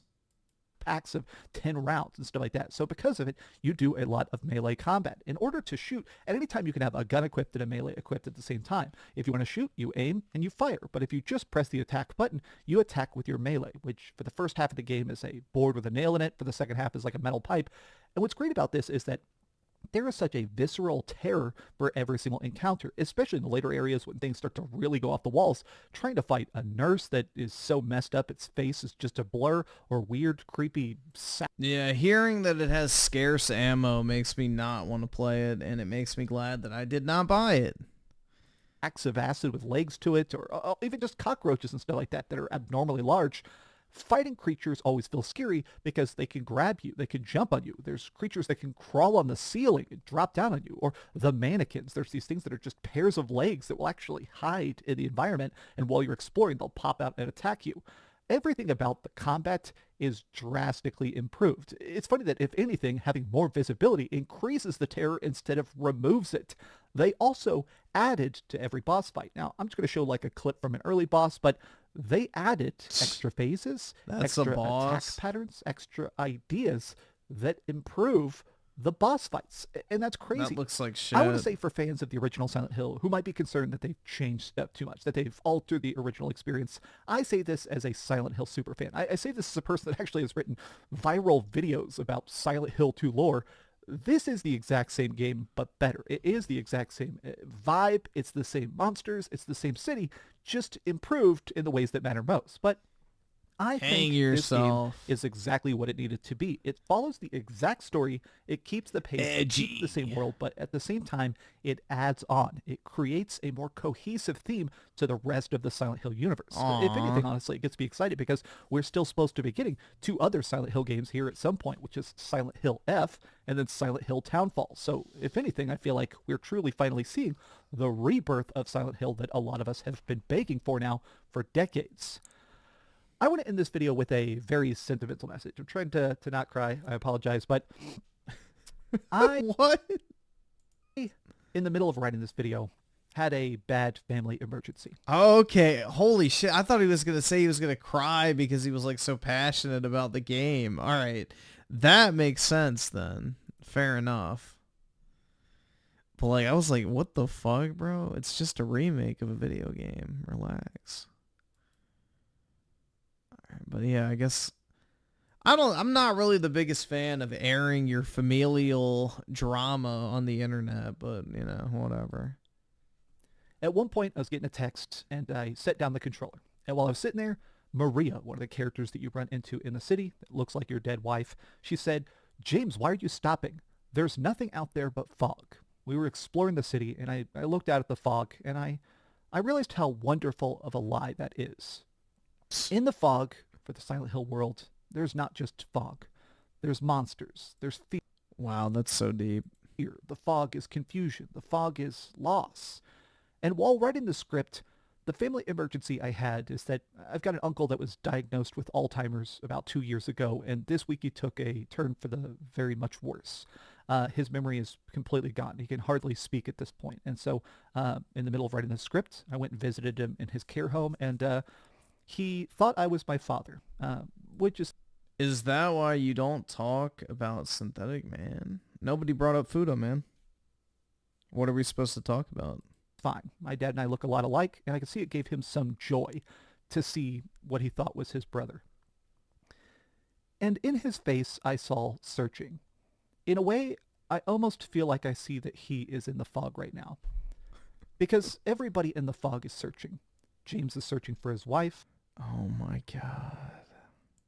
The player of Silent Hill is searching for a cool adventure. The person watching this video is probably searching for some cool game to play. And I just want to end this video off by saying that if you find yourself in the fog, if you find yourself searching, take what you can from it. Find the art that reflects your pain and makes it better, right? I don't know. This is just a rambly ending, but I liked this game, and I took a lot out of it that maybe the developers did not. Yeah, I can use, what is it, Final Fantasy VII Rebirth to reflect my pain of not having a sexy babe GF like Aerith, so therefore I can play the game instead. Thanks, Dreamcast guy. Even intent, but as it currently exists, Silent Hill 2, I got to give it a 10. It's a great idea. A 10, and it's one of my favorite games of the entire year. But these have just been some off-the-cuff thoughts, and if you could, please give this video a like. Dude, every game is one of his favorite games of the year. Nah, you can have Tifa, bro. I'll stick with Aerith. And subscribe if you haven't already, and please keep dreaming. And also, this video is dedicated to Uncle Alan. Bless up. Even Star TV with the 2, but Dreamcast guy said Dragon's Dogma 2 was his 10 out of 10 game of the year. Dude, every single good game that comes out during the year is a 10 out of 10 game of the year contender for Dreamcast guy. Thanks so much for watching that video. If you want to see something else, you can always click this.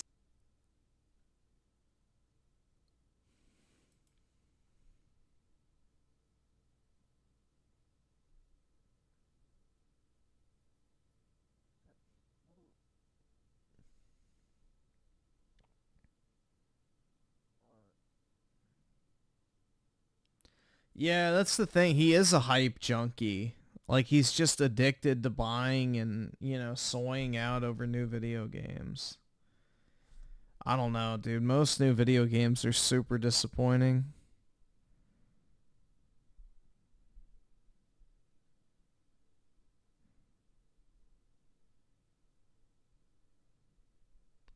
Dude, if Aerith is a man, then slap my ass and call me a sissy. I don't know what to tell you. I guess I'm the biggest flaming homosexual on planet Earth then. Yeah, my Pixel remasters get here tomorrow too.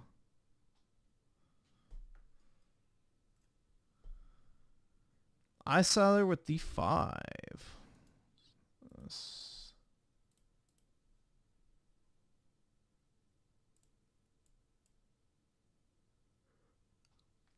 Oh God. Yeah, I saw this earlier. Was democracy best served by President Biden stepping down and basically handing you a nomination? You didn't have to go through a primary process. You didn't have to fight off other contenders. That's not really the way our system was intended to work. President Biden made a decision that I think history is going to show is rare among leaders, which was to put country before self. And I am proud to have earned the support of the vast majority of delegates and to have been elected the Democratic nominee. I am proud to have received the endorsement of leaders around this country from every background and walk of life to fight in this election over the next month. I hate her voice, dude. For our democracy. But I think this truncated... Her voice is so irritating. Like I said, I don't know how any straight, self-respecting male could even consider voting for her. She is so fucking obnoxious. Like, any man that votes for that should be castrated immediately. Process is why people think or say they don't really know who you are. Look, I've been in this race for 70 days. Dude, Hillary does not sound that annoying. Hillary can actually talk and is intelligent.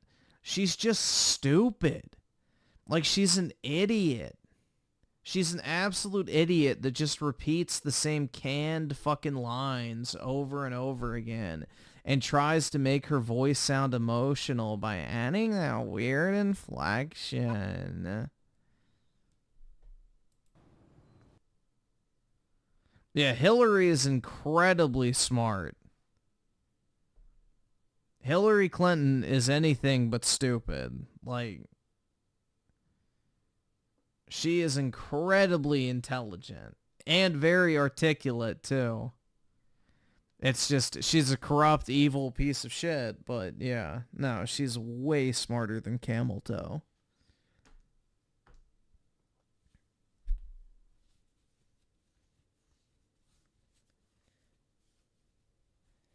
Neonverse animations with the two. Griffin, you can talk. You always cry when you play Final Fantasy. Yeah. That part in chapter 13 brings a tear to my eye. And I sided with the 5. Square Enix wants Sony level of sales so bad, in my opinion. Yeah, I don't get it. They're never going to get it with JRPGs. It's not going to happen. They're no longer the showcase titles of the generation. Oh, why their expectations are never met. You could argue that like so there's some sort of fiduciary obligation, in fact, to make reasonable expectations that you would surpass so that you don't injure your own company by constantly releasing quarterly reports saying that your games don't meet expectations. Like you're not supposed to just say that out of nowhere. Like you're supposed to have lots of data and sales numbers and historical data and all of the rest and prognosticate about what is going to happen. And why are you always wrong? That's like a question that's, I think, actually pretty important to ask. And why are your expectations, why do they seem so out of whack? Capcom celebrates selling 2 million units of Street Fighter 6 over like a year or something like that. And you sell 3 million units of Final Fantasy 16 in a week on one console. And that's insufficient. Exactly. Thank you. Exactly. Square Enix is so fucking obsessed with getting Final Fantasy 7 through 10 sales numbers back when they were the graphical showcase titles for PlayStation. That is when Final Fantasy sold the most, is back on the PS1 and early PS2. Because they were the graphical showcase titles for those consoles. Most people who bought those games never even got more than an hour into them, I guarantee you. But they bought it because it showed off the graphics of their console. 100%. And that is what they've been holding on to for all these years, thinking that they're magically going to get another 10 million sale game on one platform again, and it's not going to happen. JRPGs are way too niche nowadays, and they are no longer the best looking games on the market, so they need to adjust the expectations. But they just refuse for whatever reason for the past 2 decades, basically. It's been, you know, didn't meet expectations after didn't meet expectations. What did you think was going to happen? I don't. That's the problem, in my opinion. Is you should. Yeah, Final Fantasy VII Rebirth sales are weaker than Final Fantasy VII Remakes. Yes, it's a sequel. Like, yes, Yeah. You know, I to me, I just that's what frustrates me because I'm a huge Dragon Quest fan. I'm a big old school Final Fantasy fan, and I loved Final Fantasy 16. I thought Final Fantasy 16 was awesome, in my opinion. Mm-hmm. And a great direction for and it felt so deeply Final Fantasy, and it was so modern, and it was so robust, and the boss battles and the music. It felt like the first Final Fantasy almost, those old days of it. It was wonderful. And I think Final Fantasy VII Remake and Rebirth are really exceptional games too. But you have to understand that they're not mass market games. They are. And maybe you should embrace that more. And if you're... Exactly. They're niche titles. They're JRPGs. So, yeah, I agree. Selling 3, 4, 5, 6 million copies of these games, you should celebrate because that's an enormous amount of copies in a universe where Star Wars... Yeah, especially with a, 3-year dev cycle? They're not expensive to make either. That's the thing, is like, they have 400 people working on it. The average Japanese game dev gets paid $20,000 a year. Let's say $25,000. Let's see. How much does Rebirth take to make? There it is. Oh, shit. So 400 employees times 25,000 a year times 3 years is $30 million. So let's say it sold 3 million copies, which is probably what it sold, at least up front. It's probably going to sell like 5 million total. 3 million times, let's say average sales price after fees is $45. They made about 150 million. So about $100 million in profit. So yeah. But they want the game to sell 10 million copies, and it's not going to happen. Because one, Rebirth is not going to sell more copies than Remake did. Because the only people who are buying Rebirth are people who bought Remake. Also, it's a smaller install base. You're not in COVID lockdowns. And most people got their dose of nostalgia with Remake because most people who played the original Final Fantasy never even got out of Midgar. So, yeah. That's the other thing, too, is most people don't even know what the fuck happens in the game Rebirth prior to playing it, even if they played Final Fantasy VII back in the day, because most people barely even got any actual distance into it. But, yeah. Wars Outlaws is selling 1 million units across every platform. And it's a Star Wars game that was probably made for a much higher budget than Final Fantasy 16, actually, across many more studios. And I just look at that and so that's what frustrates me as a Square. I loved Enix back in the day and Squaresoft. And of course the Square Enix merger for the last 20 years has borne so much fruit. But why do they always undercut themselves? It really bothers me. It's like maybe get some economists in there that actually know what you have and can successfully predict how your products are going to do. It's a joke. Their marketing sucks too. Or just some kind of like they feel more obligated and there's more pressure to say it the way that they're saying it, because it is. I've always found it very bizarre that they frame it in such a manner where it sounds so bad, and it's like, well, it can't be that bad. To your that's what you're saying. When you ship that many millions of copies on like a singular platform, it's just hard to grasp how you would frame it that way. Well, that's what it was. I mean, the jig was up for me, guys. Like when they talked about the Final Fantasy 16 numbers, and I'm like, I don't know what you want. Like at that time, there were 40 million PS5, something like that. 3 million people bought your game. You're Final Fantasy. You're not Madden. You're not Uncharted. You're not Halo. They used to be, though, and that's the thing they can't give up. They're so stuck in the mindset still that they're going to sell Final Fantasy 7 and 10 numbers, which is not realistic anymore. Because those two games were graphical showcase games that people bought, not because they cared about the game, but because they wanted something to show off the power of their console. That's just the reality. That's pretty good. I know Final Fantasy 15 sold really well, but people have to remember that game was long in development, heavy marketing cycle on very heavy marketing, multiple consoles at a different time in the games industry at a cheaper price. Like, I get annoyed for them because they should be very comfortable. You look at companies like Bandai Namco, and I even look at Koei Tecmo and other companies where I'm like, these guys know exactly what they are. And they make money and they quietly kind of churn and they don't have these outrageous expectations. And it's what I said earlier, like, and you noted it, Ryan, was you make yourselves look so bad when you release these statements. And if I were internal there, if I were working for the CFO or something, I'd be like, don't we have some sort of fiduciary obligation to make reasonable expectations that we can surpass? Like, aren't we hurting ourselves? Like, and in fact, by making these outrageous expectations, we're hurting our company instead of making more reasonable expectations that maybe aren't as flashy and exciting, but that will actually surpass. And then we can release a positive press release and grow and just wait, man, until Dragon Quest 12. Dude, I still just can't believe they don't do collaborations with the new Final Fantasy games in Final Fantasy 14. That absolutely fucking blows my mind. They don't do some form of like pre-order campaign where you get like an exclusive mount or weapon or skin or whatever it might be. That absolutely blows my mind that they didn't do something where it's like pre-order Final Fantasy VII Rebirth, get this exclusive mount in the game. Like, that is the easiest way to make money. And also convert your MMO players into single-player players as well.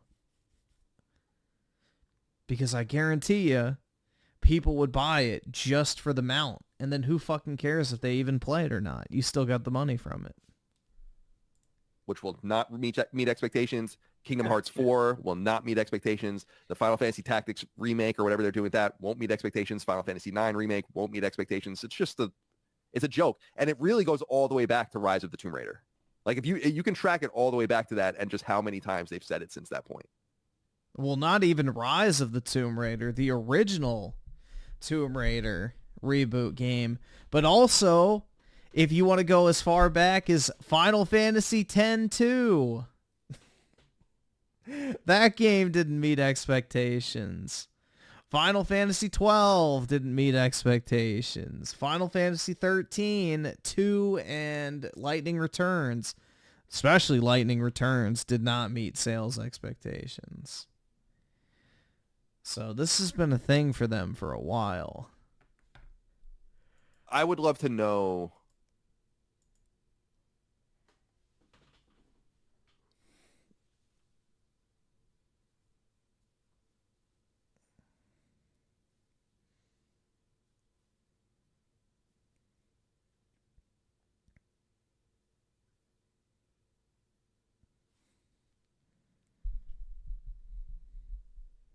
Let's see. So I saw there with the 5 from the horse's mouth. Oh.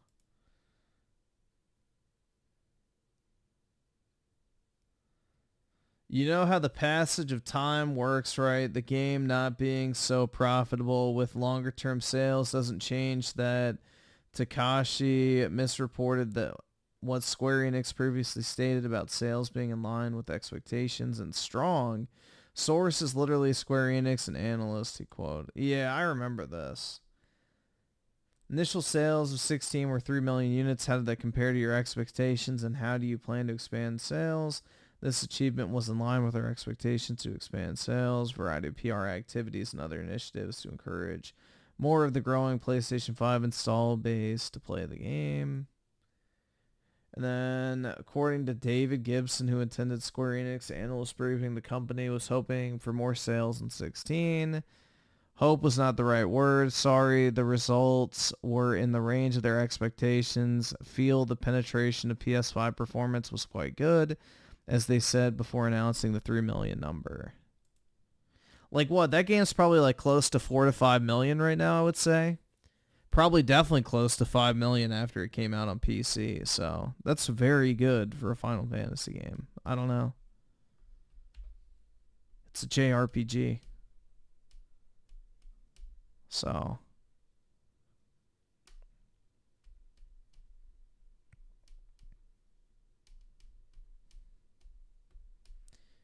And then Final Fantasy 16 sales have been extremely strong, says Square Enix. Taking into consideration the sales figures of the acclaimed Final Fantasy VII Remake and the difference in size of the install base of the PS4 at launch or at the time of this title's release, we can see that the attach rate of Final Fantasy XVI is considerably high given the PS5 install base. Square Enix considers the initial sales results of 16 to be extremely strong, and we will continue to carry out a wide range of initiatives to encourage even more people to... Yeah, because like what? This was $70. They have to give Sony 30%. So $50, so 150,000 or 150 million. Let's say it cost $50 million to develop. Like, that's still a good return, man. You doubled up profit. You got a 300% ROI, but yeah, like you basically tripled your money. And then you have all the residual money that you're going to make off of it by the game just sitting there and continuing to sell over the years as well. Not to mention the merchandise, the collector's editions, you know, the concert tour, which makes Square Enix a fuckload of money. So Square Enix has not turned all their IPs into action games. Bro, go play Octopath Traveler if you want a classic turn-based Final Fantasy game. Dragon Quest is still turn-based. Like, they have plenty of turn-based shit. Final Fantasy has not been a turn-based game since what? 5 or 6? Technically. They're not turn-based. They're just like, you know, they were menu scrolling. But I guess 10 was turn-based. But yeah, I think 6 was the one that wasn't turn-based, right? That's where they had the ATB gauge. I haven't gotten to those yet, so I don't know. The highest selling Final Fantasy game of all time is 7 and then 10. Those are the two highest selling games, like, ever in the franchise.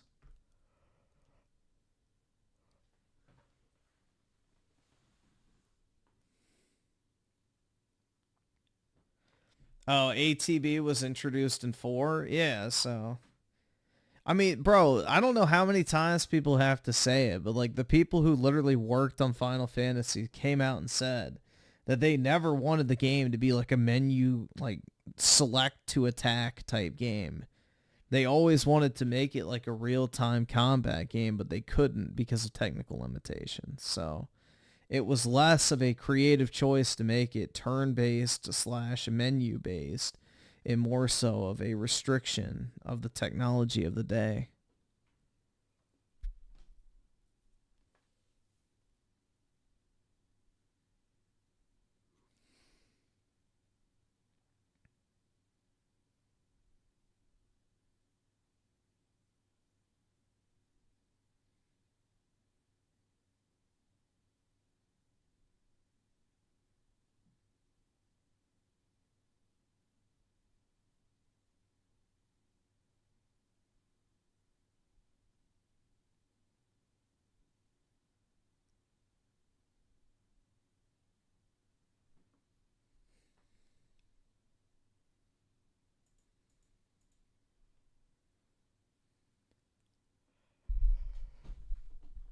But yeah, I think Square Enix's biggest problem is their marketing, personally.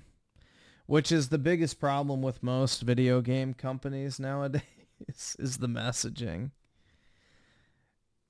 Like, I don't know, man.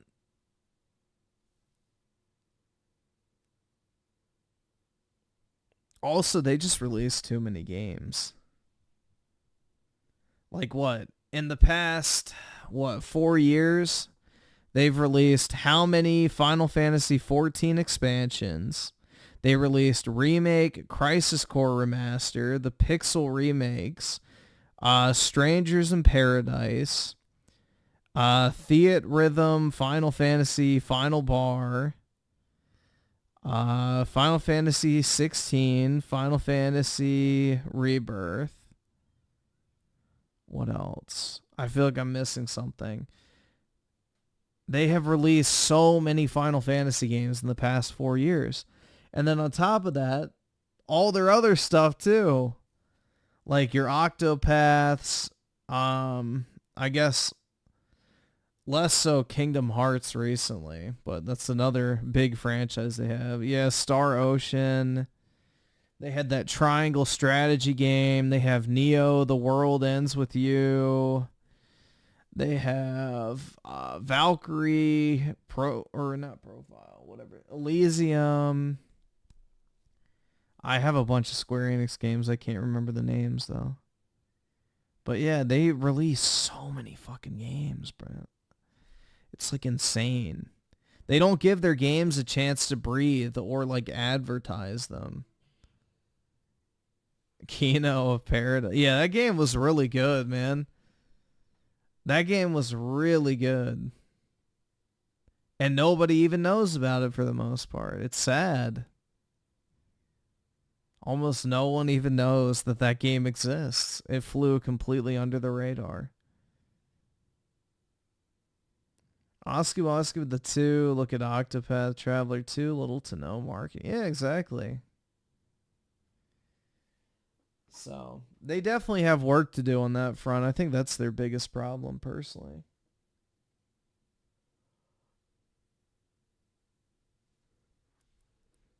So they've got all these great games, but they never get advertised. And like Final Fantasy VII Rebirth, what was one of the best deals about that? You got Final Fantasy VII Intergrade Remaster for free if you pre-ordered the game digitally. That was never mentioned once in any of the commercials. Like, bro, that should have been plastered on the freaking ad before it even started. Pre-order Final Fantasy VII Rebirth today. Get Final Fantasy VII Intergrade for free on PlayStation 5. That should have been like everywhere. It should have been at the beginning and the end. People would have been like, oh, that's great, man. A $50 game for free just for pre-ordering. But instead, they offered it and they didn't tell anybody about it. So it's just kind of crazy. So they need some help with their marketing and messaging and, you know, collaborations across brands and just making people aware of shit. Not a strong suit of them. iSeller with the 5. What is this? Let's see.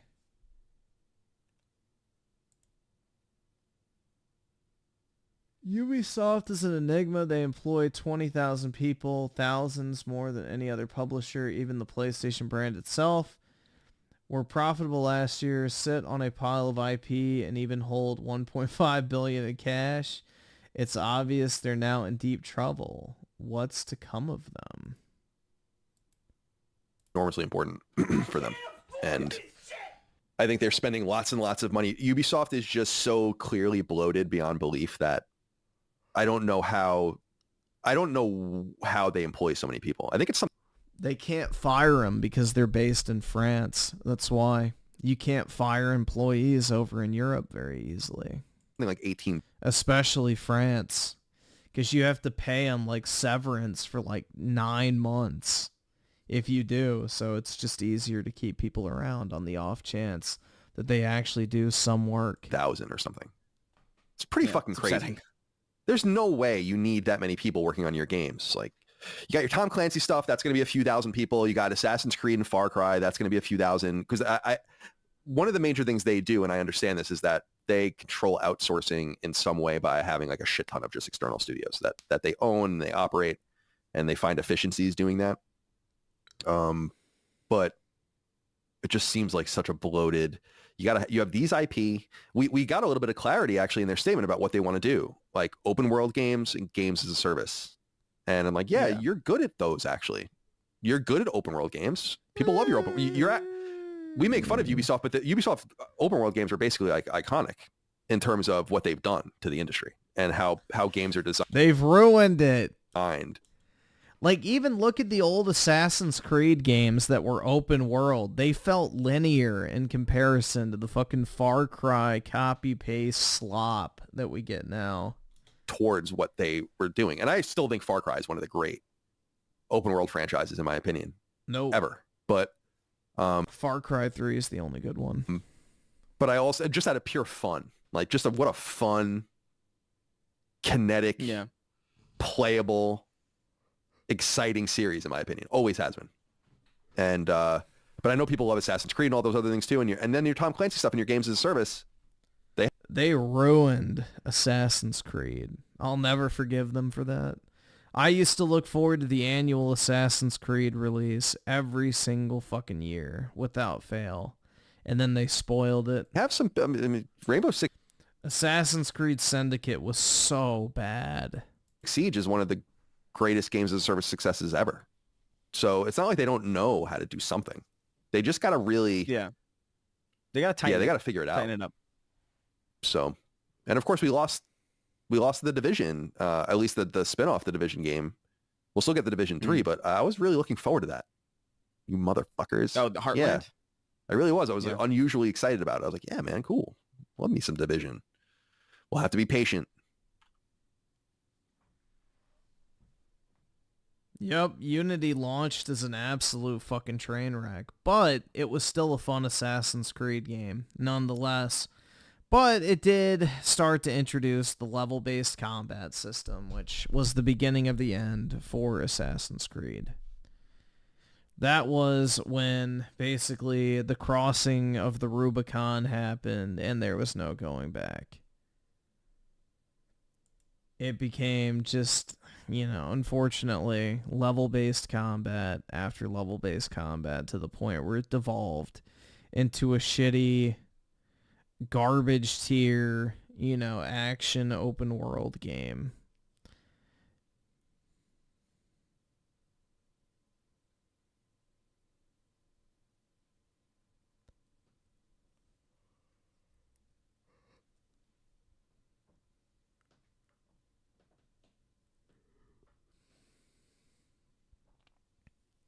All right, I think I'm going to hop off, guys. I'm pretty tired, so I got to get up early. I have my client meeting in the morning, so I'll probably have a few things that come through before that anyway, so I probably have to sign on a little bit early just to be safe. So anyway, I hope y'all have a great Tuesday, everybody. Appreciate y'all coming out. Big ups to everybody in the chat. Appreciate all the support as well tonight. And I will talk to all of you guys later. Peace out, everybody.